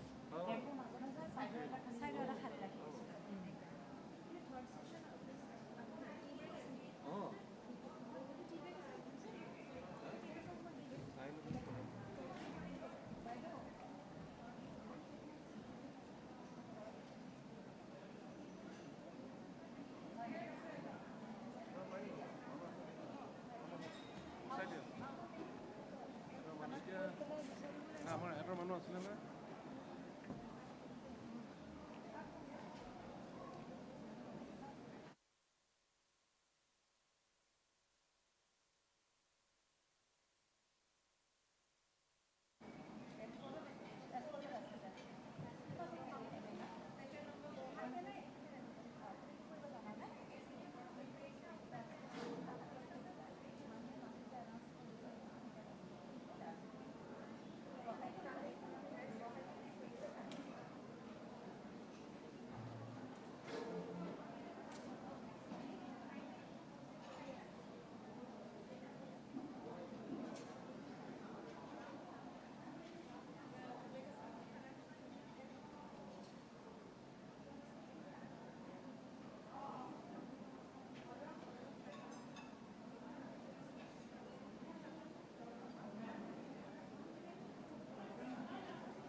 মাতি দিওঁ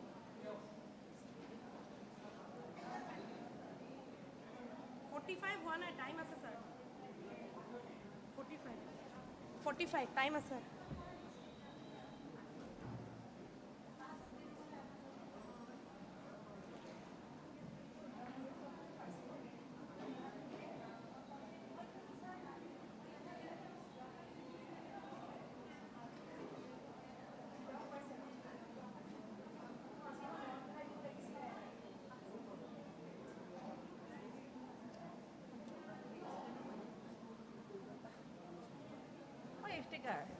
ইফতিকাৰ এজন হোটেলৰ মানুহে এখন আচাৰ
Ladies and gentlemen, in just a short while, we'll be starting with the second session of the day. I'd request all our esteemed guests to kindly come back to the hall for the session.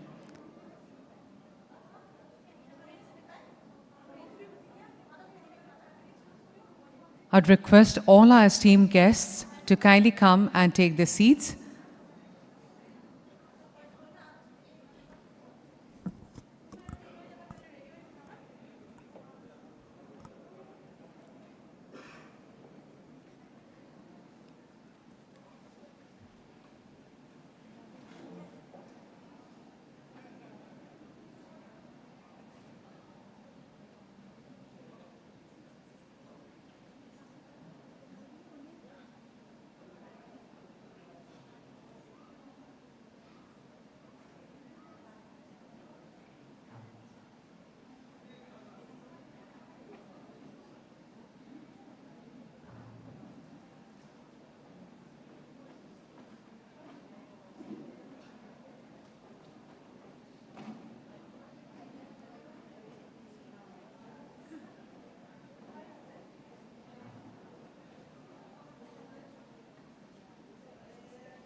I'll just make it here. If they don't listen, I'll go.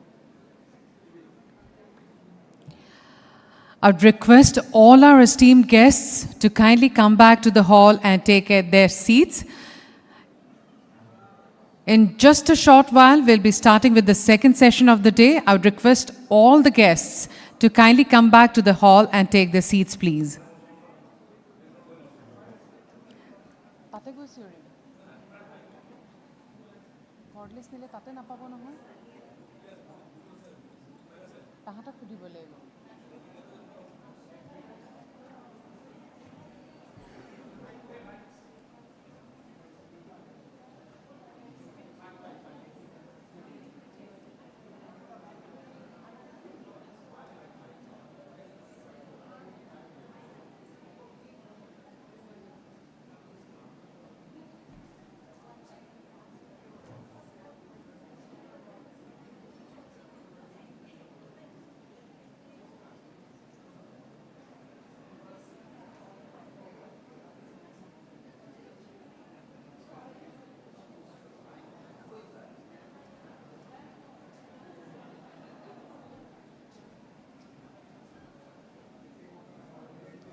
Ladies and gentlemen, welcome back.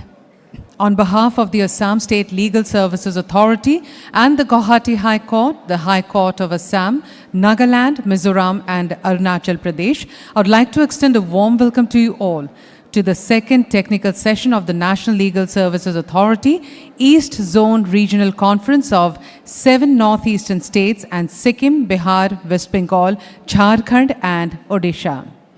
The designated topic of the session is combating the menace of narcotic drugs and psychotropic substances. It is a matter of urgent concern that the menace of narcotic drugs and psychotropic substances continues to pose a serious threat to public health, safety, and societal well-being. The far-reaching consequences of drug abuse, particularly on the youth, demand a comprehensive and sustained response. This conference seeks to serve as a vital platform for stakeholders from law enforcement, health, education, and civil society to come together, share insights, and strengthen strategies for prevention, enforcement, rehabilitation, and awareness. Ladies and gentlemen, we are honored to have Honorable Mr. Justice Sandeep Mehta, Judge, Supreme Court of India, who will chair this session. I'd request you, sir, to kindly come forward and take your seat on the dais. His Lordship is being escorted by Shri Aditya Hajarika, District and Sessions Judge, cum Chairman, DLSA, Kamrup, Amengaon. Honorable Mr. Justice Sandeep Mehta was appointed as a judge of the Rajasthan High Court in 2011 and served as Chief Justice of the Guwahati High Court, and subsequently his Lordship was elevated to Honorable Supreme Court in 2023. This session would be co-chaired by Honorable Mr. Justice Joymalia Bagchi, Judge, Supreme Court of India. I'd request Srimati Sharmila Bhuiya, District and Sessions Judge, cum Chairman, DLSA Baksa, to kindly escort him to the dais. Honorable Mr. Justice Joymalia Bagchi was appointed a permanent judge of the Calcutta High Court in 2011, served briefly in the Andhra Pradesh High Court in 2021, and returned to Calcutta later that year. His Lordship was elevated to the Supreme Court of India in March 2025. Our keynote speakers are Mr. Abhishek Mitra, Senior Joint Commissioner, West Bengal Excise, to be escorted to the dais by Shri Jayanta Khoikia, Secretary, DLSA, South Halmora. Mr. Mitra, in his 25 years of service, had led several major operations against interstate illicit trafficking in alcohol, raw spirit, and duty evasion in overseas liquor, focused on law-related tasks, leading to several amendments of the Bengal Excise Act and rules, and even drafted the submission on behalf of the state in the industrial alcohol case before the 9-judge constitutional bench of Honorable Supreme Court of India in 2024. Our next speaker is Mr. Rupin Sharma, IPS DGP Nagaland, to be escorted to the dais by Shri Homojyoti Datta, Secretary, DLSA, Hyohagor. Mr. Sharma, an IPS officer, currently serves as Director General of Police, Nagaland, a specialist in international fugitive trafficking, extradition and security. He has led several critical initiatives in policing, criminal investigations and prison reforms. Well, indeed a great set of panelists for what promises to be a highly insightful session. Now we would like to felicitate our esteemed guests on the dais. We would first felicitate Honorable Mr. Justice Sandeep Mehta, Judge, Supreme Court of India, who will chair this session. I'd request Mrs. Helen Dongliani, District cum Sessions Judge, Aizawl, to kindly do the honors.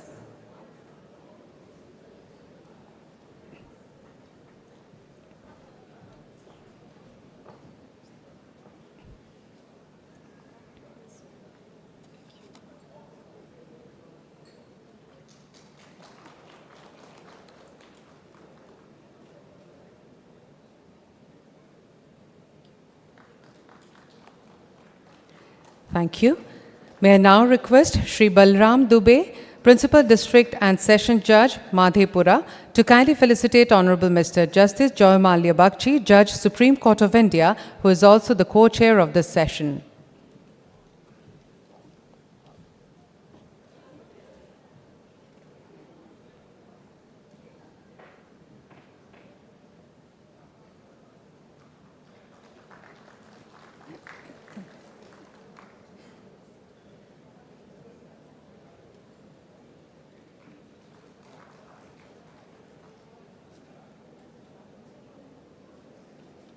Thank you. We would now felicitate Mr. Abhishek Mitra, Senior Joint Excise Commissioner, Law, West Bengal. I'd request Srimati Jyotishmita Kharma, Secretary, District Legal Services Authority, Kamrup, Amingaon, to kindly do the honors.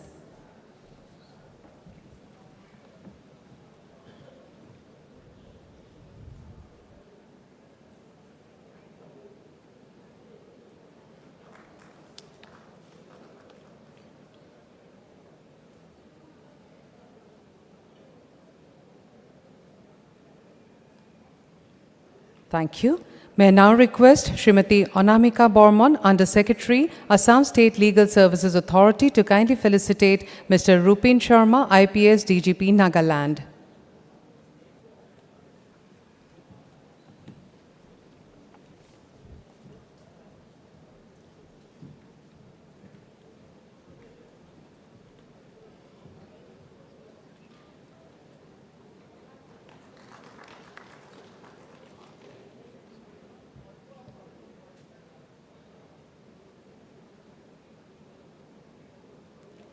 Thank you so much.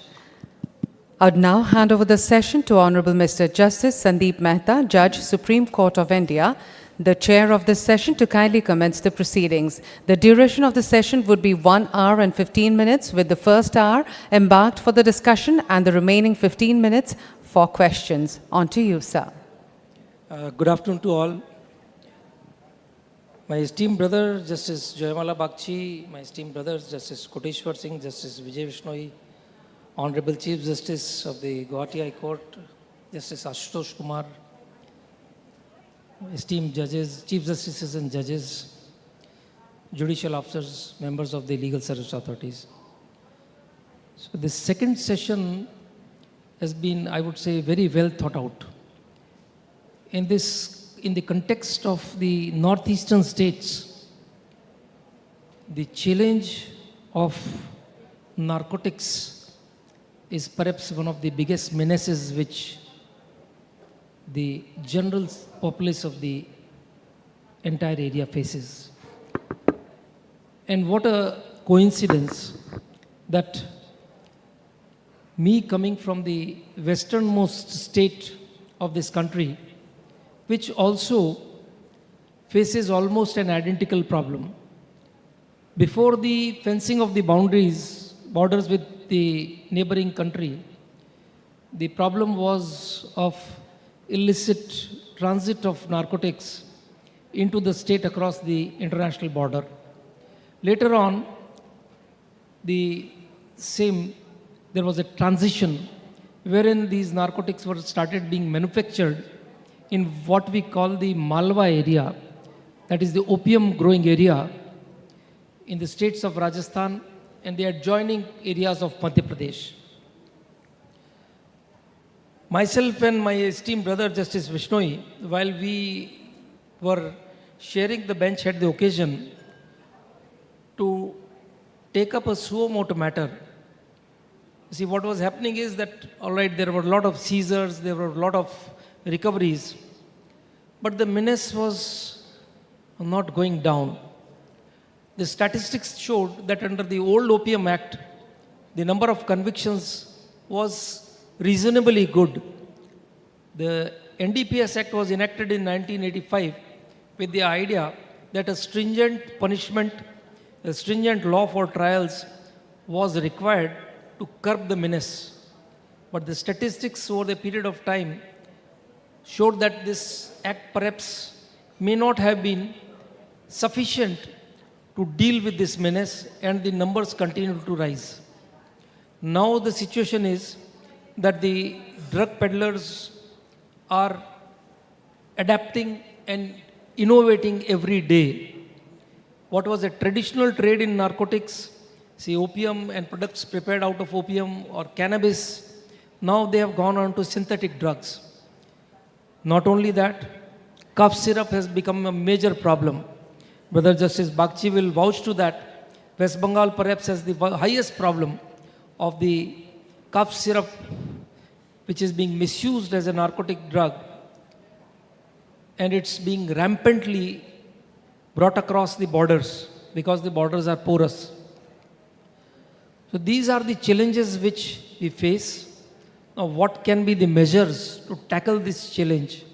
We have two experts amongst us who are dealing with these problems at the ground level.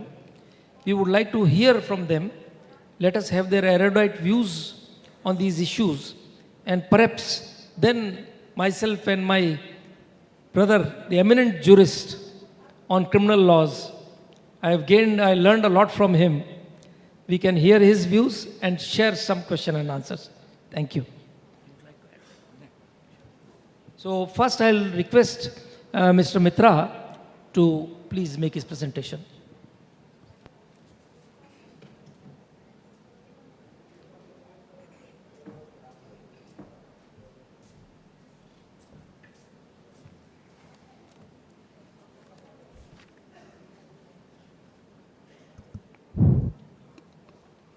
Good afternoon, your lordships, and good afternoon, the respected and learned members, participants at this August gathering. Time is short, so I will try to make it very crisp and very compact. The timing of this session seems to be very well chosen because this year marks 40th anniversary of the act that we made in 1985, that is Narcotic Drug and Psychotropic Substances Act, to honor our commitment at the UN, the declarations that and India is one of the signatories to that declaration. And 40 years later, time has come to take stock of the situation, because the situation, the drug situation, the drug scenario, as it was when the act was made and as it is now, there has been a sea change or transformation in the quality and the nature of sophistication that the drug traffickers have achieved. And, and most importantly, it is no longer a localized enforcement issue in police and other enforcement agencies which are empowered under the NDPS Act. We have a typical approach of, localized approach. We get an information, then after verification of the information, we rush to the spot, we get hold of the person. If it is a body search, then we apply section 50. If it is house search, then we apply section 42. All those legal compliance, then we send him to the court, and it is a commercial quantity, it is non-bailable under under the provision 37, and then we submit a charge sheet. So it is a sort of localized origin and localized, everything starts and ends within a particular region or jurisdiction. But as we go through the slides, we will realize that it is no longer a localized issue, it is rather a global problem. And at the end of this session, you will perhaps agree with me that a threat to narcotics anywhere in the world is a threat to narcotics everywhere in the world. With this, I start my session.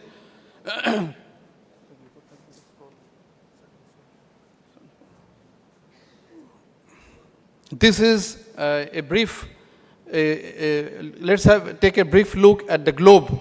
And the entire world seems to be drugged, except I think the Arctic regions, which are in white color. All the other regions, and you will also see that the same color is repeated across continents. So as I said, it is a transcontinental, transnational crime, of which the impact is felt only locally. And there is a trail, there is a trafficking trail. That is why the same color is repeated across several nations. Just a brief idea about what is narcotic drug and psychotropic substance. According to the UN declarations, the basic criteria was any substance which has psychoactive properties and which act on our central nervous system, which induce a particular type of mood or particular type of behavior, and more importantly, which induces psychodependency or a permanent sort of, clinging on to that particular substance, because the moment you try to withdraw the substance, the patient or the drug addict, he felt sick. So it is sort of chronic dependence and the effect on the CNS. Keeping these two criteria in mind, in the UN Charter, those substances were identified. Now, there are plant origins of, so far as narcotic drug is concerned, they have basically three natural origins, because there are basically three plants from which they originate. That is the cocoa plant, that is the cannabis plant, and the opium poppy plant.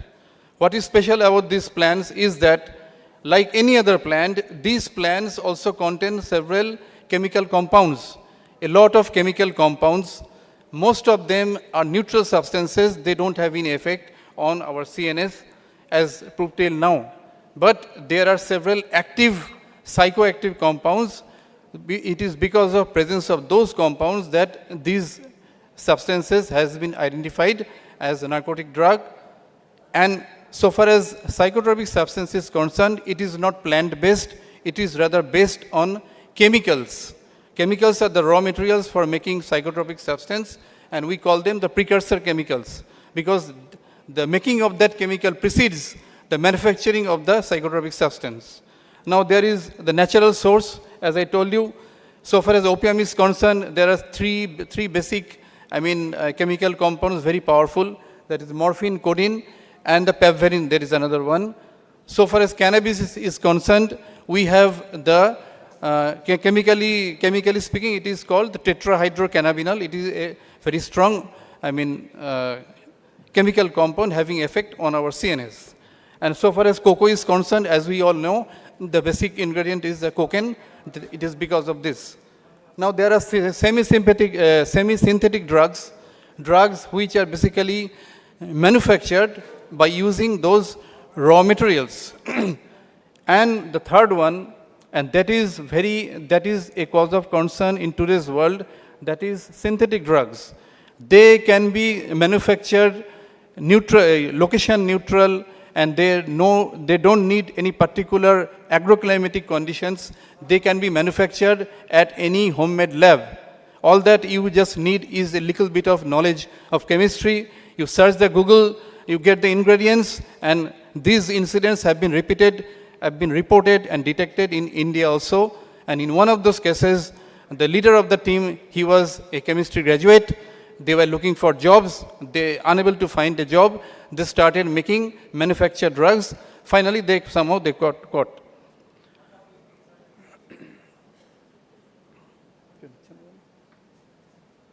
Then there is a little bit of overlapping between pure narcotic drug and pharmaceutical drug. As we know, there are many medicines which dominate the market because of the dominance of the pharmaceutical giants.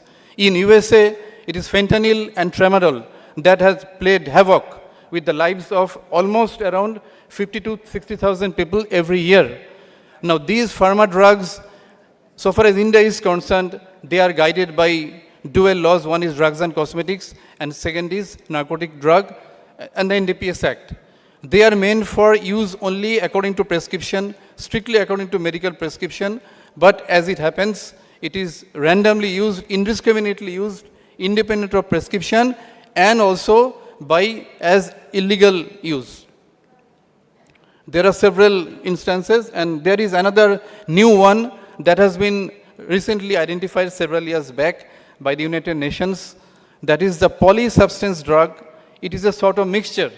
It is a mixture of two types of substances, one acting against each other. Each of these, the components, one is called agonist and another is called antagonist. They work against each other, and that produces a strange type of effect on the person. And even due to progress in medical science, in pharma science, now we have a single drug that can have this dual effect.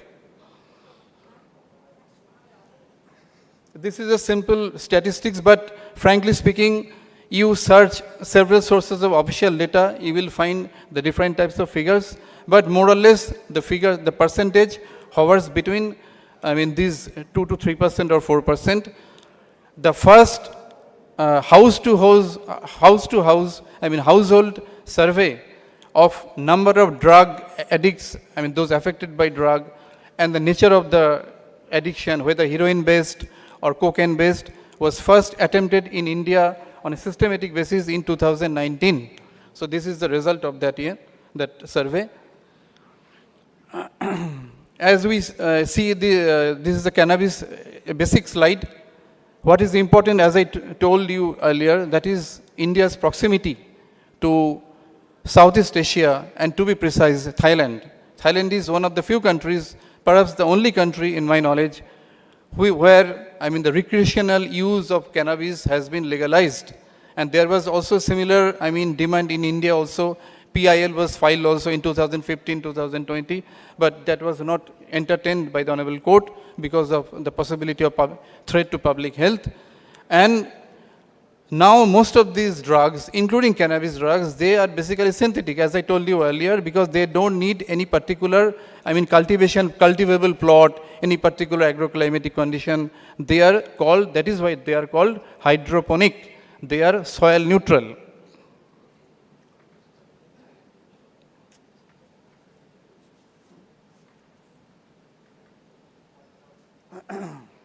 Now we come to opium. So far as opium is, we are familiar with opium, we have seen films, we have read stories.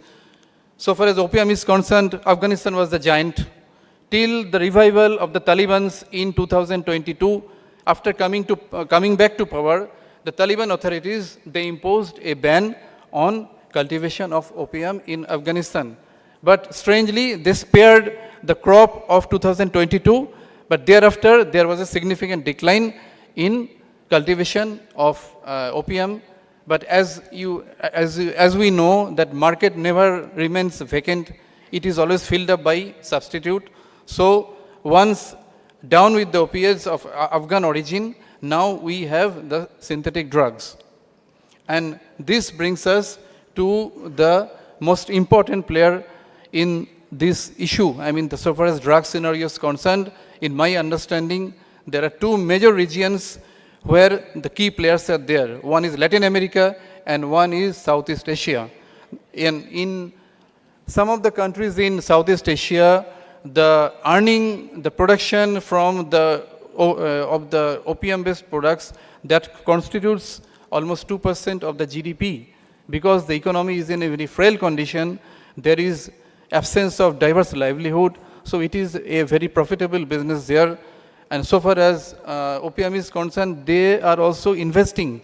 The big companies, they are also promoting, agriculture, high yield varieties of, opium in, so far Malaysia, Myanmar is concerned, it is one of the countries which you know as part of the Golden Triangle. Myanmar, Laos and Vietnam. And so far as India is concerned, our threat lies in the fact that we are geographically very close to the Southeast Asia, and we are, because of maritime trafficking, we are also connected to Latin America, Europe, everywhere. So in the previous slide, as I showed you, the Afghan heroin that was used to be produced in Afghanistan, and the best market they had in Central Europe. Another portion of that heroin used to come to, Pakistan and Iran, and from Pakistan, Iran to India. So after the days of Afghan drug lords are over, now it is for the Southeast Asian drug lords who have taken over. This slide is important in another respect that is not fully reflected here. Just see, in quick succession, recoveries were made in the same airport. I have not cited all the other recoveries, but you can take it that there are several capitals, international, cities in India, which have international flight connection, that is Chennai. Then we have in Kerala also, Delhi, Mumbai, and this one. So in quick succession, recoveries were made, and there is a similar pattern that the traffickers, the carrier, he was coming from Latin America, and also from Africa. And it was found after investigation that some of them were Nigerian origin. They were overstaying in India even after expiry of their medical visa. So that necessitated the central agencies to initiate a checking on the number of foreign nationals who were overstaying without any particular purpose, officially recognized purpose. And it is very worrisome that Mexican drug lords one of the major Mexican, crime cartel. It was known as, the name has not been mentioned. It is one of their members, several months back, one of their members came to Delhi to inspect the particular physical site where a manufacturing of cocaine, a factory for manufacturing of cocaine can be set up. The blueprint was drawn up by an Indian businessman. Ultimately, both of them got caught. But it is what is worthy of mention is that this direct connection between the Mexican drug cartels and India.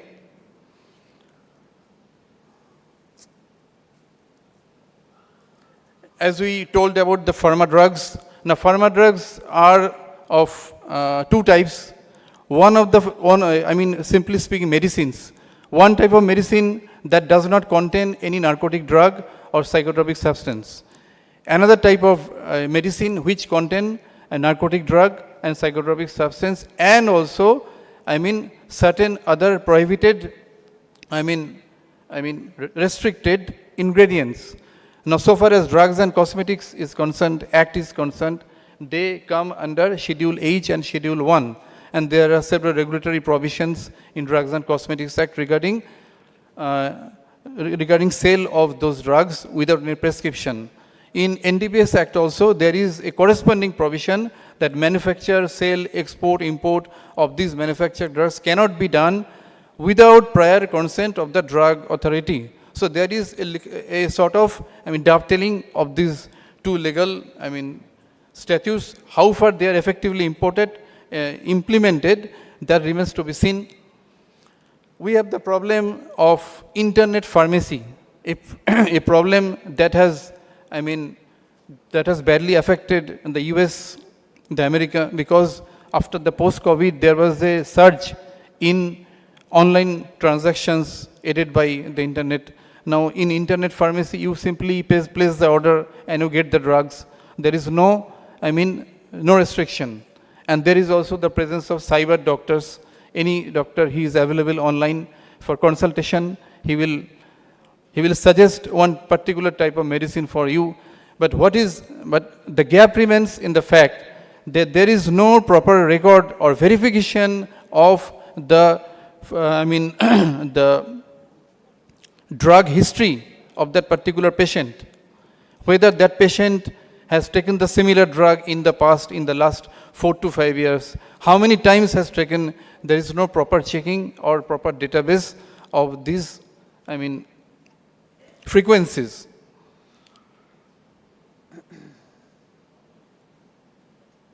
This is an interesting tale just to prove that how interconnected the whole world is. This operation, it is a sting operation. It was conducted by BBC. It was in 2018. The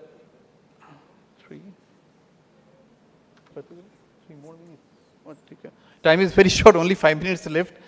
But it was a very sting operation that revealed that manufacturing company was in Mumbai and it has its client in as far as in Accra in Ghana. Finally, it was detected, but strange is the reaction of the company director that it is business as usual. Time is very short, so I will have to, I must make a reference to this one, the new psychotropic substance. See, when we talk about narcotic drugs or psychotropic substance, our obvious reference is to the schedules, the lists which are in the UN conventions. One convention is 1961, one is 1971, another is 1988. The 61 convention was on narcotic drugs. Then the 71 was on psychotropic substance, the list of psychotropic substances, and the 1988 we had the chemicals list. Now there are many newer items which are emerging in the market which don't belong to these schedules. They are non-scheduled, substances or drugs, and it is very difficult to identify by way of, scientific forensic testing what is the exact nature, the components of these drugs, simply because it is fast changing. Today one substance comes into the market, it leaves, tomorrow another comes in. So how much time do you get to standardize the testing parameters of these substances? So this is a threat. The list of, this is a table, what is the precursor chemical for what type of final drug? And obvious reference must be to the digital trafficking. According to NCB, an unofficial statement, 65% of drug trafficking in India takes place through internet.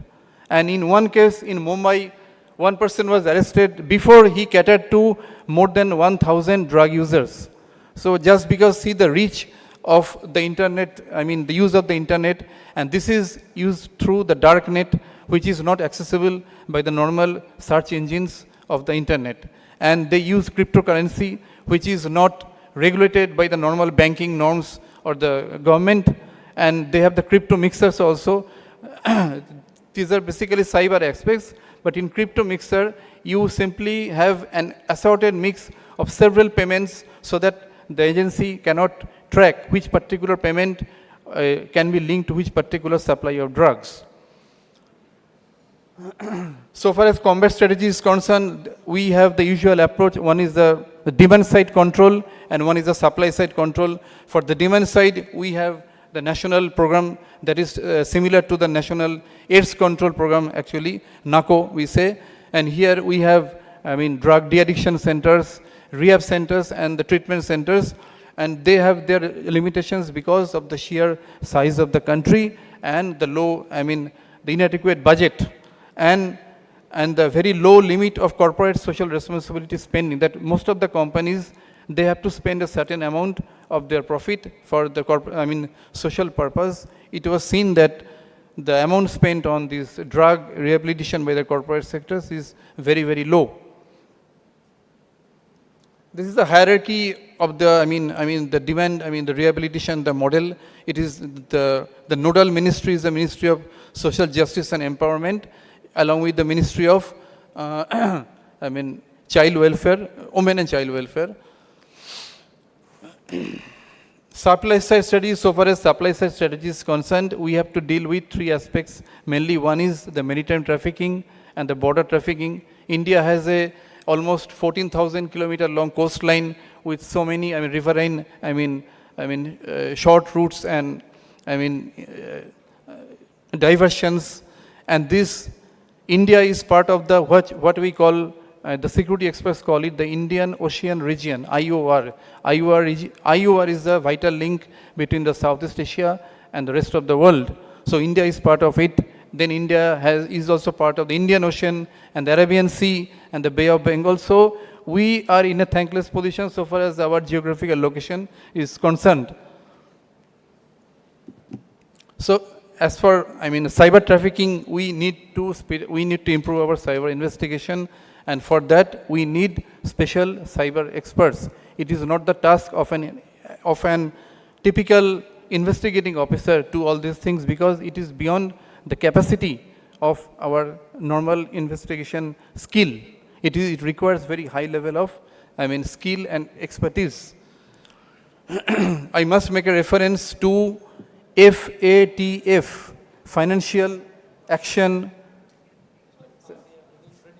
Okay, sir. Sir, just 1 minute, sir. Just the concluding sentence.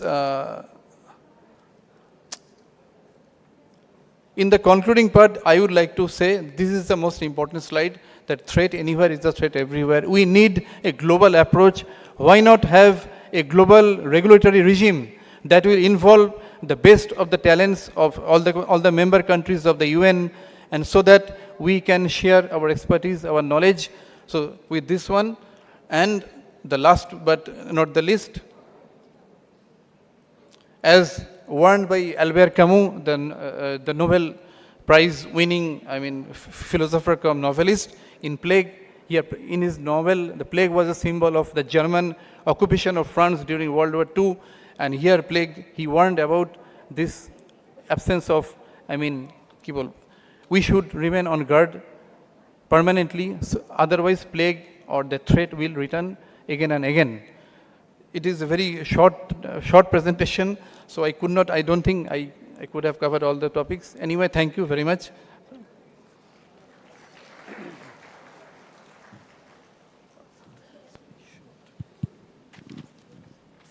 Thank you, Mr. Mitra, for the excellent presentation and the wonderful explanation about the new category of drugs which are coming in, for which the provision is not made in schedule.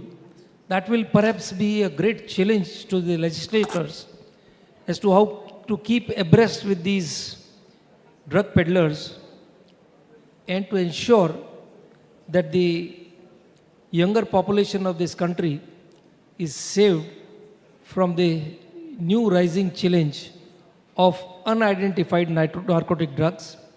Another challenge which has been highlighted is regarding the cyber scheme of things, that is procurement of drugs through darknet. That is being addressed time and again in many discussions, but frankly speaking, there appears to be no solution in near future. So these are two things which needs the attention of the lawmakers and the investigators both. Now we have amongst us Mr. Rupin Sharma, IPS. Let us hear his views about the subject. Thank you, Justice Mehta, Justice Bagchi, Justice Ashutosh Kumar, whom I am particularly grateful to because it was a just short meeting. And he said you were looking for speakers, and I said, okay, I'll do this. So thank you for this opportunity. I have a PowerPoint presentation. Please allow me the liberty of overshooting by a couple of minutes because I think I'm standing here to represent the law enforcement community in the country, particularly in the Northeast, which, as we are all aware, is plagued with this problem. And not just the Northeast, but this plague is entering into the rest of the country from the Northeast. I'll just go through a few statistics and then bring out some issues which are the interface of the criminal justice system.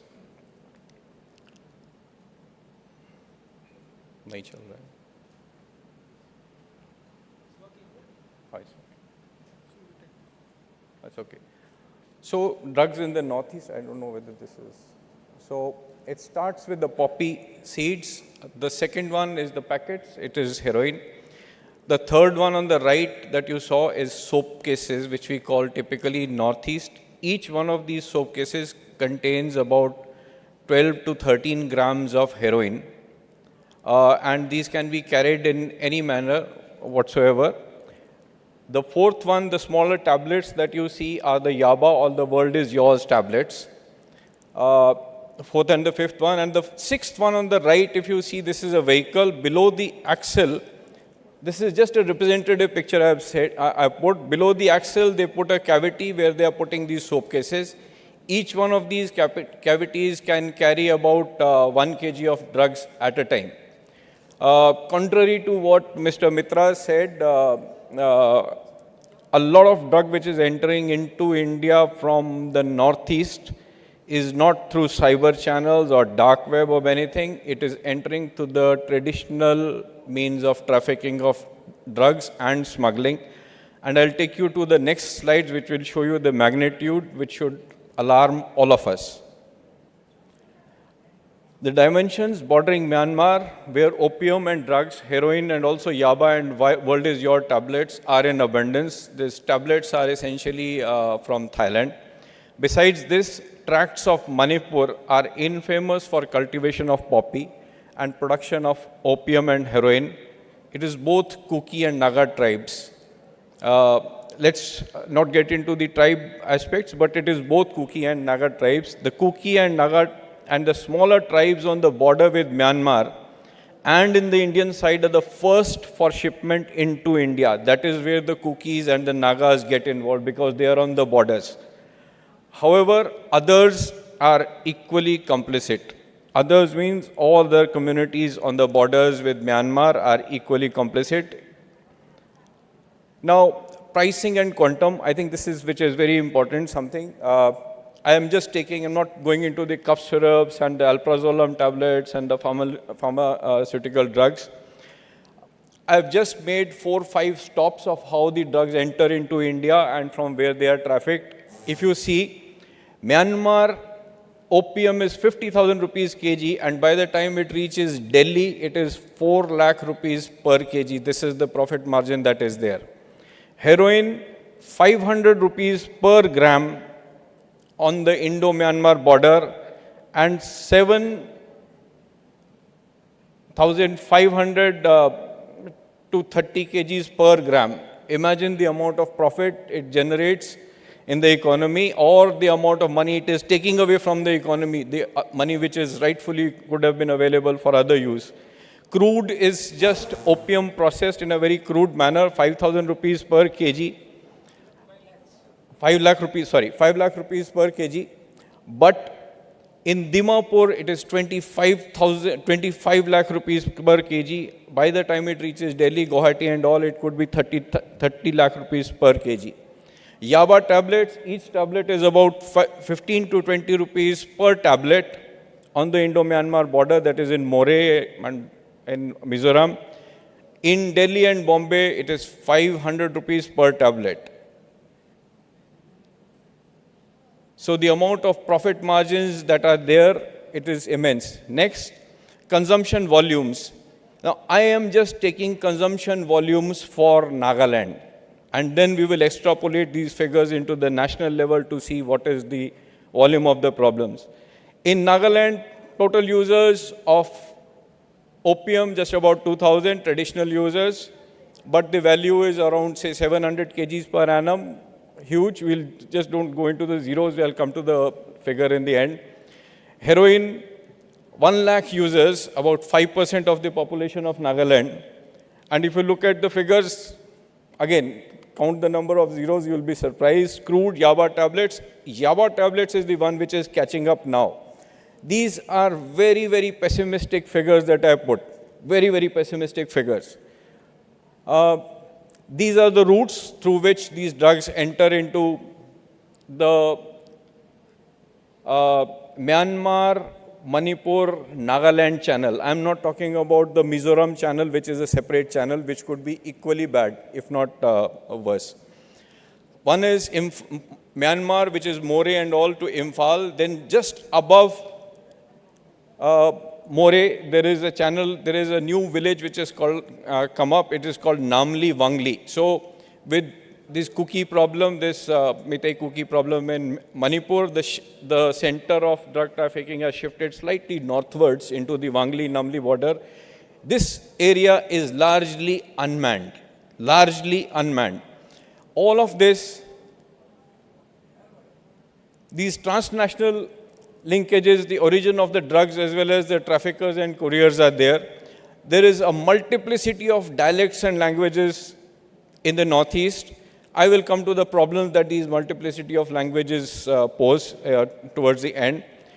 Besides these 40 odd major tribal dialects, each region, each tribe, each village has its own typical vernacular dialect, which poses extreme problems to the law enforcement agencies.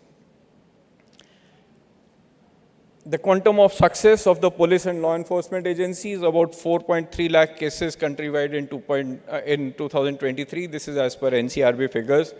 Total seizures, about 20,000 kgs of drugs. Maybe I'm wrong, make it 40,000 kgs of drugs. I'll tell you how the problem is bad.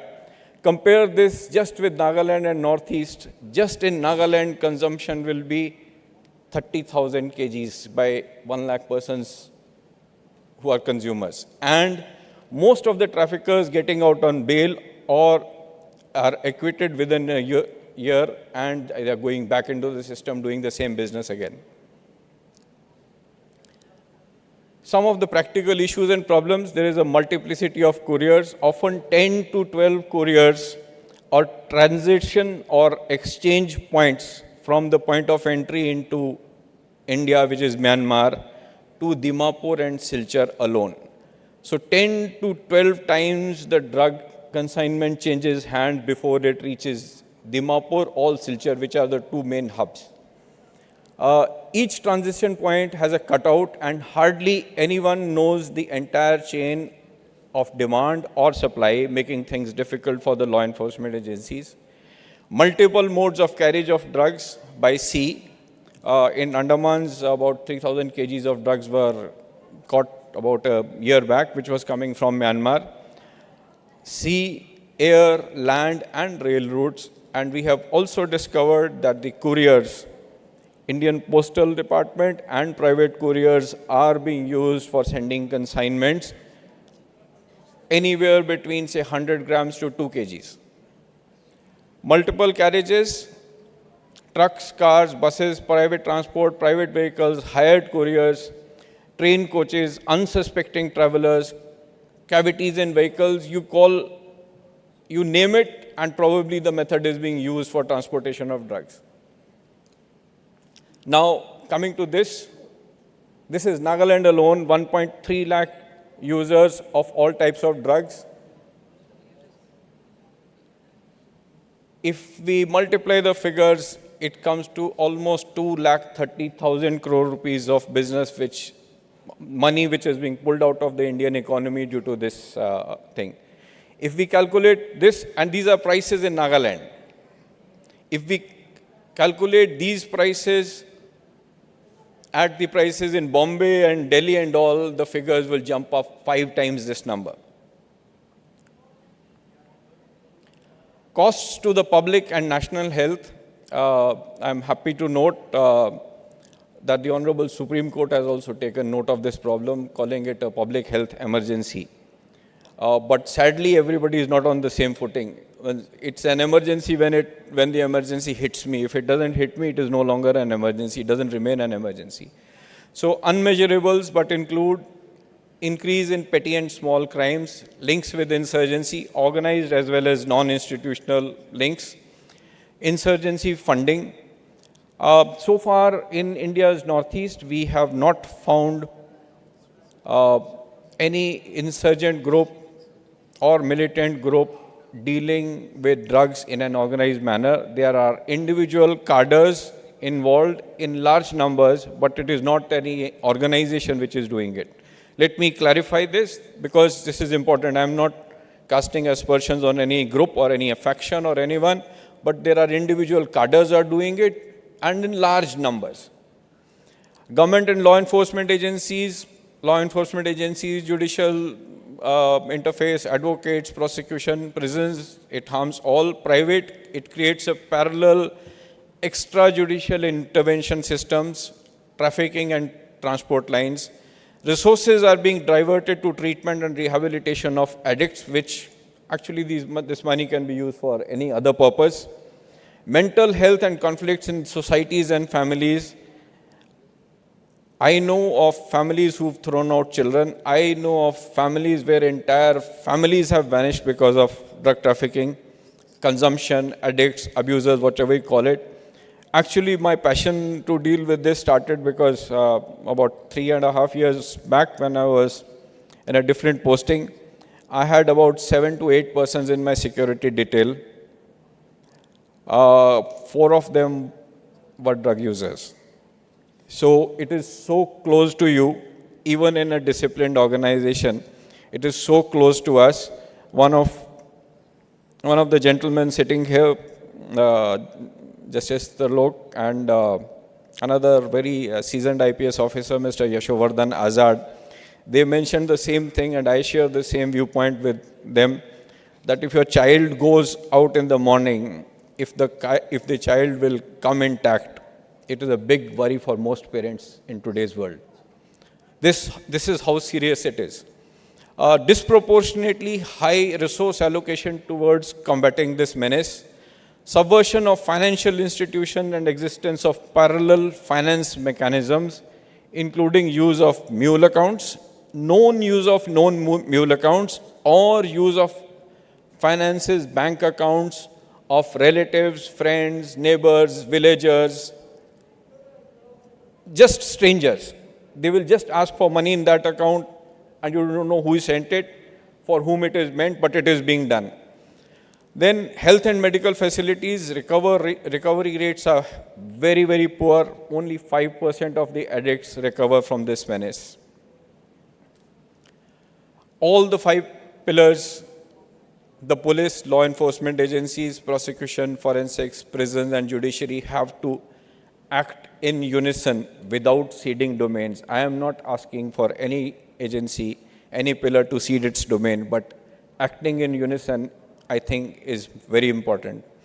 A better understanding of the nuances and ground realities is necessary inter se between the 5 pillars. That is why I thought I'll take this challenge up and speak here.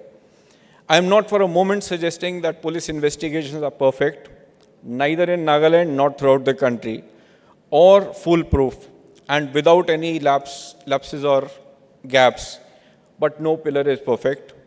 It reminds me of the story of a picture, the photograph, painting hung by Michelangelo. And he says, tell me what is wrong. And by the evening, nobody could recognize what the painting was about. And the next day, when he hung the same picture and he says, give suggestions for improvement, there were no suggestions. This is where we stand. Every pillar is finding faults with the others. No pillar is wanting to suggest what is to be done, and in the process, the systems are being subverted. However, as I said, when he asked for suggestions, there were none. We are faced with a similar situation. Some issues, various stages of the criminal justice system interface, whether public health or nation's well-being, both are being affected. Drug trafficking is a public health emergency and needs to be handled as such. Procedural lapses at the time of making arrests and seizures, it is very easy to find crevices and lapses ex post facto as an afterthought. However, my request, my appeal to the senior judicial officers and others present here is a deliberate lapse with a malafide intent needs to be treated on a different footing as compared to an ex post facto lapse which is sought to be created in a system just to give benefit to someone.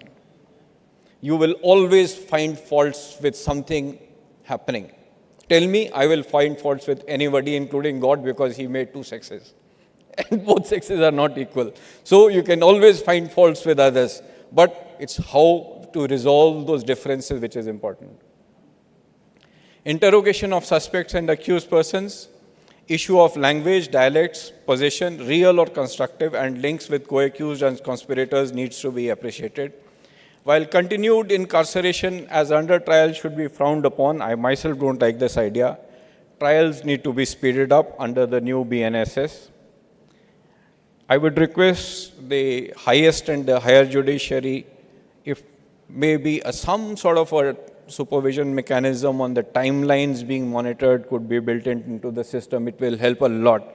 It will help because the criminals will not be able to go back into the system after being caught. And it's not what I am requesting. It is a part of the legal mandate that we are all facing. We are all under. Under the new laws, electronic evidence and proceedings through video conferencing are mandated. These systems need to be immediately integrated and made functional under the ICJS. I think this is another area which will help speed up trials and the judicial processes. Bail matters, yes, bail should be the rule, the jail the exception. However, imagine this scenario.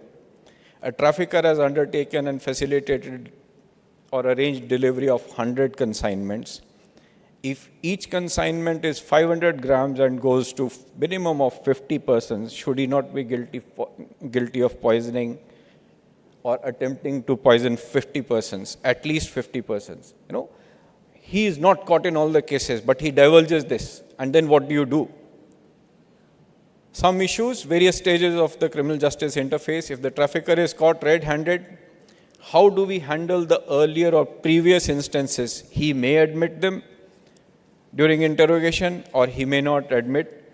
There may have been arrests elsewhere of his co-accused or conspirators or co-conspirators, but there may not be arrests. What do you do?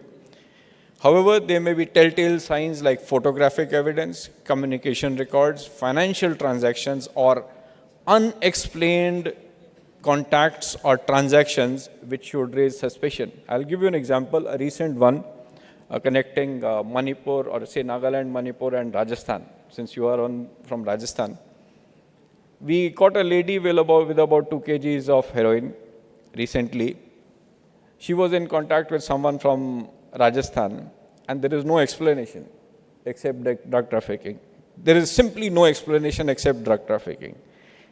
When we look at the photographs in a phone, there is exchange of photographs. You will say there is nothing caught in Rajasthan, she is not involved. You will say that the standard of evidence is below that, beyond all reasonable doubt principle. However, if we have to combat a menace, we have to deal with it at the level which brings all of us together in unison. In numerous cases, the arrest of one person with a consignment as an implicate and his implicating others as conspirators means that the conspirators continue to remain underground or elusive. I'll come to another thing, grounds of arrest. I just, as an afterthought, but an important afterthought, I noted on a paper, it's not on the slides. Now, grounds of arrest to be communicated to the accused and to the family members. Grounds of arrest inevitably get communicated to the accused almost on the spot, especially when he is caught with a consignment. How do you handle communication of the grounds of arrest to a family member? Justice Koteshwar is here. I know he was on the Kohima bench for a long time. He's from Manipur. How do you handle the situation where an entire kunba, I am saying, an entire family is involved in drug trafficking, and you end up conveying the grounds of arrest and the reasons of arrest to the family member who is even more involved in the trafficking than the person whom we've caught? Are we not doing something which is wrong? How do we identify that the person is not doing it? Okay?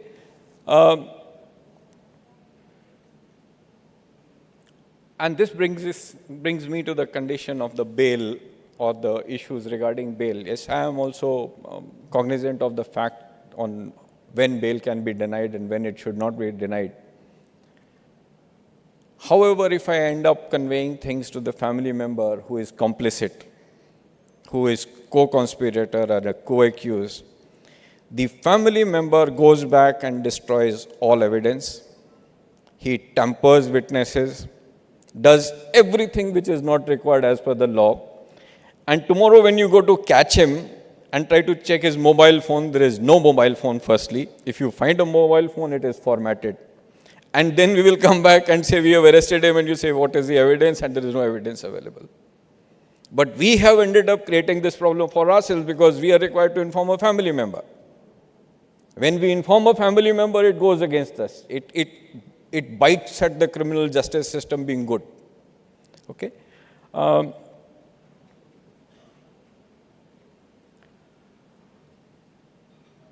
just go through it. I have another point written on this. Now, bail is granted without due consideration about the other associates or conspirators being caught. Now, I'm not talking about family members in this case. There is an entire chain which is involved.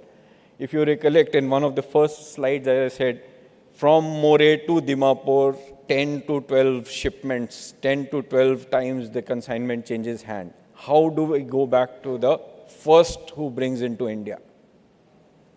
We cannot. If bail is granted to him or his conspirators destroy the evidence, nothing can be done. It is a lost war that we have. In such cases, the possibility of tampering with evidence or witnesses or interfering with the investigation is extremely high. My request as a police officer, courts should balance individual liberty with the needs of the investigation and public health. Supreme Court has itself admitted it is a public health emergency. An emergency needs to be treated like that. Ensuring that the accused remains available for the investigation or does not leave the jurisdiction of the court or the police station without permission is necessary. This is extremely important in case of Northeast. These are, except Assam, the other states are very small in geographical size. You grant him bail, he absconds, leaves jurisdiction of Nagaland, goes to Manipur or Mizoram, he's in a different jurisdiction altogether, he's lost forever, and he's back into the business.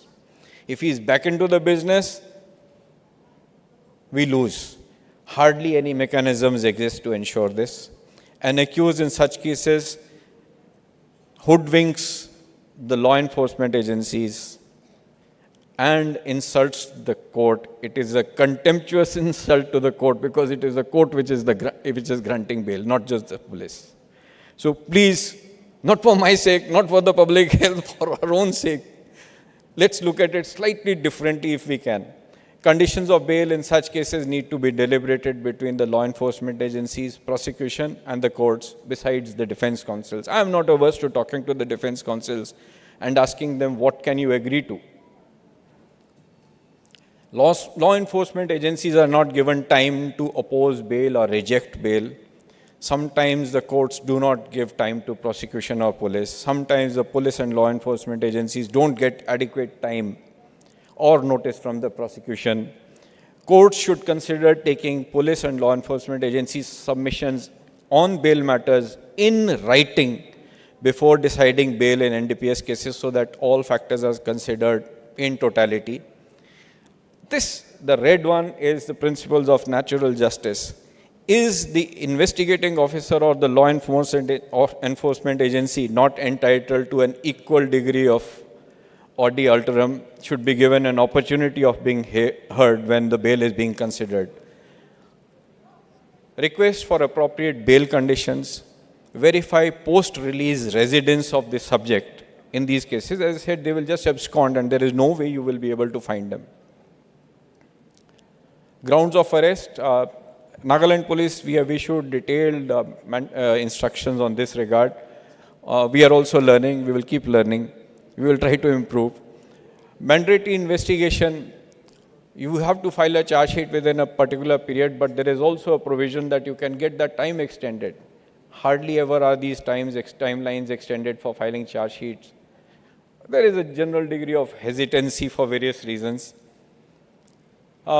Non-bailable warrants of arrest. This is again something which I just added. Hesitance on the part of the courts to issue non-bailable warrants of arrest of the conspirators, co-conspirators, and co-accused. My request is, in case of interstate, interjurisdictional arrests of criminals, this is a good safeguard. It will help prevent conflict between the police agencies of various states.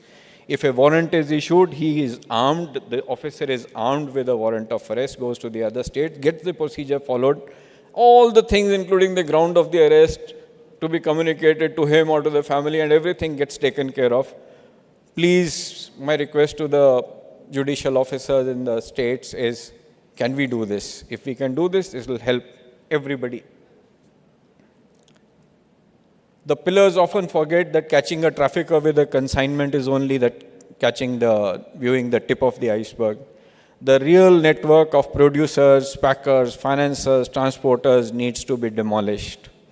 The essential elements of common intention, common purpose, and conspiracy are often forgotten conveniently. Unless the ecosystem is demolished, the trafficking and supply networks will remain and the scourge will continue. All the pillars of the criminal justice system have a role to play in this.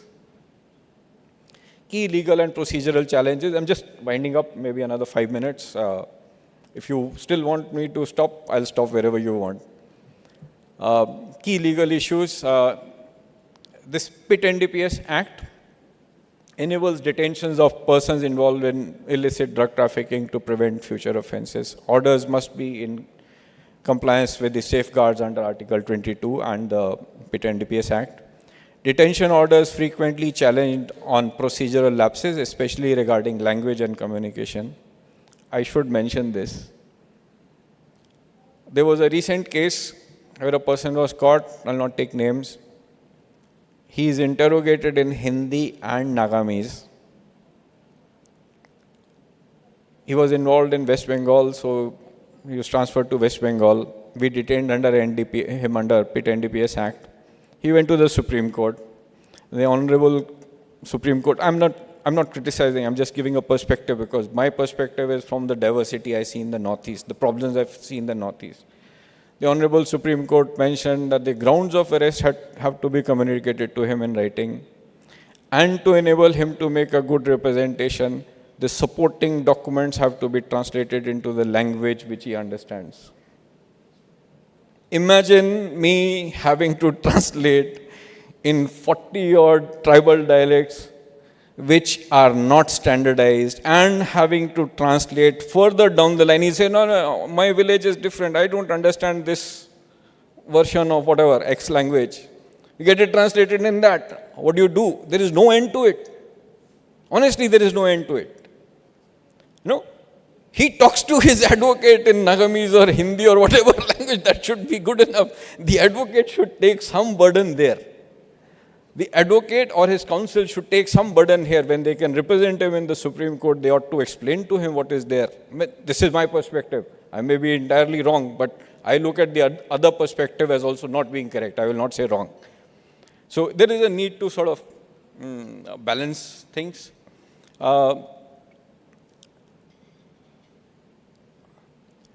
Grounds for quashing of detention orders, I have just covered this in my rant in the previous 1 minute. Practical challenges in Nagaland. Northeast is one of the most linguistically diverse areas in the world, estimating more than 400 distinct dialects and subdialects. Multiple tribes with distinct dialects. Most dialects lack standard written scripts. Shortage of certified translators, even if I want to do it. There are no translators. If I get translators, I don't have the money to spend for the translator. They charge about 5 rupees, 6 rupees, 10 rupees per word. This leads to procedural vulnerability and potential quashing of orders. Actually, not potential, real quashing of orders has taken place on these grounds. Deadlines and judicial timelines. The BNS has introduced strict timelines for investigation and filing of reports, including judicial processes. IOs must complete the procedural steps. We will try to ensure from our side. Pressure on investigation quality and coordination with forensics and linguistic experts is needed. Need for better administrative training and planning. Contradiction observed, some of the contradictions.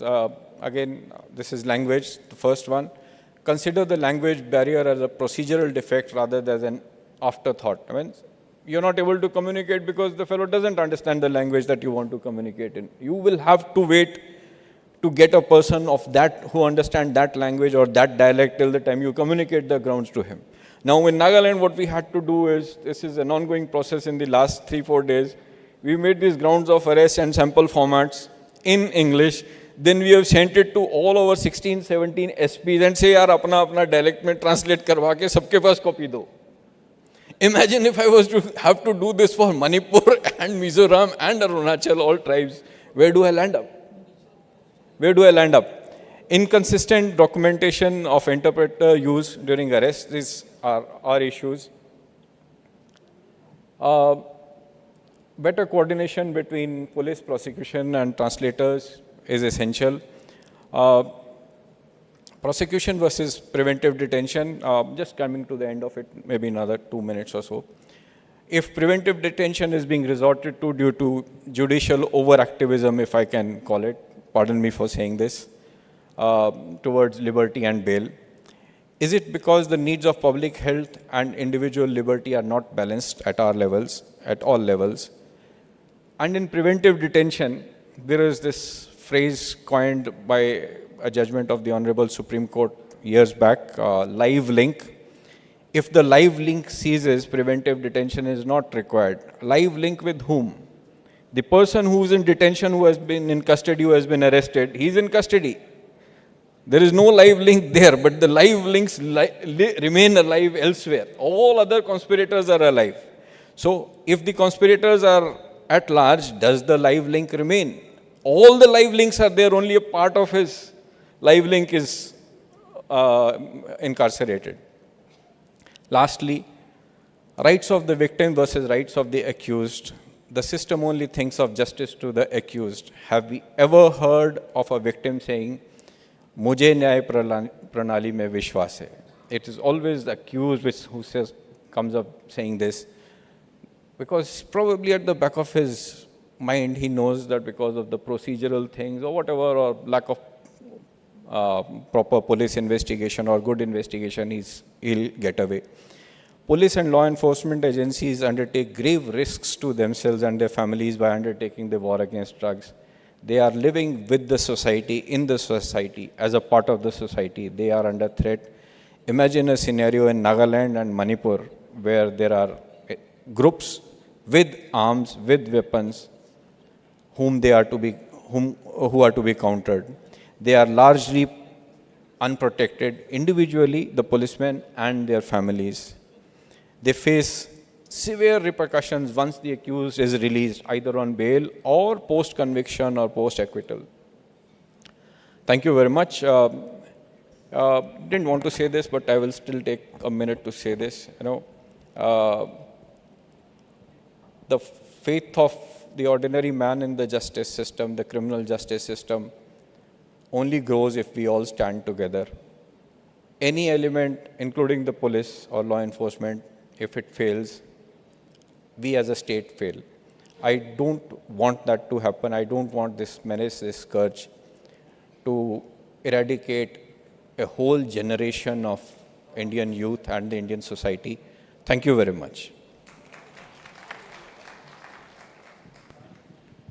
Thank you, Mr. Sharma, for a vivid description of the various challenges and the actions being taken by the police, particularly in Nagaland and the other northeast areas, for tackling this menace. The question marks which you have posed, perhaps they will require an entire day to discuss, so we are running short of time. Maybe we'll find another session where we can discuss this from the other perspective. Anyways, thanks a lot for at least opening your cards to the judiciary. Now I'll request my esteemed brother, Justice Joyamala Bagchi, to enlighten us with his words of wisdom.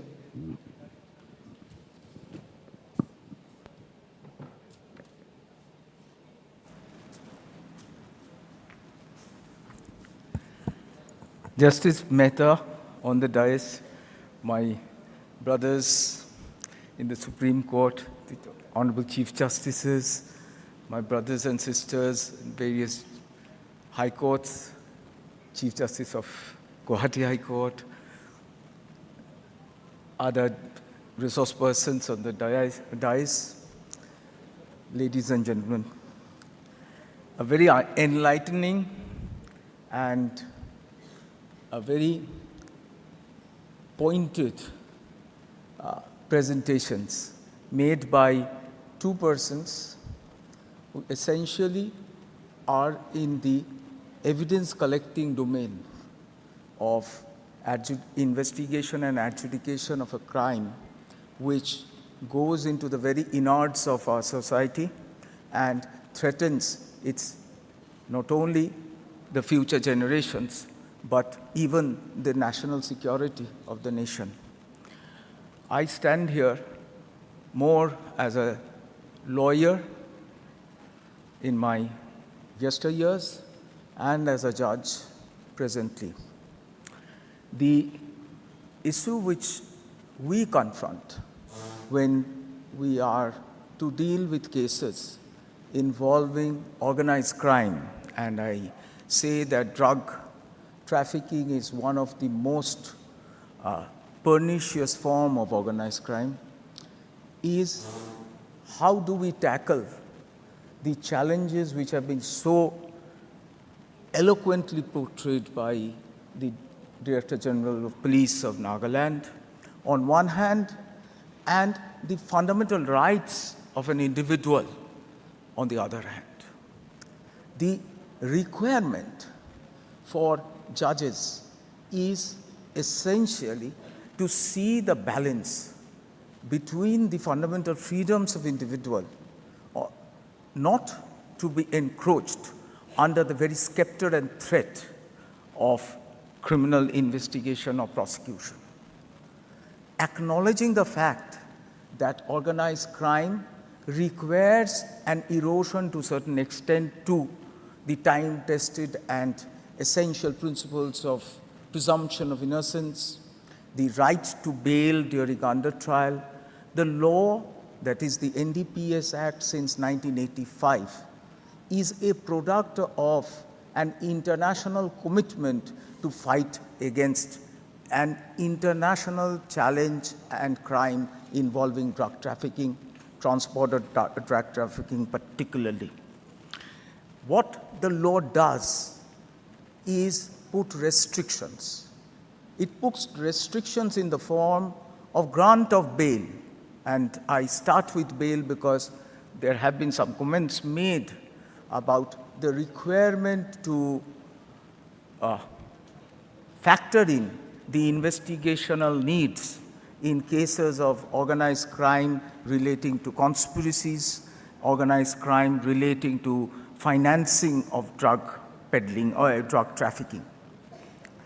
Section 37 of the Evidence Act makes it very clear that if the prosecution or the investigating agency makes out a case on the basis of legally admissible material against an accused, the courts will not grant bail, and that too only after giving an opportunity of hearing to the prosecutor. So these are the twin restrictions on a plenary discretion to grant bail in cases where the prosecutor has not proved the guilt of the individual. An extent of statutory benefit given in the light of constitutional freedoms and fundamental freedoms of right to life.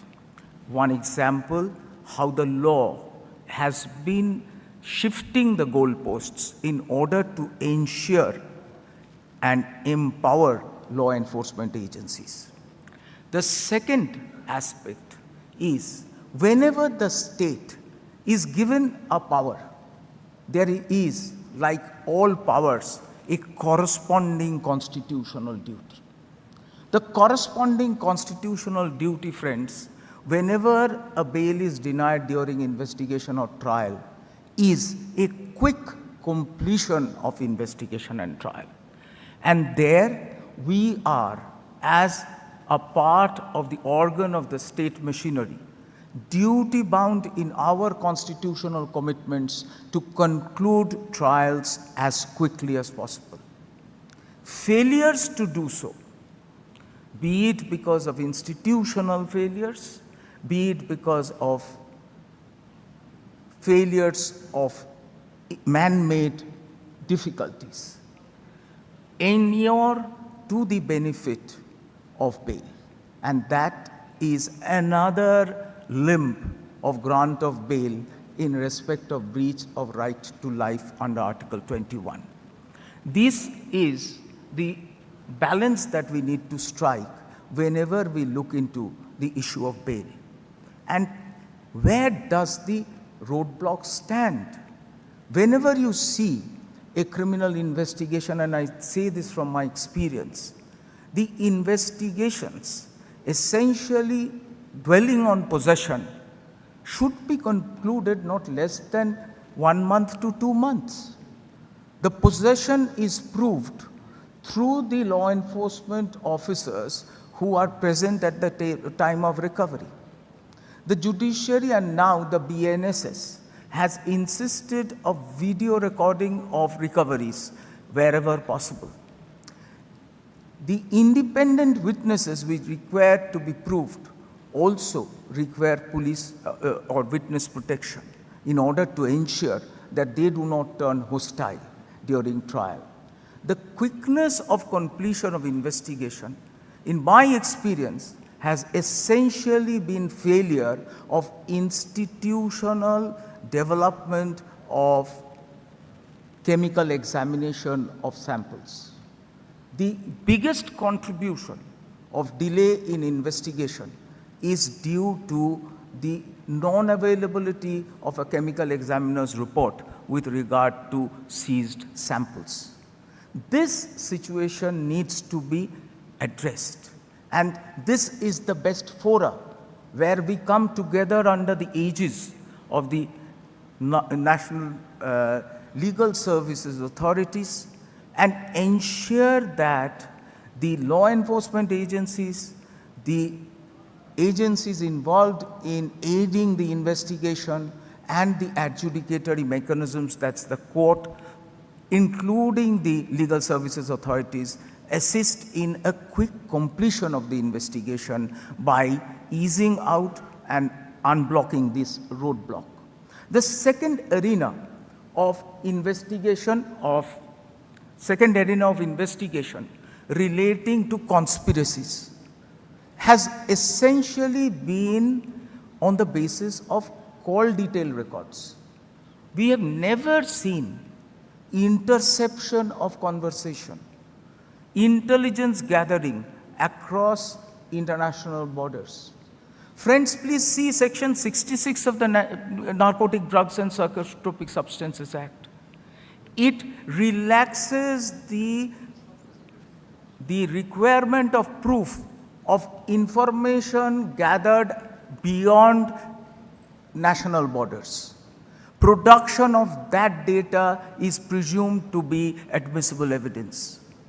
How many cases do we have where intelligence and evidence across transnational borders to fight transnational crimes are placed before adjudicatory agencies? This is not a question of you versus me. It's a question of fighting together as a joint army, acknowledging the requirements and the unique roles played by each agency to fight a menace like drug trafficking.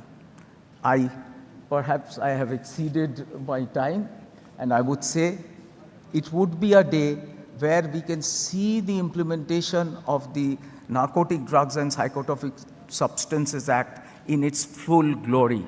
It is an act which is unique in itself.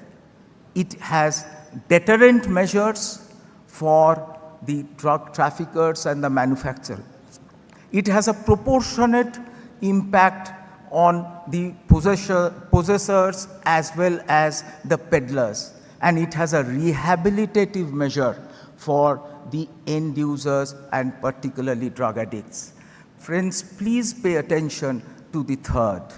It is the demand and the control of the demand which can burst the supply chains. Thank you very much.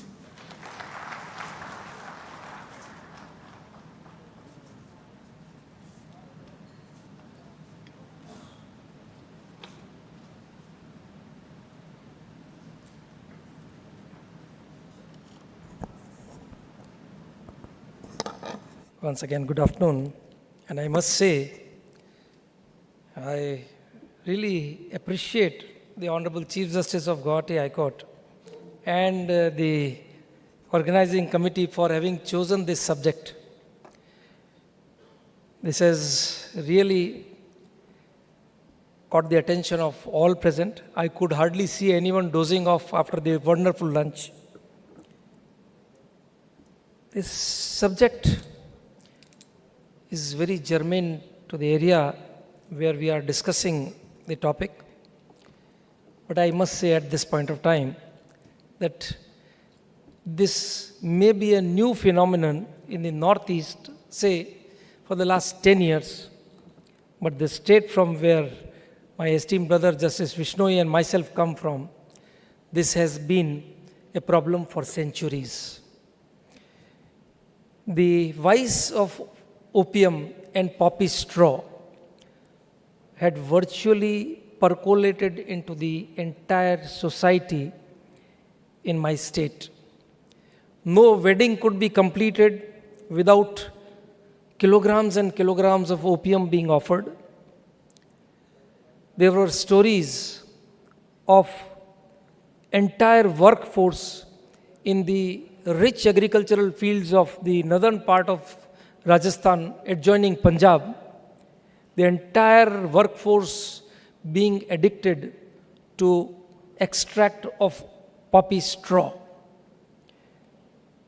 It is in that background that myself and Brother Justice Vishnoi took up a suo motu petition.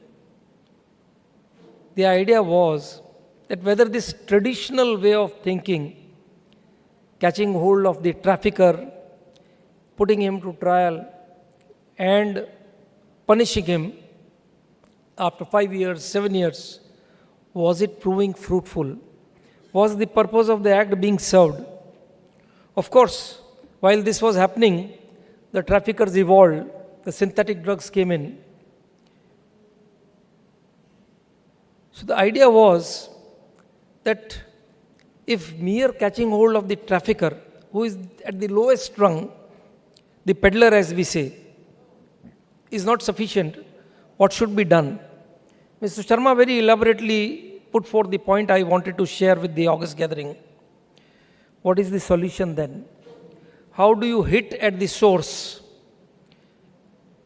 As everyone knows, I need not tell this illustrious gathering that in a criminal court, when you present a case, you require proof beyond reasonable doubt to convict an accused. Now, you may be able to collect evidence for the person from whose possession you get the drugs. But what about the suppliers? The police agencies, now of course it's a new development that call detail records are there. Again, they are being questioned on various facets, 65B, what is the ultimate objective of the call detail record except for proving that they were in contact with each other. So how to deal with the peddler or the supplier? The answer lay, to my mind, in the projection by Mr. Sharma, that is use of the preventive detention laws. I'll share with you that there was a huge problem in Rajasthan, there was a big initiative for wind power in the Jaisalmer district. Thousands and thousands of windmills were put up. Now these agencies, the companies which had put up the windmills, they were virtually arm-twisted into taking lands of certain groups of people for erecting the windmills. Those very people would provide the lands, they would charge rent, those very people would provide the guards and the vehicles, and then they would commit the theft of the parts and the wires, the cables. This was virtually causing a collapse of the entire wind generation. So we took up a matter. There were 25 cases against one accused, 30 cases against one accused. They were all being granted bail for the reason, no evidence. Other than the recovery of 2.5 kgs of metal, no evidence. What were the courts to do? So I took up a suo motu, or rather I took up a bail matter wherein I summoned the SP of the district concerned. And I asked him that this is a very, very vital green energy initiative of the government of India. And if this is scuttled or destroyed by this vice of theft of cables, what are you to do about it? He said, as Mr. Sharma just said helplessly, sir, what can I do? Courts grant bail. I told him that you have the provision of preventive detention. Use that weapon wisely. And I'll tell you, the preventive detentions were started and the graph of thefts went down immediately. So that's where I feel lies the answer. Same thing we did in that suo motu petition, myself and Justice Vishnoi. That was in relation to this very narcotic trade. Now these guys have evolved. As I said that earlier the heroin was being transported through the borders because the borders were porous. Now the entire western border of the country is fenced. They can't bring in narcotics from that route. Addition to that, the cultivation of opium has stopped in Afghanistan at least. So the transportation of narcotics through that channel has now come to an halt. So what happens then? the drug smugglers don't stop. They evolve. They start manufacturing opium in the Malwa area, which I referred earlier. What to do about that? Let me pose a question to the lawmakers. When the NDPS Act was enacted, there was a provision in the Act regarding licenses for poppy straw consumption. The provision was that under a medical license, the quantity of poppy straw being given to an addict would be reduced by 1/8 every quarter, meaning thereby that end of 8 quarters, the licensing system would be closed. There would be no more licenses granted, so there was no need of a license for the shop of poppy straw. Well, my friends, that licensing system came to an end somewhere in 2014, whereas the original idea was 2 years within 1985. Now another question. The cultivation of poppy is being done for getting what? For achieving what? For getting morphine for medical use. It's a common knowledge. It's not a rocket science to know that now there are synthetic drugs which are substitute of morphine. Why do we need production of morphine now? Why do we need cultivation? Who is to answer that? You put all the faults on the courts for acquitting the accused, for granting them bail. Why doesn't the government introspect? Because it's a very lucrative trade. So the time has come when the government must think of entirely stopping this trade. If Taliban, in a country which the economy whereof is challenged to such great extent, can stop the trade, the cultivation of opium, why can't this country do that? Now, one more question was posed regarding the expenditure being made on rehabilitation and de-addiction. Let me put a question. Who got that child addicted? What was the fundamental reason for which the child got addicted? Because the system gave him access to these drugs. If you curtail the very supply at the grassroots, at the root level, probably the time will come, the ideal time, as my brother Justice Bagchi said, that the purposes of the Act will be met, that there will be no drug trade in the society. Look at every educational institution, you will find peddlers in and around that institution selling drugs to young kids. Mr. Sharma said that you'll feel very, very relieved if your child comes back in the evening at the correct time.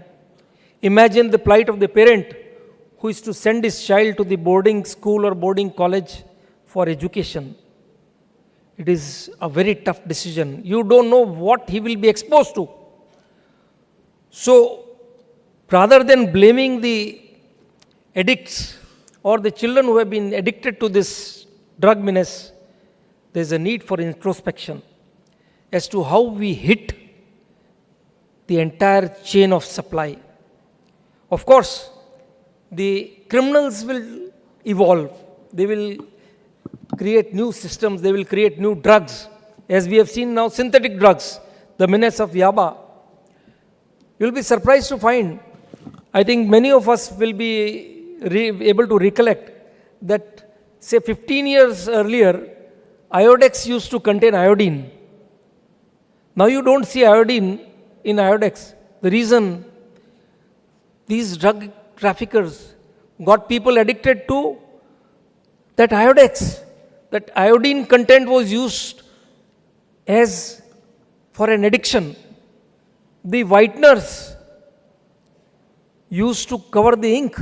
They were used as addictions. So these drug traffickers are bound to evolve because there is money involved. How to hit them? A very basic and a fundamental way criminal trial, proving the crime needs proof beyond reasonable doubt.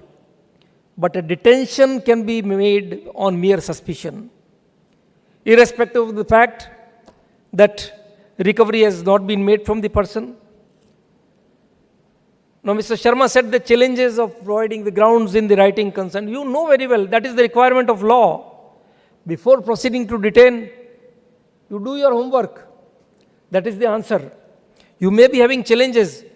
So were the investigating agencies having the challenges when the act came in. No one knew what was section 50. No one knew what was section 42. It took time. But now the compliances are there. Watertight compartments. The accused are convicted. Of course, it takes time. No one can help that because the courts are overburdened with cases. But the answer lies there.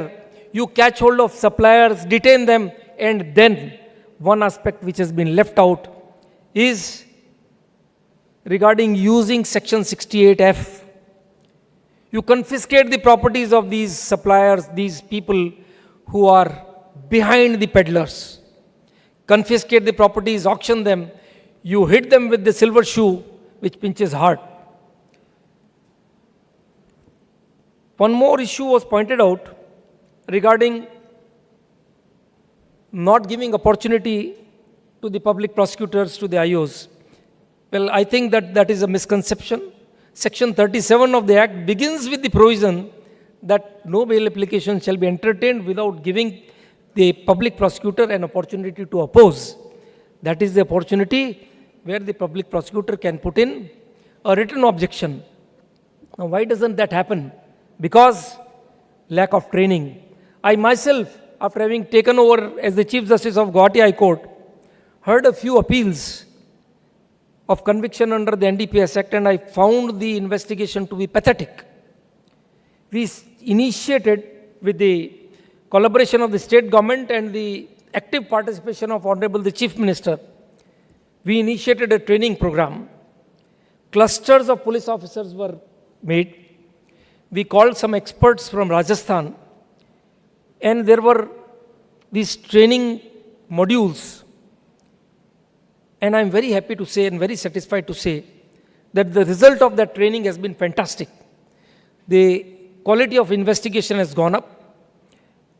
So what needs to be done is to train your officers, to train the public prosecutors properly, to ensure that there are compliances. And soon, I hope that we'll see the day when the society is rid of all these vices. I once again thank the Honorable Chief Justice and his team members for having given me this opportunity to share a topic which is very close to my heart. Thank you. Jai Hind.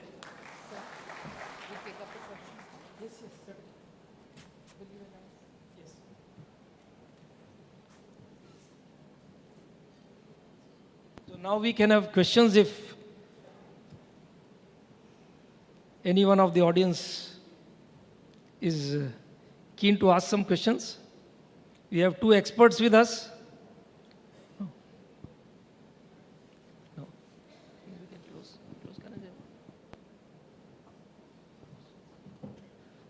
Good evening, Lordship.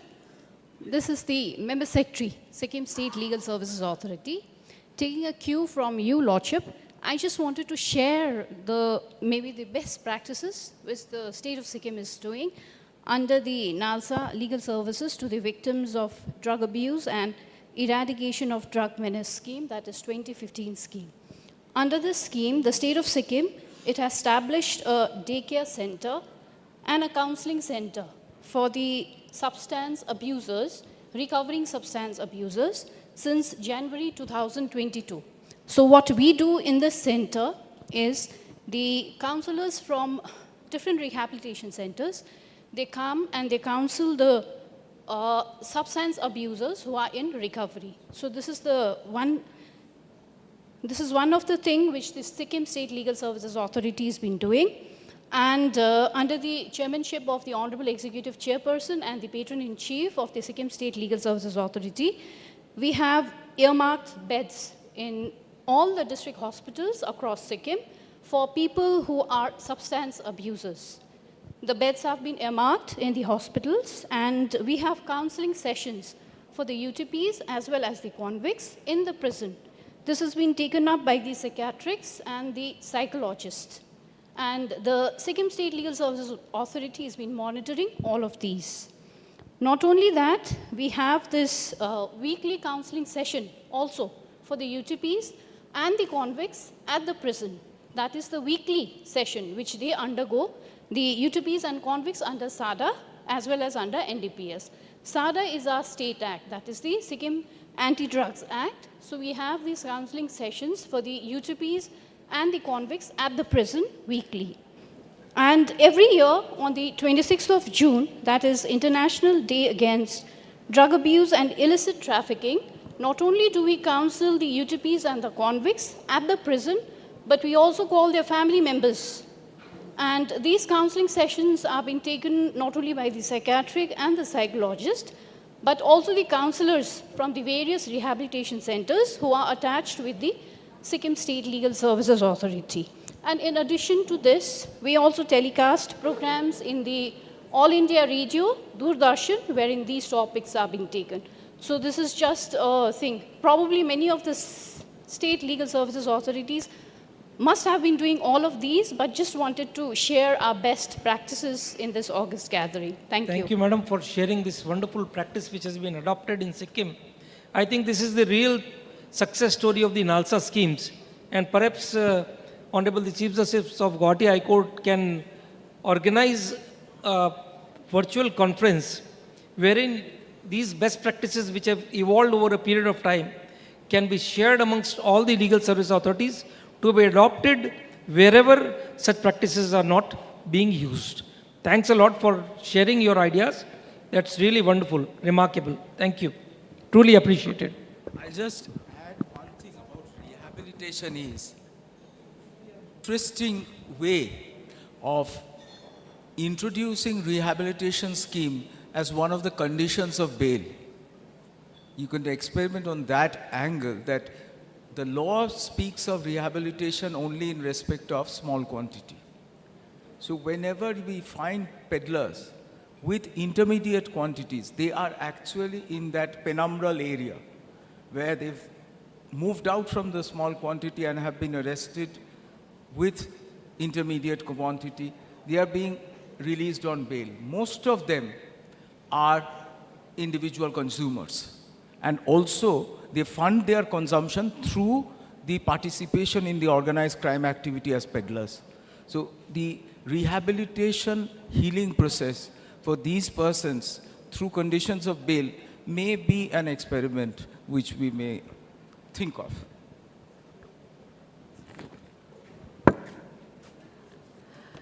Thank you so much. We would like to thank our panelists for their thought-provoking insights.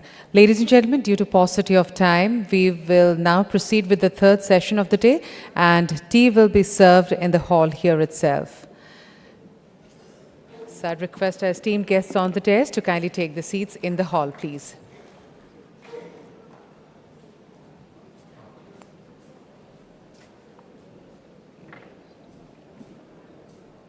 We'll just take 2 minutes to do up the stage, and after that, we'll proceed with the third session of the day.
Ladies and gentlemen, on behalf of the Assam State Legal Services Authority and the Guwahati High Court, the High Court of Assam, Nagaland, Mizoram and Arunachal Pradesh, I would like to extend a warm welcome to you all to the third technical session of the National Legal Services Authority East Zone Regional Conference of 7 northeastern states and Sikkim, Bihar, West Bengal, Jharkhand and Odisha. The designated topic for this session is Protection of the Rights of Tribal Populations in reference to the NALSA scheme, Samvad. India hosts a vast and diverse tribal population, predominantly living in remote, forested and hilly areas. These communities have rich cultural traditions and contribute significantly to the country's social and cultural diversity. However, despite constitutional safeguards and progressive legislation, tribal populations continue to face systematic challenges, including land alienation, displacement, exploitation, poor access to healthcare and education, limited access to justice, and heightened vulnerability to trafficking and abuse. May this conference serve as a torchbearer in addressing the pressing issues faced by tribal communities.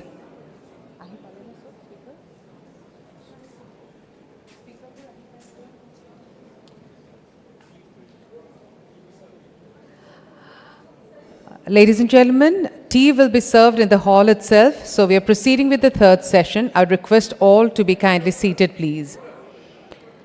Ladies and gentlemen, to gather some in-depth knowledge on this, we are honored to have Honorable Mr. Justice N. Koteshwar Singh, Judge, Supreme Court of India, to chair this session.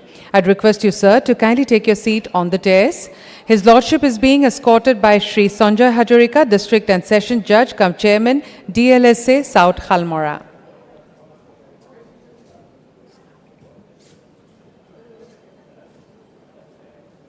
Thank you.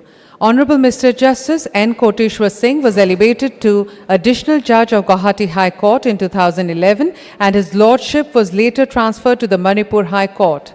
His Lordship served as the Chief Justice of the High Court of Jammu and Kashmir and Ladakh till his elevation to the Honorable Supreme Court of India in July 2024. His Lordship is the first person from Manipur to be elevated as a Judge of the Supreme Court of India. This session would be co-chaired by Honorable Mr. Justice Harish Tandon, Chief Justice, High Court of Orissa, to be escorted to the dais by Shri Jaspal Singh, District and Session Judge, cum Chairman, DLSA Majuli, and Honorable Mr. Justice M. Sundar, Chief Justice, High Court of Manipur, to be escorted by Shri Kalyanjit Hoyka, District and Session Judge, cum Chairman, DLSA Dhemaji. Honorable Mr. Justice Harish Tandon was appointed the 35th Chief Justice of the Orissa High Court in March 2025. His Lordship served as a Judge of the Calcutta High Court from 2010 until his current appointment. Honorable Mr. Justice M. Sundar served as a Judge of the Madras High Court from 2016 until his appointment as the 10th Chief Justice of the Manipur High Court in 2025. His Lordship distinguished himself as the Executive Chairman of the Tamil Nadu State Legal Services Authority. Our keynote speakers are Professor Dr. Nupur Tiwari, IIPA Delhi, to be escorted to the dais by Srimati Farida Afzal Zainat, Secretary, DLSA, Dhubri. Professor Nupur Tiwari is currently the Chair Professor of Dr. Ambedkar Chair in Social Justice at the Indian Institute of Public Administration. She had worked as Special Director, National Tribal Research Institute under the aegis of Ministry of Tribal Affairs, Government of India, and Head Center of Excellence for Tribal Affairs at Indian Institute of Public Administration, New Delhi. She is a visiting faculty at IBS Hague and has already taught at Lal Bahadur Shastri National Academy of Administration, Mussoorie.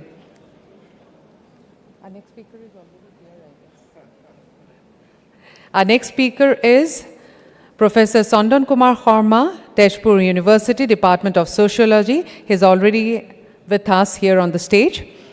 Professor Horma is a respected sociologist and faculty at Tejpur University, Assam. With over 25 years of teaching and research experience, he is the founding head of the Department of Sociology. An active voice in civil society, he has written extensively on socio-political issues in Northeast India in both academic and popular platforms, contributing significantly to public discourse and policy.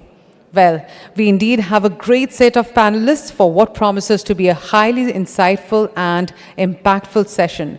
Now we would like to felicitate our esteemed guests on the dais. We would first felicitate Honorable Mr. Justice N. Koteshwar Singh, Judge, Supreme Court of India, who will chair this session. I would request Srimati Polly Kotoki, District and Session Judge, Lakhimpur, to kindly do the honors.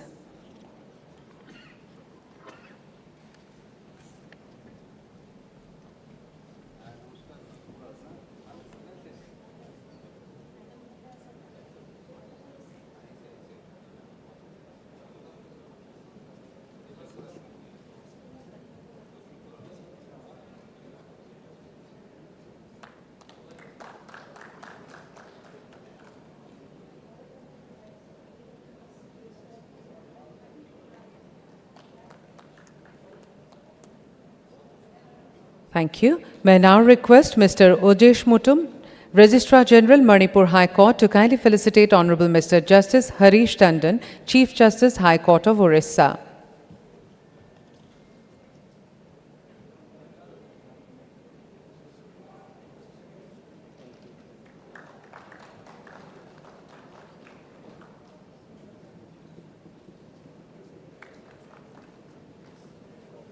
Thank you. We would now felicitate Honorable Mr. Justice M. Sundar, Chief Justice, High Court of Manipur. I'd request Mr. Victor Semma, Principal District and Session Judge cum Chairman, DLSA Mokokchung, to kindly do the honors.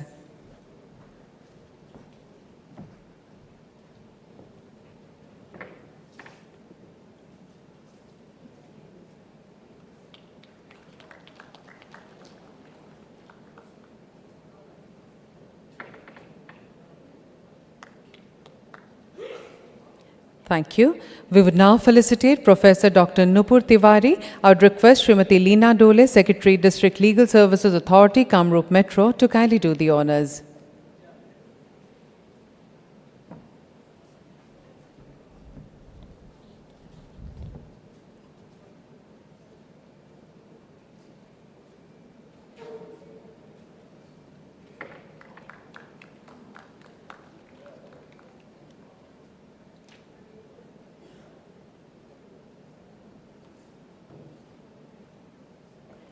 Thank you.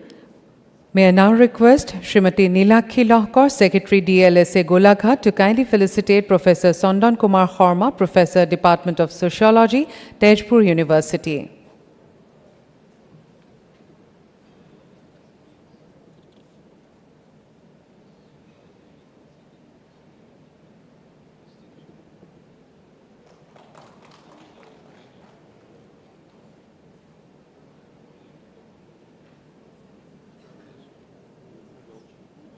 Thank you so much.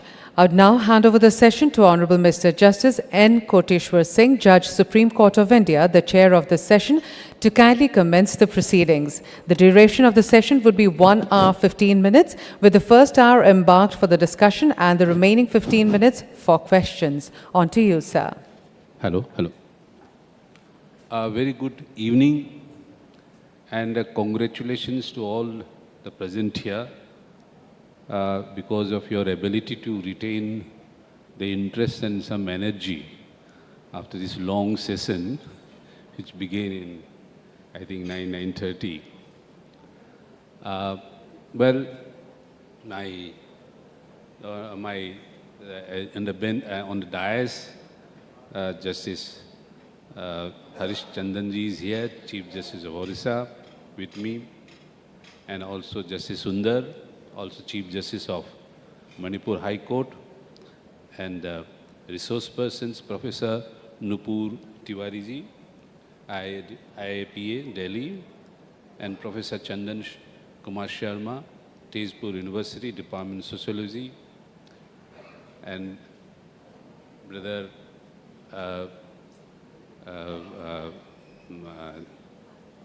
from Calcutta High Court, Chief Justice, Acting Chief Justice. Surya Kant, and my other colleagues from Guwahati High Court, and judges from other high courts, participants, judicial officers.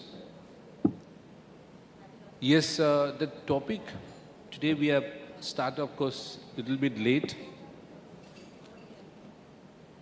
That's why we thought that we'll skip the break of tea and we'll have it here so that we can continue uninterrupted.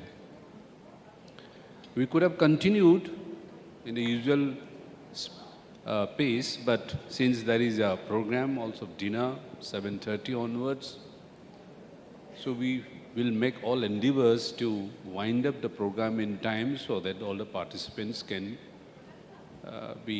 get ready themselves for the evening program. The subject today, the protection of the rights of tribal populations in reference to NALSA scheme Samvad.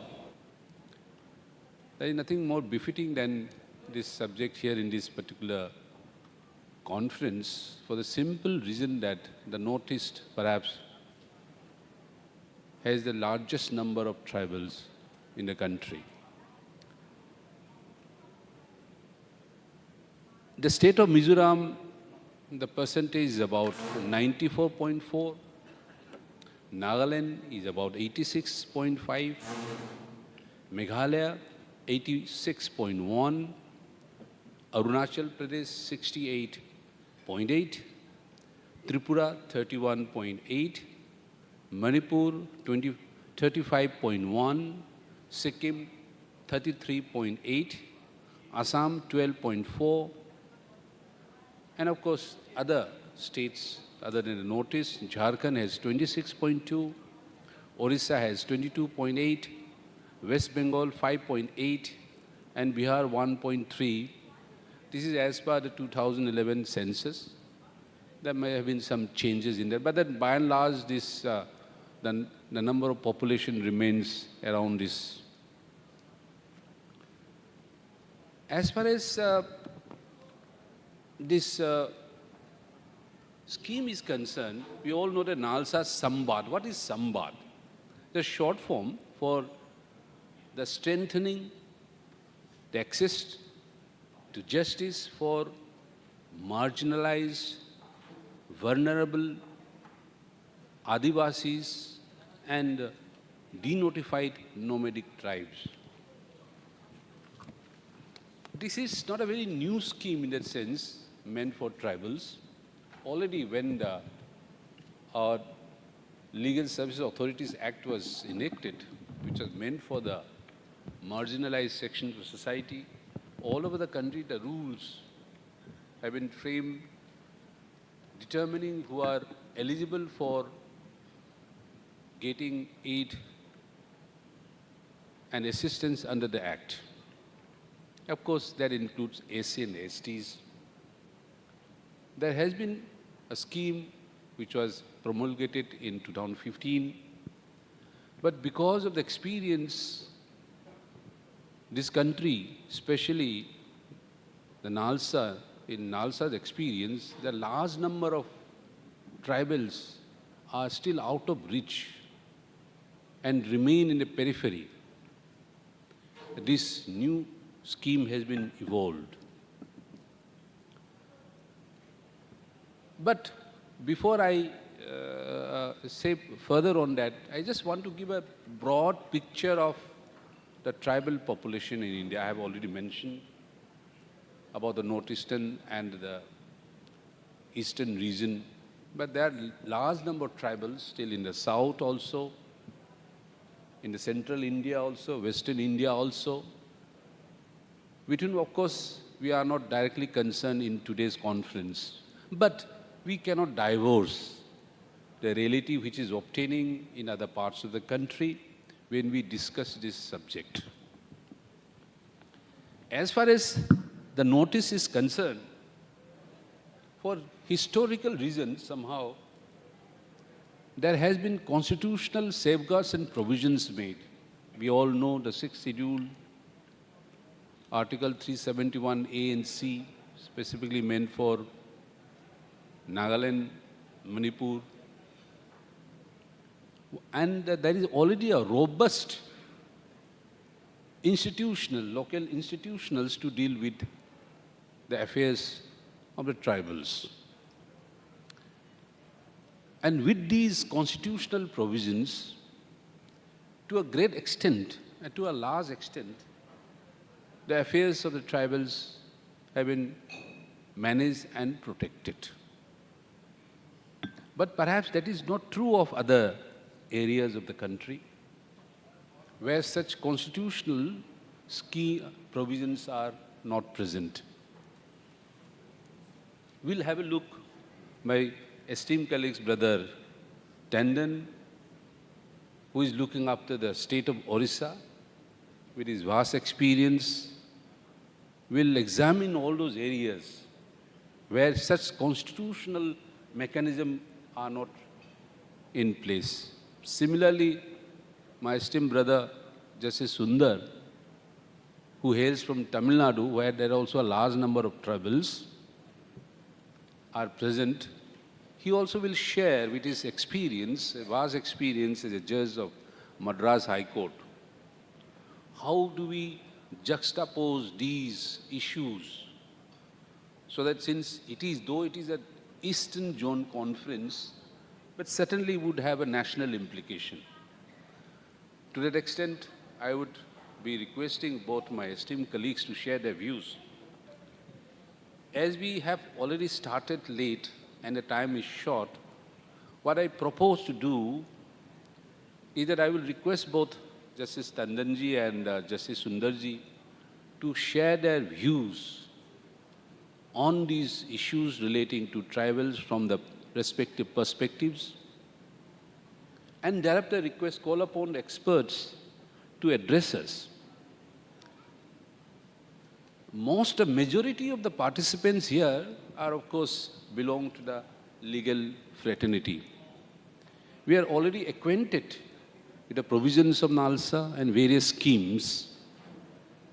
To that extent, there is nothing much new to be added. However, it would be educative and very profitable to hear from other experts who are not from the legal field, but who have worked on these areas. I'm sure their presentations, their discourses would certainly enlighten us on more areas where perhaps we have not touched upon or not thought over. So with this broad scheme, before I call upon the two experts present here to give their speech, I would request Brother Justice Tandonji, Chief Justice Odisha High Court, to say a few words, share his views on this all issue relating to the rights of a tribal, for which we are all assembled here to consider how they are to be protected, preserved, strengthened. And it is not only ensuring the autonomy of the tribals, but how to balance their rights and how to ensure that they become part of this development and march together in the national mainstream and not being left out. So, Brother Tandonji would kindly enlighten us on this issue. Thank you.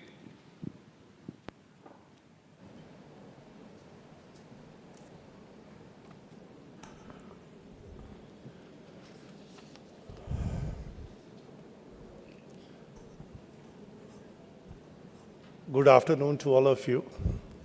I know it's a very difficult time after to address after a lunch, because Justice, the Chief Justice of the Guwahati High Court has already extended a sumptuous lunch to all of us, and it's a good time to have a nap. But I will just try to make you awake with some of my perception about the tribal rights or the tribal needs. As we know that India is one of the few nations in the world having a sizable, the tribal population is spread across the different regions, the different parts of the state. The information shared on the internet talks about that there are nearly 700 the tribal communities as far as the government could collect are known in India, making nearly 88.6% of the total populations. The top states and the highest numbers of the tribals are housed in Madhya Pradesh, Maharashtra, Rajasthan, Gujarat, and Odisha in comparison to a national average. Mostly, they are pocketed nearly central India and the northeastern regions. And many of those tribal communities, as we know, are living in a very remote and inaccessible areas. My revered brother, Justice Koteswar Singh, has highlighted that so far as the Northeast, the Nagaland and the other part of these seven sister states are concerned, there are certain places which is really inaccessible and it's very difficult to approach them or to have an access to them. And this is one of the really major challenges that one faces. What we do if they are having a remote access is very difficult to embark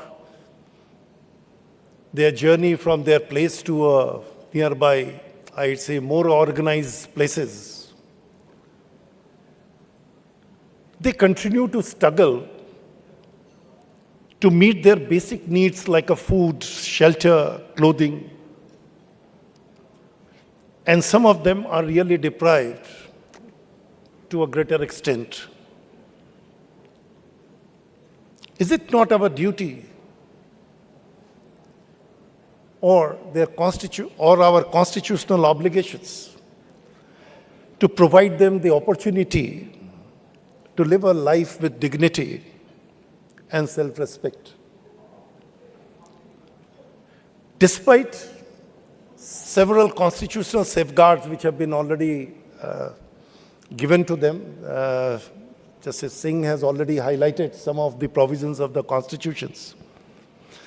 Still, the support is a far cry. I do not want to go more basics on those, since I came from the state of Odisha, which is considered to be the third largest tribal populations in India.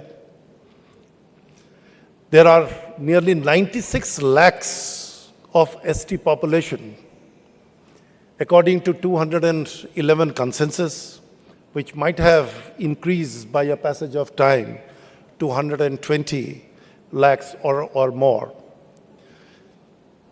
If we look at the data of 2011, it is nearly 22.85% of the total population of the Odisha, which is a tribal population. Now, how to do or improve their quality in life? I think the central government has framed several schemes which not only provides the basic facility like education, but also the social security, the security to live with dignity, the security to have the livelihood. Those schemes are definitely beneficial to them, and the Odisha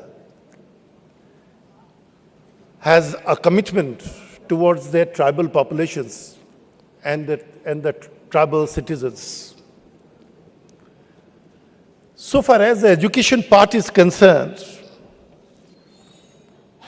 the literacy rate in the tribal population appears to be abnormally low. They were not educated enough to combat the other vagaries of life, nor were so sensitized to have that formal educations. The initiative has been taken by the state of Odisha,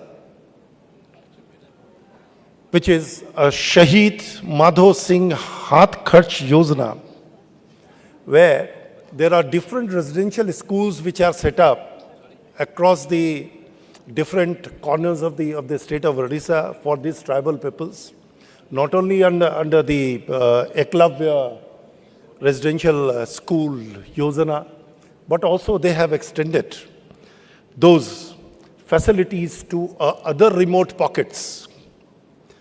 What it says that it has lot of, the schools, nearly 1,765 fully residential schools of various grades like a primary, upper primary, secondary and higher secondary education has been set up.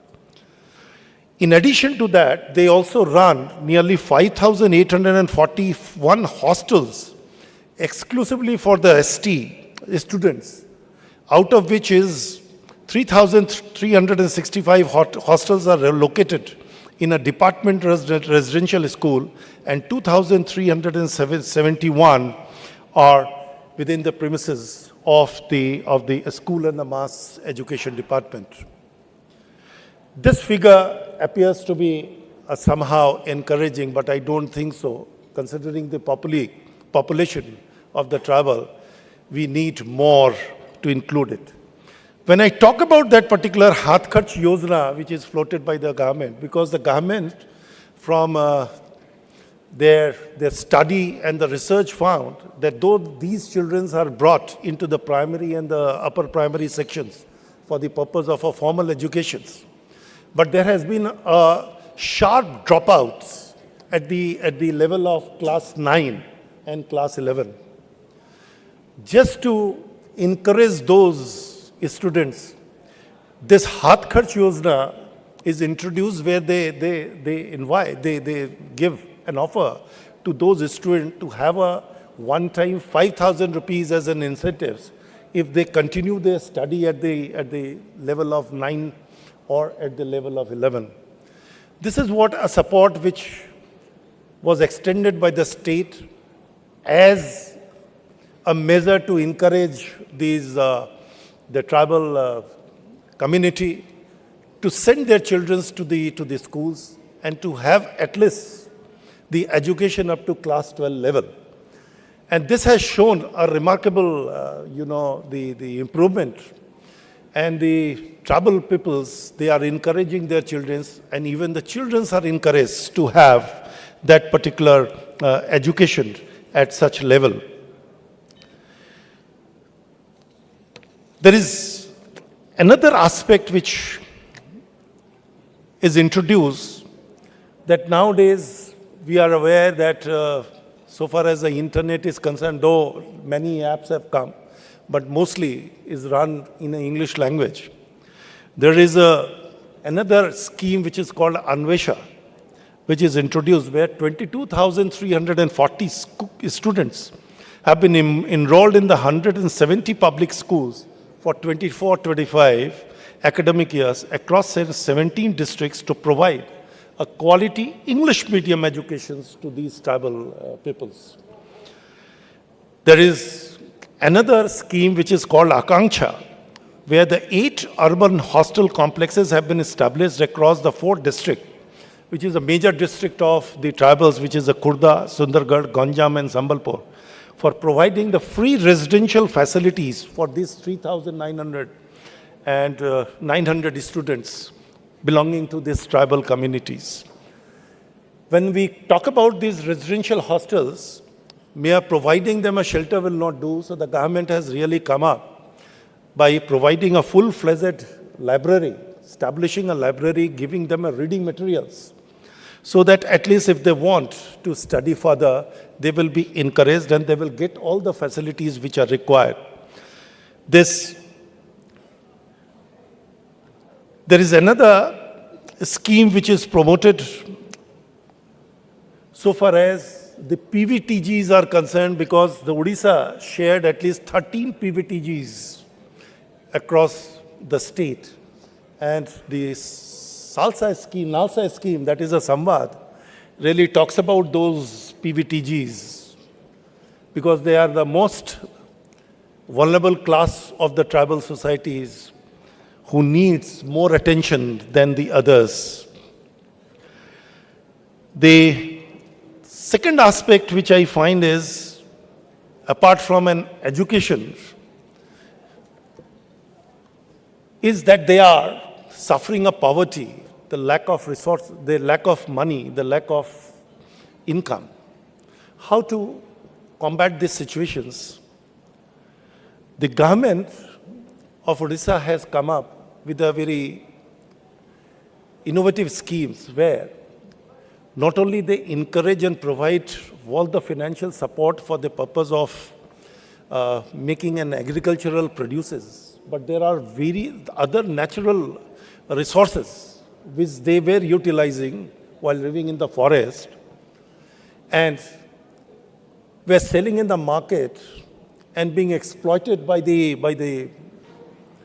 more civilized society. Just to give them some kind of an impetus to their income, the government has come up with a module where they give a minimum support price and they buy those products. And also, some of the products are unique in nature, and the government has tied up with other departments where they are marketing those products and making it the tag mark of those. Say, so far as the Koraput is concerned, the Koraput coffee, which is being produced by the tribals, they are being shown in the global market and marketed in that fashion, so that at least they get the best price of it and can improve the status which they have. There appears to be a lack of the government welfare schemes. Those schemes are already framed, but there has not been any kind of linkage with them. The convergence amongst the different departments that was established by taking an initiative so that all the departments who are in the helm of the affairs can act in tandem with each other, and there is no conflict or an overlapping in this regard. They have also taken a steps for recognizing their rights in the forest land. The Odisha has two unique forest lands. One which is controlled by the Forest Department, the Forest Department in the central government, and there is a village forest which is also a new concept which has come. Now the state, so far as the village forest is concerned, those tribals who live there, they have issued a pattas in their favor, and there is some kind of a security which has been given to them. But so far as the other tribals which are really living in the forest, controlled by the central government, till date, no settlement has yet been done. And there is always a sense of insecurity amongst them that in the case of a displacement, they would be uprooted from their own original place, and they would be most deprived of this, though in the garb of a rehabilitations. So these are certain issues, I believe, that some of the tribals they face. The NALSA has really come up with this Samvad so that they may be made aware of their rights. They can be given all sustainable supports. But only one thing which I want to flag is that so far these tribals are unique in their natures, having a different cultures and the traditions. The variety cornucopia of their culture, traditions, need a tailor-made these schemes, keeping the motto of the Samvad intact. And I wish that this session will definitely enlighten us on such aspect. Thank you. Jai Hind, Jai Bharat. Thank you, Brother Tandon, for enlightening us on these issues, specifically relating to Odisha, which, of course, I'm sure will also cover other contiguous areas of Jharkhand as well, because these are inhabited by tribals belong to the same groups. I now call upon my brother Justice Sundarji, Chief Justice of Manipur High Court, to again enlighten us on other areas which perhaps has not been touched upon. Thank you, brother.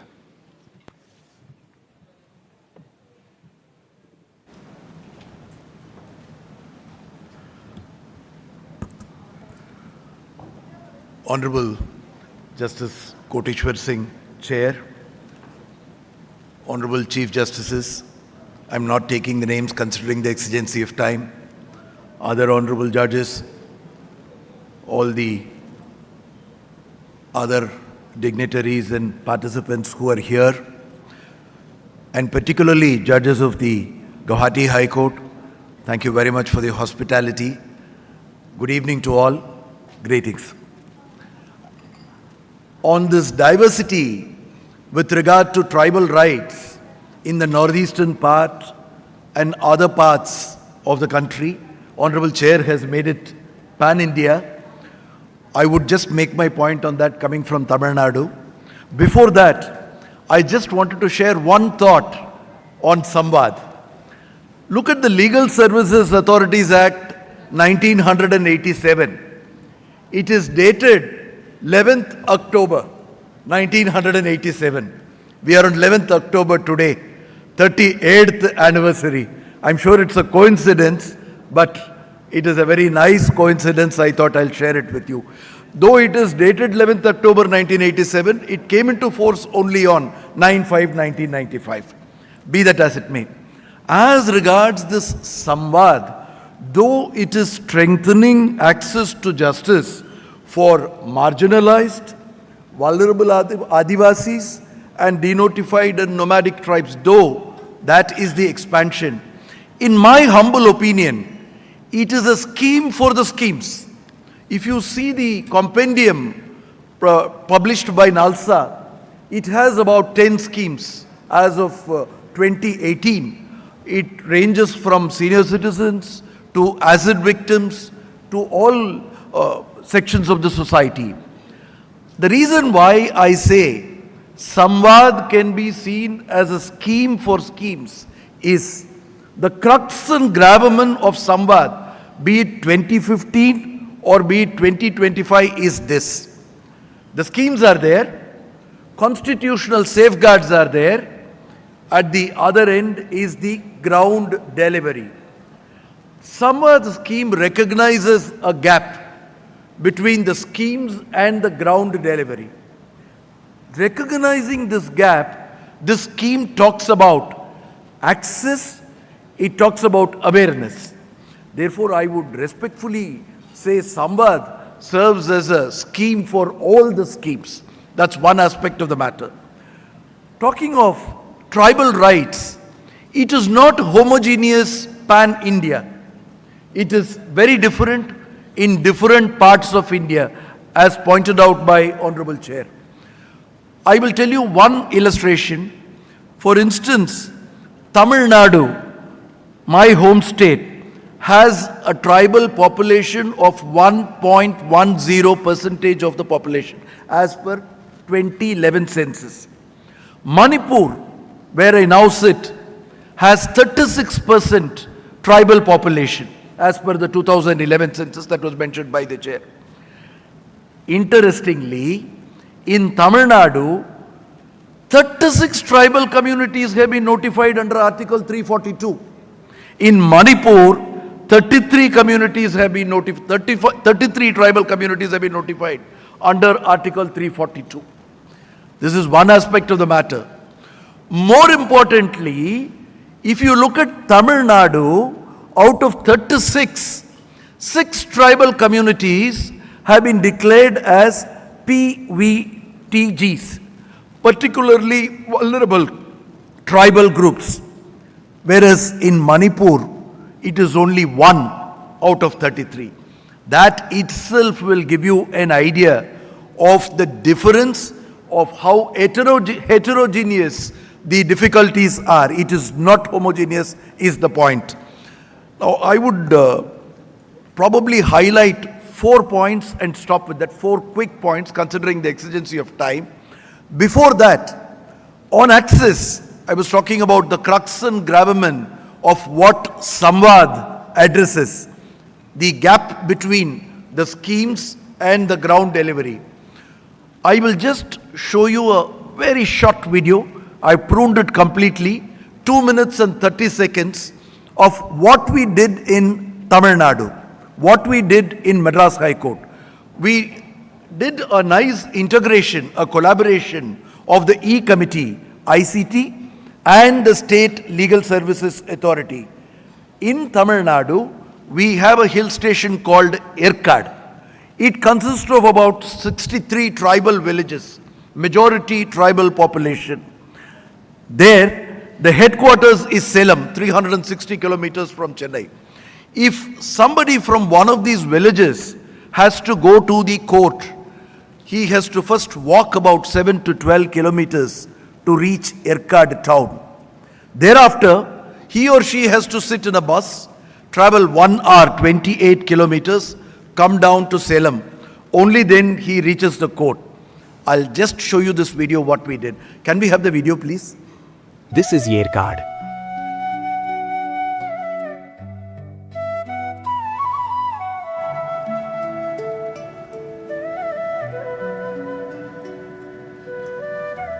Yerkad is a hill station in Salem district about 360 The audio has not come, only the audio has not come. Please play the audio. Please play the video, only the audio is there.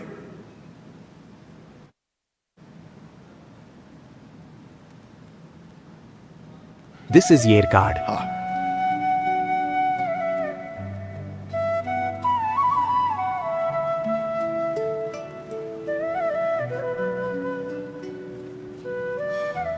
Yerkad is a hill station in Salem district about 360 kilometers from Madras. Yerkad is constituted by 60-odd hamlets and villages, with a predominant population of scheduled tribes, who are largely engaged in plantation work in the estates. Some of the villagers will have to walk well over 5 kilometers to reach Yerkad town, and thereafter they have to take a 1-hour journey by bus to reach Salem, where combined court complex is situate. In such a mountainous terrain, a e-service Kandra was set up, and it was inaugurated on 18 September 2020 by the then Honorable Chief Justice of India, and this inauguration was even before a magistrate court was set up in Yerkad. This Porta cabin was established at a cost of less than 2,50,000 rupees. Now today in the A-Service Kendra data sheet, there are multiple hits every day. People get proceedings and next hearing dates even in matters in Madras High Court. A provision for making short petitions and filing it for litigants in coordination with District Legal Services Authority is underway.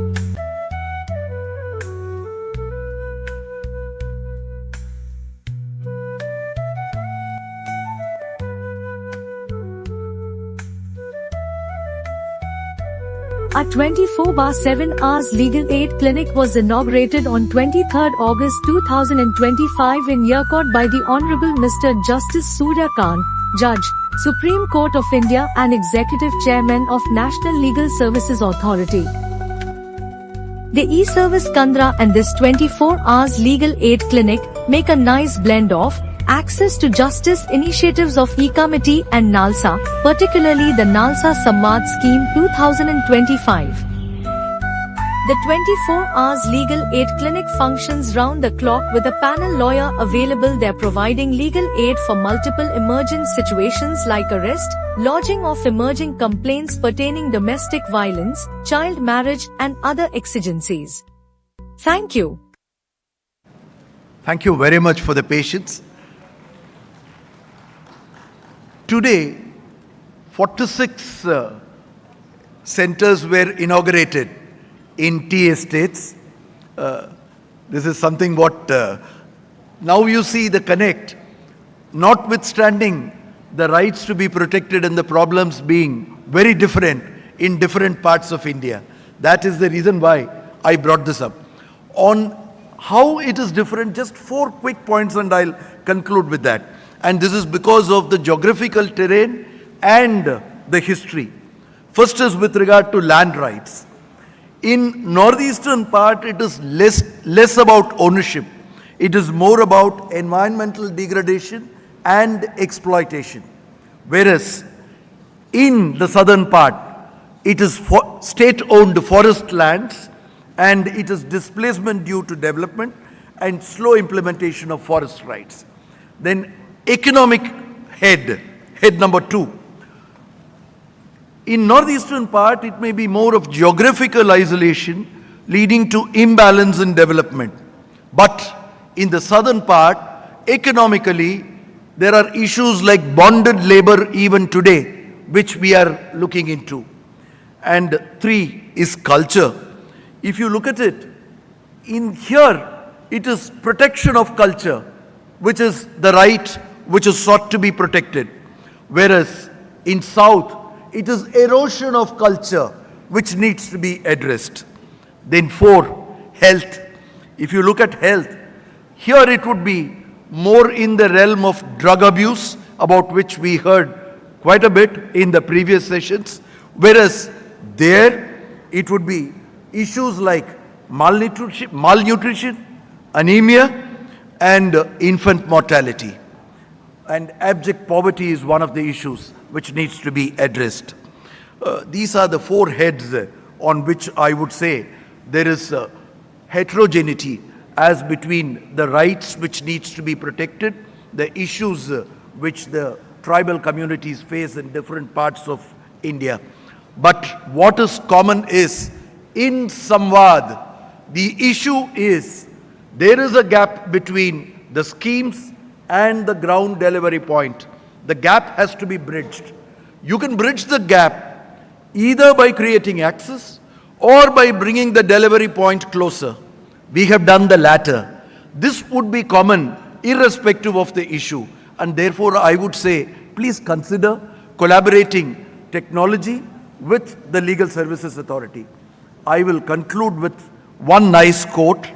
The tribal man prays not for heaven, but for harmony. Harmony with earth, the forest, and his own heart. Thank you very much for the patience. Thank you, Brother Sundar, for bringing in different dimensions of the problems faced by the tribal communities, not only in the northeastern India, but other parts of the country, which shows the challenge before us.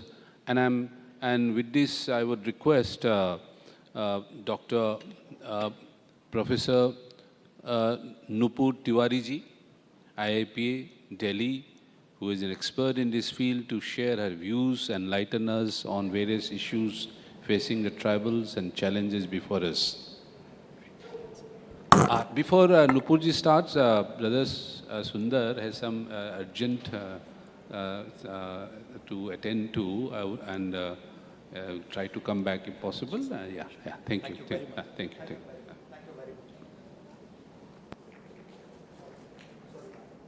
Please, Dr. Nupurji, please. Indeed an honor. Dignitaries on the dais, Honorable Mr. Justice N. Koteshwar Singh, Honorable Mr. Justice Harish Tandon, Honorable Mr. Justice M. Sundar, distinguished Lordship, eminent guests here, ladies and gentlemen, and distinguished participants. This is indeed an honor to speak on a subject that is protection of the rights of tribal population, and especially with reference to NALSA Samvad. And I've added a culturally respondent or a resonant justice, where it will be speaking more on justice aligned with the community specific values, traditions, and also beliefs. And at present, of course, we are also speaking of culturally responsive pedagogy and various other terms that have come of late. And I just wanted to say some of the things which I'll be speaking from non-legal perspective, since I'm heading a National Tribal Research Institute, which comes under Ministry of Tribal Affairs, and where we are dealing with PVTGs, we are dealing with the training in terms of STPRIs. I'm also mentoring 5,000 PhD scholars in very remote areas of the country, and there's also mentor-mentee programs. We had been also calling Padma awardees, tribal Padma awardees, and all these perspectives are from the grassroots realities. So moving on, this is on NALSA Samvad, and some presentation, some slides which I had presented, it has already been spoken about in terms of various acts. Now it's important to understand the term of tribe. I'm not speaking from the sociological point of view, but in general, number of words are used when we describe tribes, and it's used like, very loosely used. Sometimes it's called tribal, Adivasi, Janjatiya, Aboriginals, Indians, sometimes also indigenous, because India also celebrates Indigenous Day, and of course tribes. So it has been defined in terms of various ways by, for instance, Adivasi, that is the first settler, Banvasi is inhabitants of the forest. There's also a term like Anusuchit Jati, that is scheduled tribe, and Janajati, that is a folk people, by D.N. Majumdar, well, of course. And a lot of, many things like even W.J. Perry, British cultural anthropologist, and various other sociologists also have called them as a people of forest, and they have written much more about it. But there is not much unanimity of how this particular word defines. The Constitution of India does not describe scheduled tribe.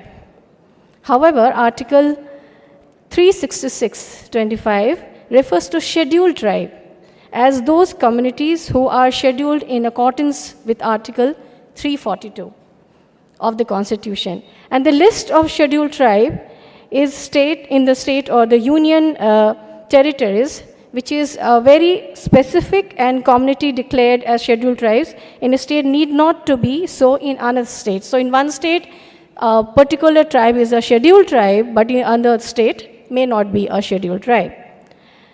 So I just wanted to share that I was also a member of high-level committee constituted in the state of Sikkim by the Chief Minister, where 12 left-out tribes were report was prepared to be proposed to be given the status of ST. Now, the only thing that we had was to be referred to this 5 criterion of Lokur Committee. Lokur Committee was formed in 1965. Now, the criterion laid down is that primitive traits, distinctive culture, geographical isolation, shyness of contact with the community at large, and backwardness. Now, this 6 criterions, and at the present scenario, on the basis of which you prepare a report which is to be given for the proposal for them to be included as ST, scheduled tribe. Now, it was very difficult to prove, especially in terms of how can you prove shyness of contact, which they are living in a world which is full of, they are contacting, they have the mobile phones and various other things. Primitive trait is also not defined. What happened in 1965 may not be used at this present. So this criterion is not spelled out in the Constitution, but has become just a well-established practice or norm But then, of course, a norm can vary from one place to the other. Then, moving on, 2011 census, that's all that we have, gives 8.6% of the population. That is 5.25 crores. These are all the statistics which are available with everyone. 705 community. 75 communities are at present PVTGs, particularly vulnerable tribal groups. And they are on the verge of being distinct. Endangered tribes. This is what they are being called. And nearly 75% of the tribal population live in central India. If we move into the income source of tribal household, majorly they are into cultivation, that is 38%. These are all based on the statistics with proper sources. And manual casual labors is 21% and farm manual is 30%. Apart from that, there are like 1, 2, 3, 5% as I've given is some other services like destitute living on like primary sector enterprises, public sectors, private sector jobs, domestic services, rag pickers, we don't have this kind of things. Now the major Adivasi question, I've used the word Adivasi here with a purpose since we are going into the background. We are not using ST, that is scheduled tribe as given in the constitution. Now during the British era, well of course there was a policy of complete isolation, non-interference. Policy which was later on replaced by the policy of integration through development. And of course, tribal Jesus, that is, who confirmed themselves originally from the forest habitats, and they were also, the tribals, some moved into the agricultural sector, and now, well, of course, into semi-urban and rural areas. They are also called tribal, which are more, who are all civilized. So there are three categories as per the present assessment could be done. Now, these three important areas of autonomy, assimilation, and integration on which the whole tribal policy is dependent on. That is, the tribals have their own social, political, and economic setup that is not integrated with that of the larger society. And after independence, the constitutional favors sought to maintain this autonomy through the 5th and the 6th schedule of the constitution. Now, there are two schools of thought here. One is, as per J.S. Gure, the tribals are, he was totally against, he criticized the constitution makers for the provision of autonomy, because according to them, the tribals are backward Hindus. And if we go and give them autonomy, it works under the national integration. According to him, he says that they are the backward Hindus and they internalized the rites and the rituals of the Hindus, but they have a limited Hindu epistemology, that is karma, moksha, and samskara. According to him, the tribals don't have this cultural upgradation, but it's not correct to give them autonomy. The second school of thought, which is highly criticized, and not criticized, rather it's controversial, that is by Warrior Elwin, who favored isolation of tribals. And he, at the time, of course, the famous NIFA developer, he says that tribal national parks are to be developed so that it keeps them out of the reach of missionaries and also moneylenders and merchants. And this is how their cultures could be preserved, it could be proliferated, and it could be maintained. So with these two thoughts of giving them no autonomy and also making them totally isolated, the two-pronged strategy of tribal development started. But later on, well, of course, the whole scenario was, or the whole idea was, protecting them from the exploitation and assisting them in the economic development. Starting with, we could say that British era was the first time where the tribal policy was started in 1875, where the Scheduled District Act came. 1919 Act, backward area was developed.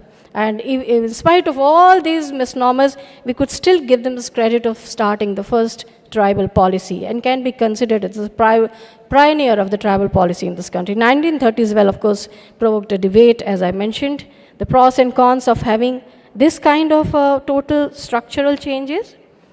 Then Act 1935 separated tribal from the rest of the inhabitants, and Adivasis were put into the complete watertight compartment, classified as the tribal people by the then government. And the philosophy of NEFA, for the first time, was published in 1957 by the controversial document that is, as I mentioned there. Panchsheel came, the 5 principles, which everyone is aware of that, and the tribal policy in 1950s in India.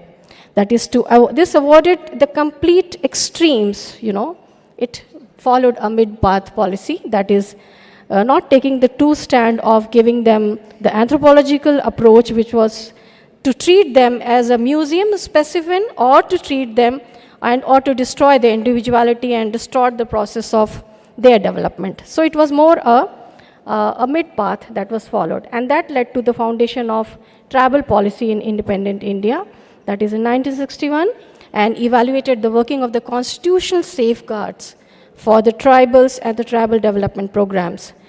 And this Scheduled Tribe Commission, at the time it was called not the NCST but the Commission, where it was, in this context, it is necessary to emphasize that the framework of the tribal policy and the strategy of the development imbued with humanism for the first time held the ground for about 2 decades. In fact, it still provides the sheet for another Indian tribal policy.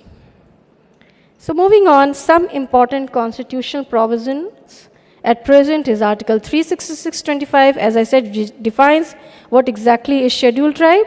Article 342, which prescribe procedure to be followed in matter of specification of scheduled tribes.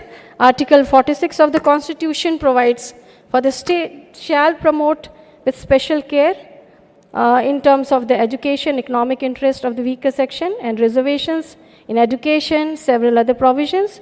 And the term scheduled area has been defined in the Indian Constitution as President may by order declare to be a scheduled area. So with this we come to the legislative frameworks, which are the Scheduled Caste and the Scheduled Tribe Prevention of Atrocities Act 1889. And this act, well, of course, prevents provides for the Supreme Court for trial of such offences and for relief and rehabilitation of the victims. Then you have the provisions of Panchayat Extension to Scheduled Areas Act 1996, and this act extension of the provision of Part 9 of the Constitution relating to panchayats to the scheduled area. This covers the 5th scheduled areas.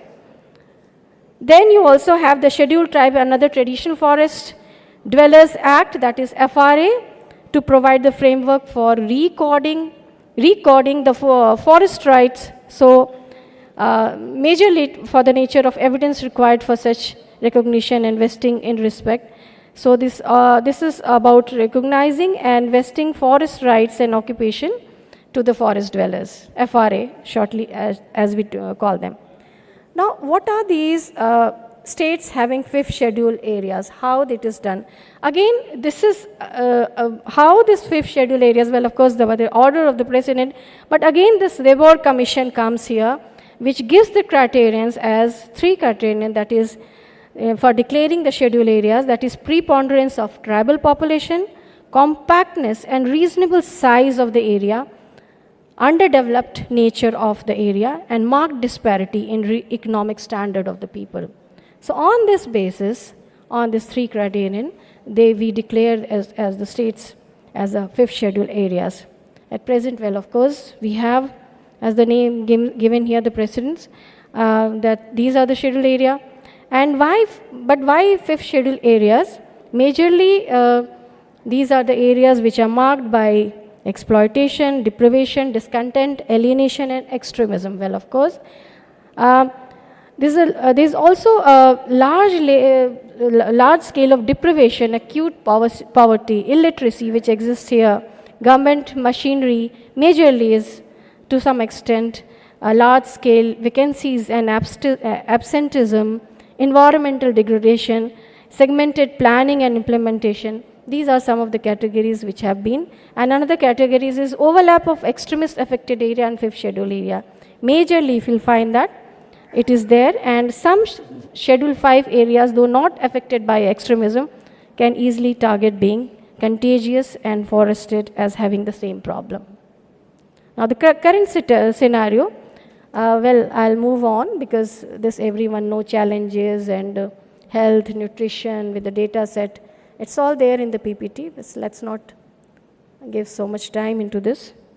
Now, another very important provision is provisions of the Panchayat extended to the schedule area, which came in 1996 after Buria Commission.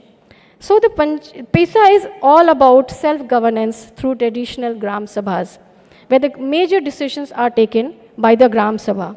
And these decisions are three in nature, that is regulatory, control over natural resources, and developmental.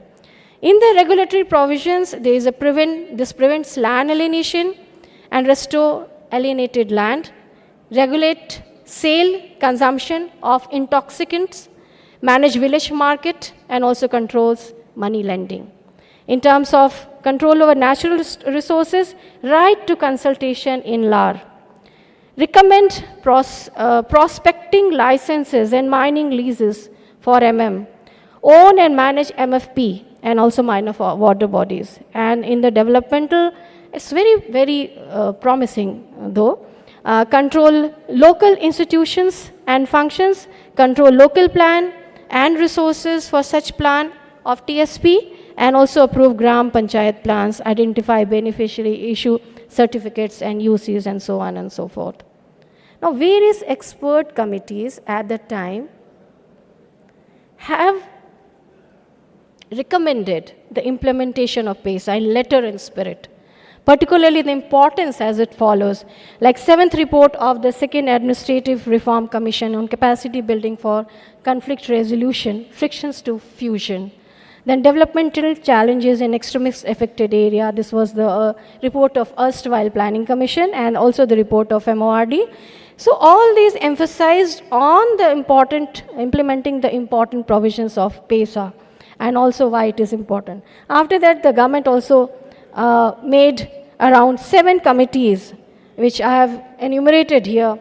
And majorly all the problems that we right now say in terms of justice given or justice denied, in terms of the thirst areas, that is land alienation, displacement, rehabilitation by Raghav Chanda Committee, MFP and PESA by A.K. Sharma Committee, formation of primary basis for the administration and governance and schedule area, Mungekar Committee, formation of the guidelines for Gram Sabha to implement PESA, B.D. Sharma Committee, harmonization of central law with the provisions of PESA Act, and then PESA for rural tribal areas and municipalities, extension to the schedule areas, MESA for the urban, and also T-HUC Committee for ownership, price fixation, value addition, marketing of minor forest produce.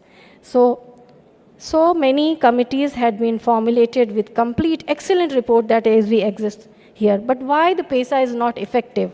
And majorly, pre-PESA status quo exists here with some sporadic or episodic efforts which are there and no systematic study, especially on implementation and impact of PESA done, and a visit to such an area on a large basis. Now, the problem here is the states have generally not framed appropriate rules under PESA, and therefore, there is a complete, system that has not been operationalized at all. State and central subject laws relating to mines and mineral forest, land acquisition, etc.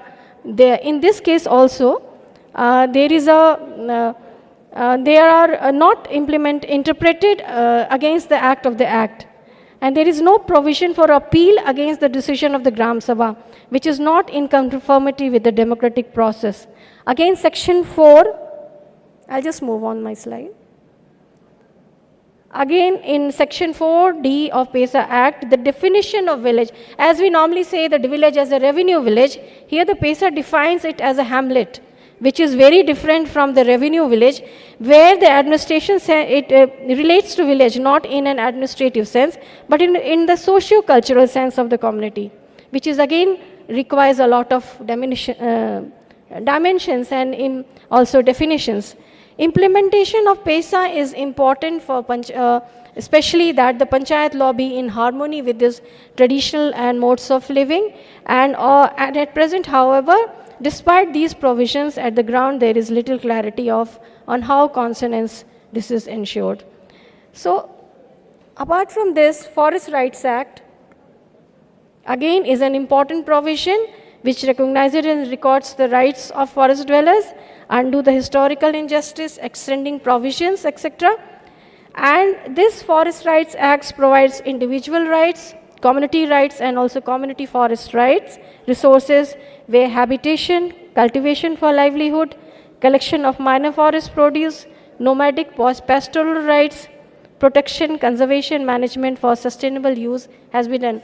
At present, the total of 18,72,000 approximately titles has been distributed, and majorly average IR is 2.53 acres, which is, now I'll speak on the certain initiatives of Government of India. I'll just quickly run through this because already I've got a slip to wind up. So this is STC, that is Scheduled Tribe Component, which was earlier known as Tribal Subplan. You can see the huge amount of 37803 crores in 1819 that was given, that every 41 ministry will give approximately 4 to 7.3% of its fund to this tribal subplan. Development of action plan for scheduled tribe, DAPST is there. Then you have for educational system, you have Eklavya model residential school across the country, which follows the culturally responsive pedagogy, where the school teacher speaks in the language which is there in the tribal area. The primers are developed, and they are to be taught. Even the textbooks and all these things are in the local language.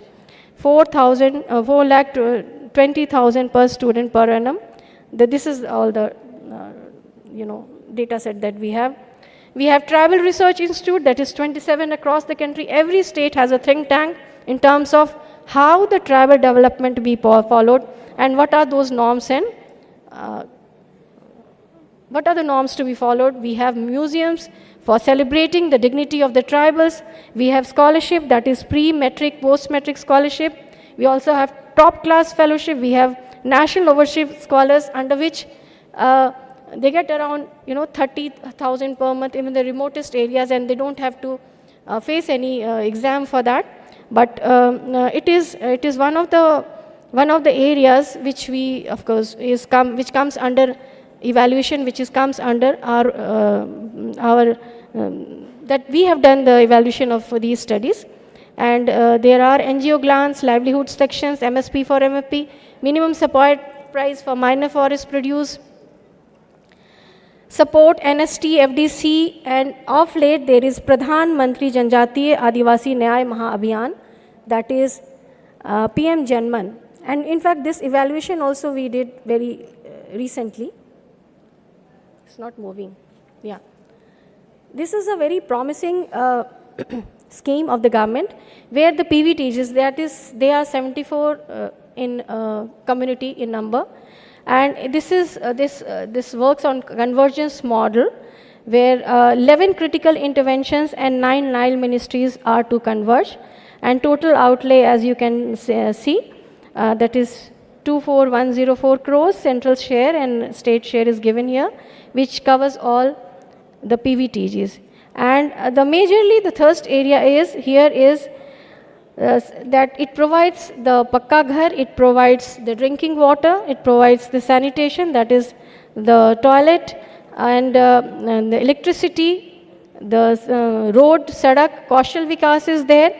There is also mobile medical units are there, sabko poshan, and there is also unnat ajivika and dur daraz gaon tak mobile network. So these are the 11 interventions by 11 9 ministry, and here the most important schemes, as you could see. I'll quickly move on. That for all the enumerated, Aadhaar card, PM Garib Kalyan Anna Yojana, so all the schemes are enumerated here. Another very important scheme that we have is Dharti Abha Janjati Gram Utkarsh Abhiyan, where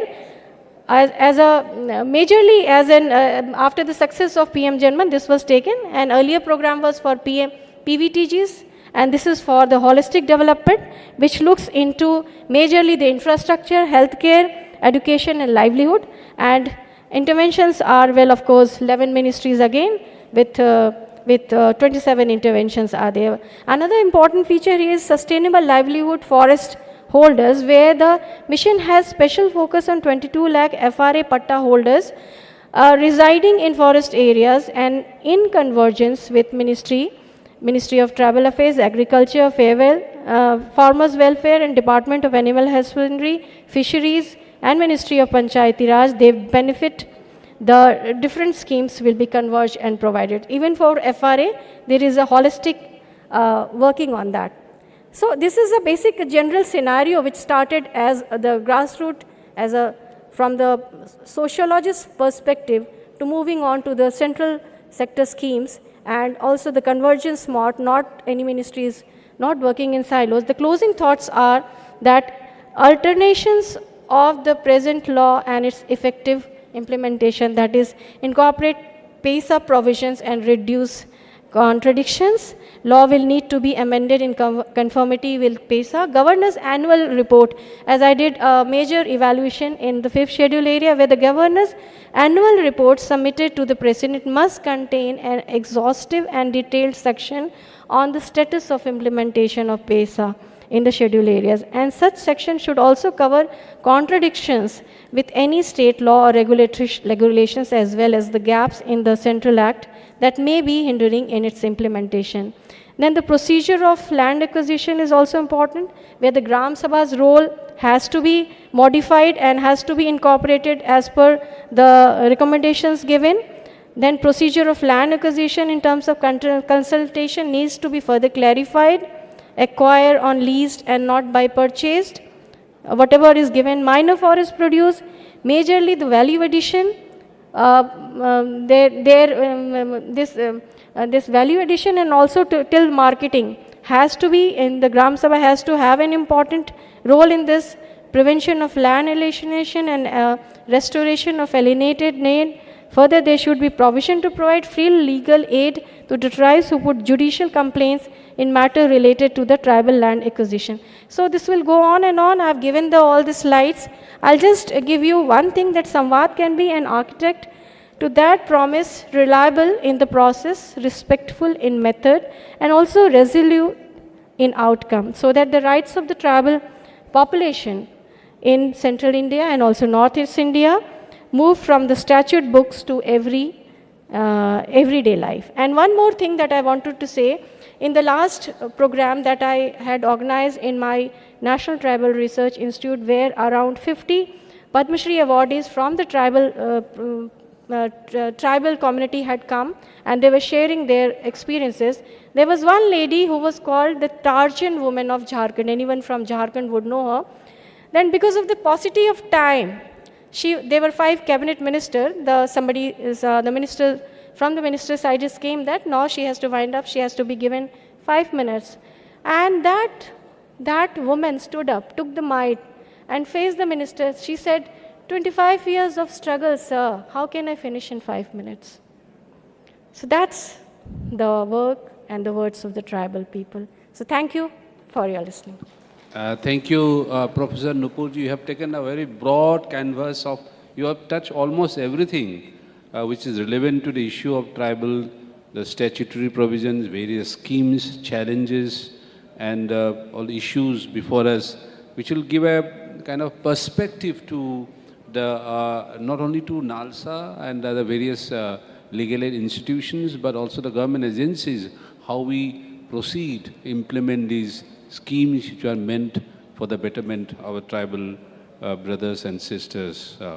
Now I call upon Professor Chandan Kumar Sharma, Tezpur University, who himself has done extensive work in among the tribal areas also, and with his very insightful knowledge of his first-hand experience in the tribal areas, I request Dr.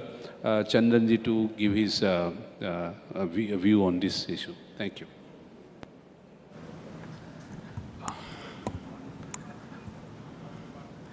The chair of the session, Honorable Justice Inauguration Singh, esteemed co-chair, Honorable Justice Harish Tandon, Honorable Chief Justices of High Courts, other judges of the High Courts, judicial officials, and friends. Please don't be scared of this. I am not actually accustomed to make PowerPoint presentation. I like to speak extempore.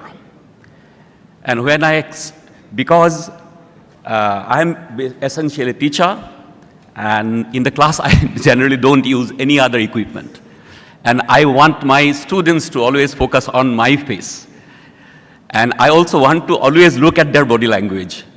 Although I cannot be that patronizing here, I understand this, it's an August gathering.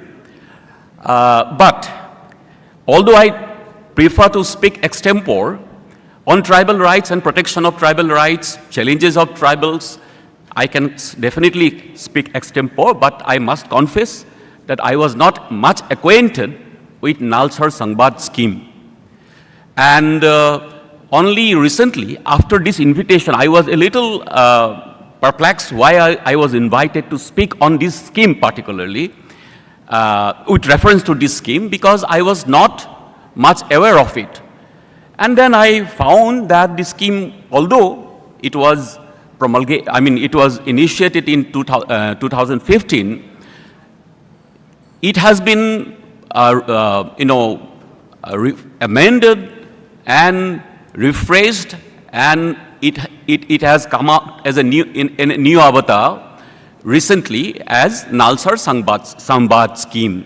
And Honorable Justice, our chair, has already defined what Sangbad means, so I am not going into that in detail. Now, I would like to prefer my lecture mostly extempore, and I don't want to test your patience here. I will be speaking mostly on Assam, how this scheme is relevant for the protection and its challenges as well, for the protection of tribal population in the state of Assam. However, while I say Assam, because of its diversity, the diversity in landscape, culture, population, much of the things which I say here are also in some way or other applicable to other states in Northeast India as well. And we all know tribes in Northeast, and Honorable Judge here who spoke before me, he said that how Northeast Indian tribes are little different. Yes, but they cannot be exactly, to my mind, put in such binaries. There are a lot of overlapping issues. Malnutrition is also a case here, no doubt about that. There are many other issues, and one very important issue in case of Northeast India is that many of the tribal groups are pretty small. And under the different kind of development projects or environmental disasters, ethnic conflicts, you name it, many of these small tribal populations have been displaced. And many of those who are still in their own localities, they are also losing their language and culture because of large number of migrant people settling in their areas. I can give the example of Arunachal Pradesh. For example, because of the development projects that we have undertaken in Arunachal Pradesh, which are many of these are long gestation projects, large number of laborers and others have gone and settled there, as a result of which the smaller communities are becoming more and more dependent on people coming from outside, and many of the smaller communities have started speaking their language.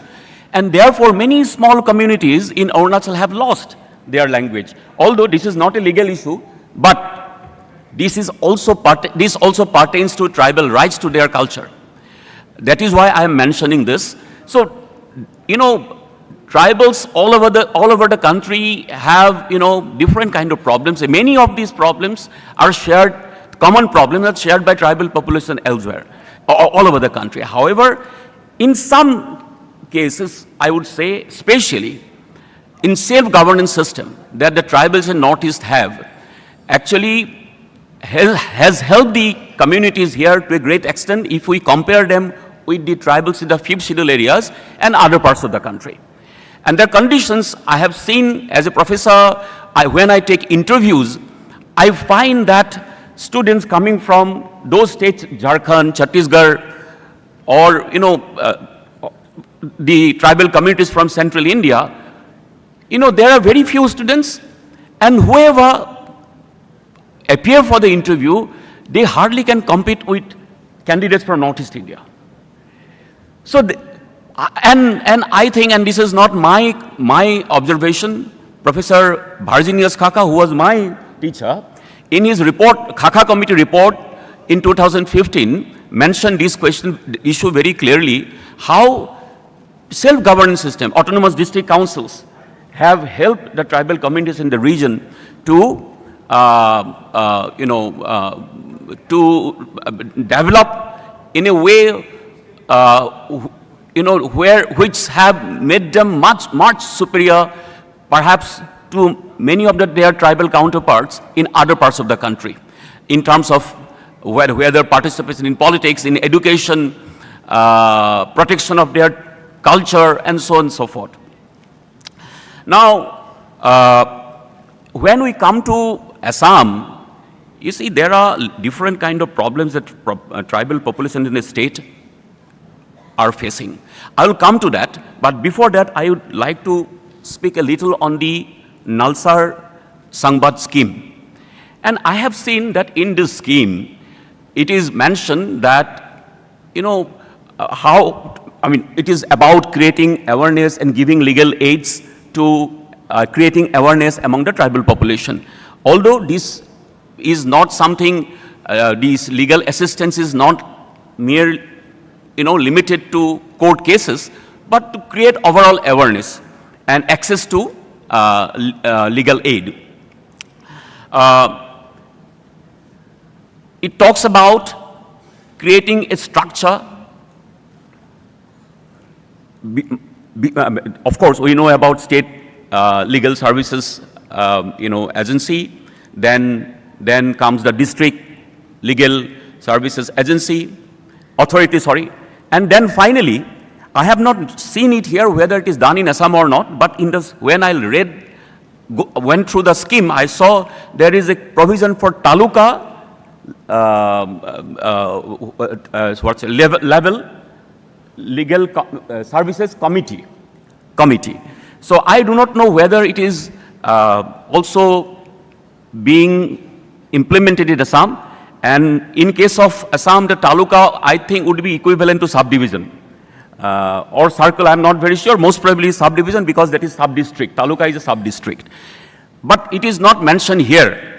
Since we are at an incipient stage of implementation of this scheme, I think we have to be very clear about what we are going to do, because when I went through it, I found this scheme to be adopting a bottom-up approach, which is a good thing, because rather than being top-heavy, dictating from the above, it has provisions from,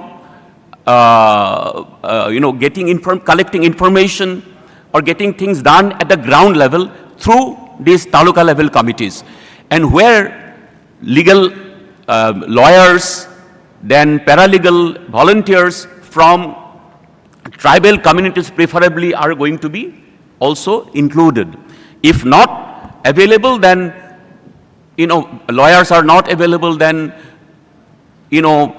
other social workers or people with knowledge of tribal societies can be also included in that committee. That is a very good approach. But directives because these local level committees, taluka level committees are entrusted with the preparation of the list of the tribal people in the localities, and that is the catch.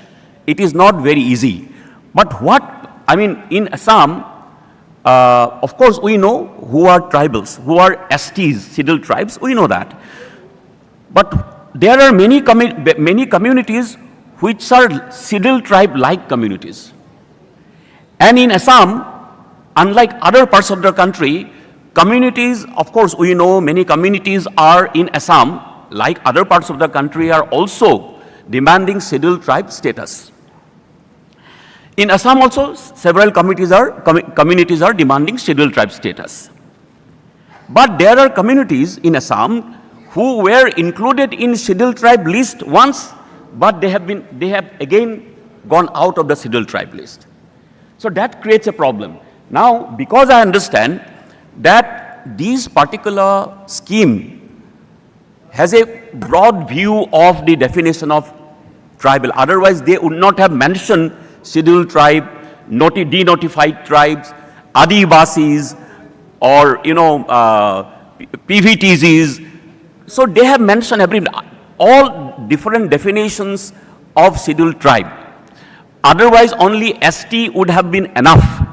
So I feel that this particular scheme takes a flexible view of the definition of tribe, to my mind, and I think that is a right approach, because many of the communities, as I say, who were in tribal, who were considered to be STs or included in the ST list, in the state government, of course, ST list is prepared by the state government, say today and tomorrow they may not be there. So I feel that the local committees, taluka level committees, should be given clear instructions to adopt a flexible approach while they prepare the list. They should not go by mere, in a very mechanical manner. So that instruction has to be given to them, to my mind. The other thing is that while we form these committees at local level or even at the district level, of course, it is said that members from the lawyers and paralegal volunteers from tribal communities are to be included. But then in our different localities, we have competing tribes, right? So when we include members from these groups, we must see that proper representation of local communities are being addressed. Otherwise, there might be bias, prejudices, and it will be difficult for or the local level committees may not earn the required trust of the people. So that needs to be, I think, taken into account. The other thing I want to say is that,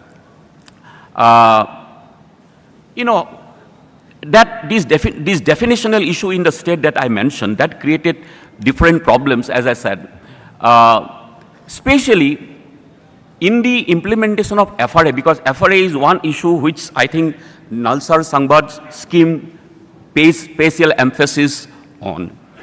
And, FRA, Forest Right Act, it is a progressive act to my mind, but unfortunately, many of the provisions of the act was centered around central India. Northeast India has different kind of specificity. One most important specificity is that we do not have traditional forest dwelling communities. And therefore, even Guwahati High Court also gave such a verdict that Assam does not have a traditional forest dwelling community. As a result of which, many of the forest dwelling communities, of course we do not have, according to the act, but there are many communities which have been living side by side in the buffer areas of the forest, number one. Number two, in Assam we do not have communities who are dependent on minor forest products. Forest products can be complementary. The people here, peasantry, including tribal groups, are not gatherers and foragers. They are peasants. They need land. So unlike other parts of the country, here, even forest dwelling community, they would demand land. They need land. So recognition of their habitat as forest villages, which will empower them to use the land and, empower them to have patta. So that create a big problem. And other thing is that, as I said, many of the forest dwelling communities in Assam living in the forest areas, they are almost like tribal communities. And many of them did not get the status of forest dwelling community here even after spending 75 years. I have documents. And because I go to different fields, different parts of the state and other parts of the region, and I have seen this happens. But specific to Forest Rights Act, I have seen how in the state, many of the people who should have been eligible to get, land entitlements in forest areas, not within the forest, in the buffer areas, they did not get the requisite, they did not get the necessary recognition. And there was no legal service available. I think NALSA, the Sangbat scheme can play a very important role in Assam. But these nuances have to be understood. The issue of, I mentioned about Patta. A big issue in Assam is that large number of our tribal population do not have tenurial document of ownership of land. As a result of which, we all know how they lose land because of different kind of development projects. And I can give you many examples how tribal people lost land without any compensation. Because government says that this is government land, this is not tribal land, but they say that we have been residing in this area, this is our traditional habitat, from our forefathers' time, we are here for 3-4 generations. But of course, that is not they do not have any records of that. So that becomes a big problem. How do we then, address this issue? And I personally think we have to be very sympathetic. We cannot be very legalistic about this issue. We have to be more humanist in approach to this is what I believe in such cases. In the hills of the region, not necessarily in Assam, but other parts of the country, everybody knows people do not have tenurial document, land ownership document. And as a result of which, and in many places, of course, in the hills, how land is owned by the community. I will just take 2-3 minutes, that's all. Community ownership. Now, we all know that this community land is being commercialized and is getting privatized. And who are responsible for this? Of course, government authorities are responsible for it, no doubt about it. But without the help of the tribal elites, that could not have happened. In many parts of our country, we have special laws. Yes, we have Sikh schedule. In Assam, we also have tribal belts and blocks. But despite that, why so much of alienation of tribal land has taken place? This is a very important question that we have to understand. And despite these provisions, tribal people are at a receiving end today in most of these tribal belts and blocks in scheduled areas. And, tribal elites are playing a very important role in this land alienation among the tribal people. So, when NALSA Sangvad scheme takes representation from tribal communities, it has to be very careful. Because often it so happens, it also makes it easier for us to identify somebody from the elites and make them representatives in different committees and so on and so forth. So here we have to be extremely careful. And using perhaps customary institutions in effective implementation of this scheme. How it can be done? Of course, customary institutions I'm not here to actually celebrate customary institutions because there are a lot of things, they are patriarchal, insensitive to gender issues, and so on and so forth. And in many places we have seen how the leadership in customary institutions are also complicit in alienation of tribal land. They are in nexus with other external forces and so on and so forth. But even then, I would say perhaps in taking care of petty crimes in local areas, the scheme can also take help of the traditional institutions, customary institutions. That will help in a great way lessening the number of cases that the courts today have to deal with. So finally, I would like to say that since it is the very beginning, it is the whole scheme is at a very incipient stage of its implementation. If we take into account these particular specificities, which are applicable to not only to our state but to the entire region, I feel that this particular scheme can contribute a lot towards the protection of our rights of our tribal people, which however not be very easy given the emerging political economy in the region, the way people are losing, the way development projects are coming up, the way climate change is staring at our face. So protecting tribal rights is not going to be easy, but even then, whatever we can in our own capacity, I think we should do, because that is our moral duty. With this, I thank you for your patient hearing, and I conclude.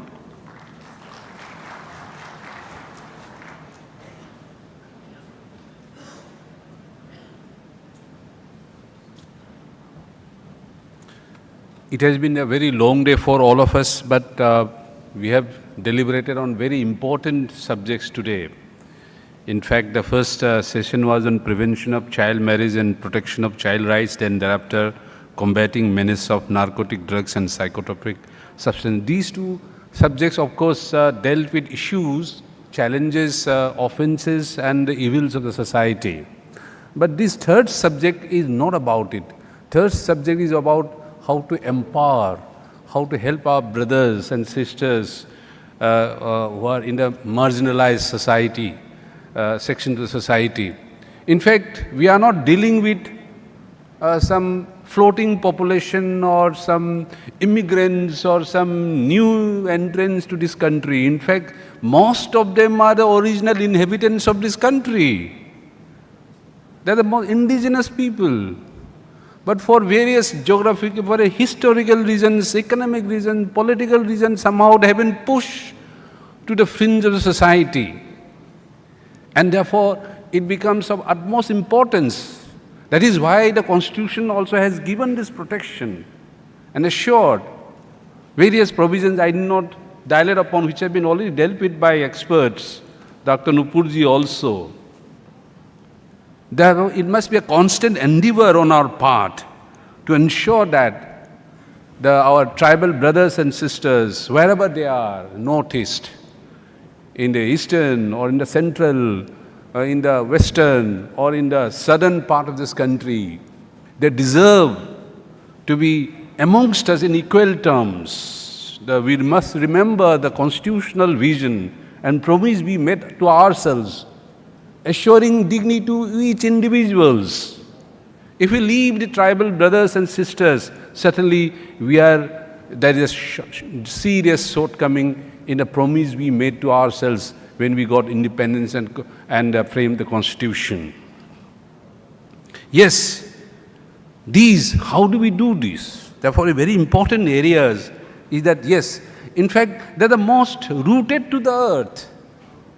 They have been there, they have their practices, their cultures, the history, all towards protection of the environment. When we see environmental degradation everywhere, that our tribal brothers and sisters are there who have been in the forefront in preserving the environment and the nature.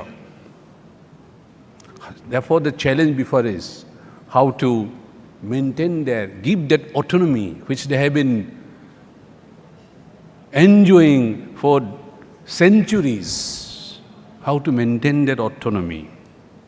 But then balancing with the new demands of society. Obviously, we cannot expect to remain in the forest. No.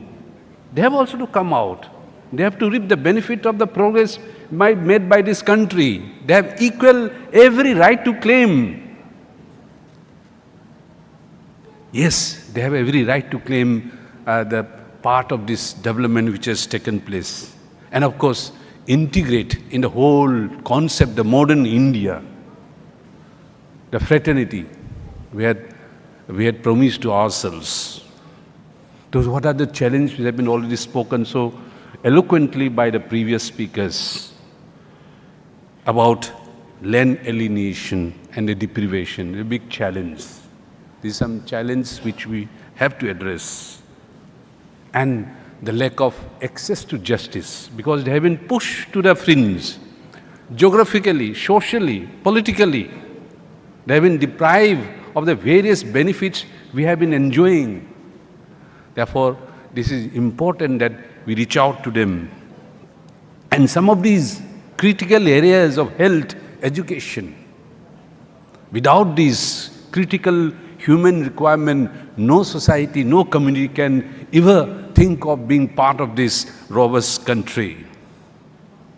And these issues of social exclusion. We must respect their culture. We must respect their worth, dignity, and be part of the whole nation which we are, modern nation, which we are striving to commit ourselves to constitute. We are indeed very thankful to Honorable Justice Ashutosh Ji, Chief Justice of the Guwahati High Court, and his wonderful team of colleagues who have made this conference so comfortable, because we know all in the legal services, especially the PLVs, under what conditions they work, under the rain and the sunshine, without hardly any remuneration, 5,000 something like that. When I went to J&K, they said, the PLVs came to me, okay, sir, how do we survive on 5,000 rupees? I immediately called the Chief Secretary. You expect us to work with 5,000 rupees in a month? Please increase immediately 10,000. That is the minimum that is expected of. I made a commitment. They said, sir, we don't have budget. Doesn't matter. You provide us. You make sure that you get it from the center. That is your headache. And they were very kind enough to sanction 10,000 rupees. I mean, with this pretense, our legal services are working, and you can imagine that if we have to go out, reach out to these forests, which have hardly any infrastructure, all these, see, it's a big challenge before us. And I'm very thankful that this issue of these tribals have been taken up by the NALSA also, with this Sambad also, trying to reach out to the poorest of the poorest amongst them. Brother Sundar has given an example how precarious situation in some parts of the country, of the condition of the tribals. Thank you very much for your attention, keeping your patience with us. It has been a wonderful evening, and all the wonderful my co-chairs, Brother Tandanji, Brother Sundarji, Professor Nupurji, and Dr. Sharmaji, for your insightful input, because we are all used to statutes, sections, and all these all the time, judges and lawyers. It's so refreshing to have these views of those who have worked in the field, bringing this additional input. Thank you very much to everybody. Thank you very much.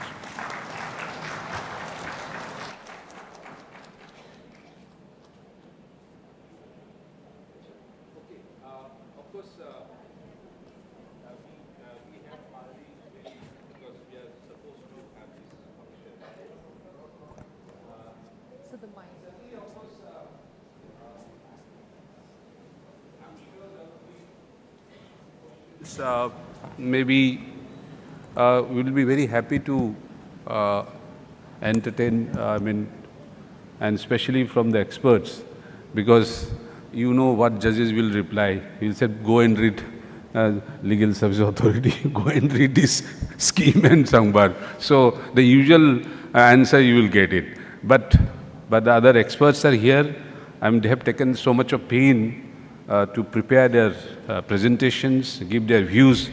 It will be really, we really certainly welcome any questions from any of the participants. Please don't hesitate. Please, because anytime 5-10 minutes will not make a difference to our program. You are going to enjoy a wonderful evening, I am sure. The High Court has arranged and the state has arranged a wonderful evening. Yes, please, madam. Mike, एक बार दी दियो, Mike.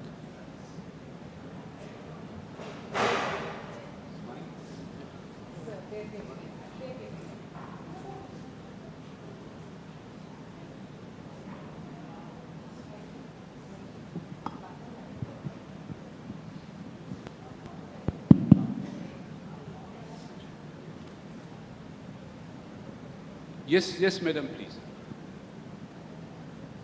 Pranam. I am Dr. Bhagyalakshmi Ratha, District and Session Judge in the District of Ganjam in Odisha. After attending this conference, we are expected now to proceed with the Sambad scheme under our DLSA. So, due to the amendment taken place in the Forest Conservation Act in the year 2023, I think it may be difficult on our part. We may be facing some challenges in securing the interest and legal rights of the far-flunched marginalized sections and the tribal communities because the scheme which has been, the Forest Conservation Act which has been amended on 1st December 2023, that has removed the mandatory need for the prior consent from the Gram Sabha, that is village council, for delivering the forest and certain projects such as national security related infrastructure or certain eco-tourism facilities. This I think weakens the democratic decision making power granted to the tribal communities under the FRA Act 2006 regarding the management and the use of their traditional lands. The second challenge we may be facing, that is the Act limits application of primarily to the land formally notified as forest in the government records. This excludes the large areas of deemed forest. Those are the areas that are ecologically forest but not officially recorded as such. So, this may leave the community vulnerable due to the diversion for non-forest purposes without previous legal security. So, this can lead to potential displacement of such tribal communities who have historically lived in and depended on those unrecorded forest lands for their livelihood and cultural identity.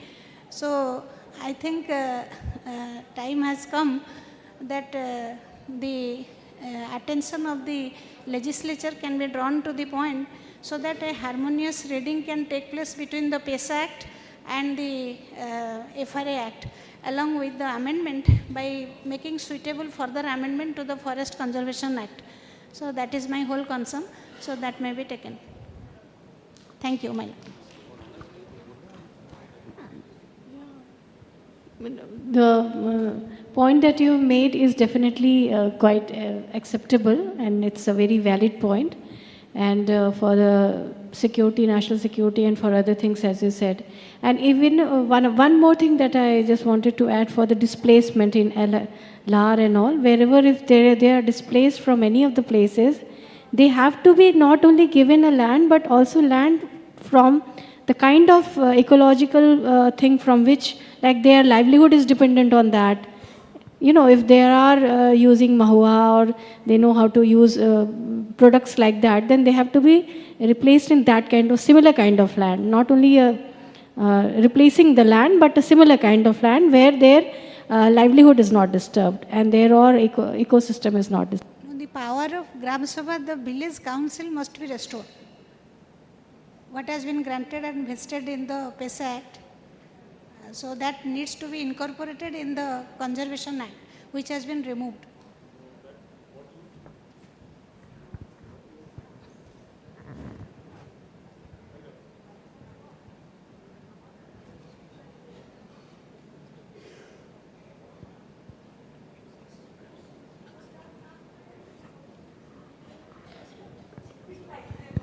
Yeah.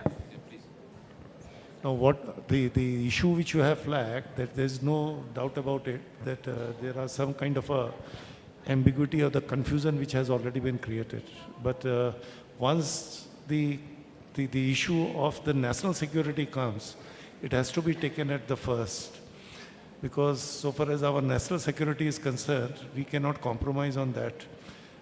But what Professor Tiwari just said, that definitely there is a provisions that if they are displaced from their original place, then a rehabilitation would be ensured so far as practicable into the same environment, so that at least they do not lose the original identity in that regard.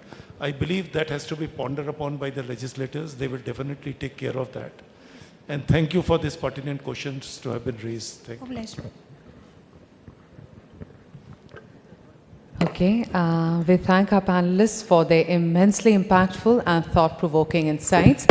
Ladies and gentlemen, with this we've come to a close of today's sessions. We request all present to assemble here for the sessions to be held tomorrow at the same venue from 10 in the morning. Ladies and gentlemen, before we dive into another round of brilliant sessions tomorrow, it's time to unwind and let the rhythm take over. We have curated a cultural treat from 8 in the evening that promises to rejuvenate your mind for sure. That'll be followed by a dinner organized by the state government, awaiting your gracious presence. Have a very pleasant musical evening. Thank you all once again. 8.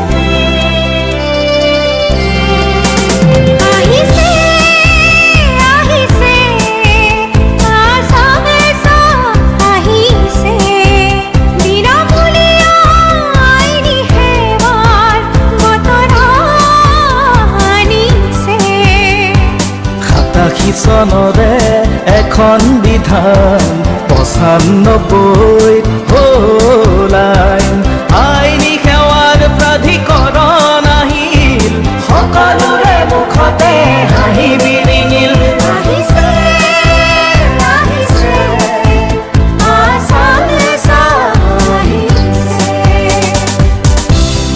এই ন্যায় সকলোৰে বাবে এই অধিকাৰ সকলোৰে বাবে ৰাইজে গোৱা সমস্যাৰে সজাগ হোৱা প্ৰতিজনে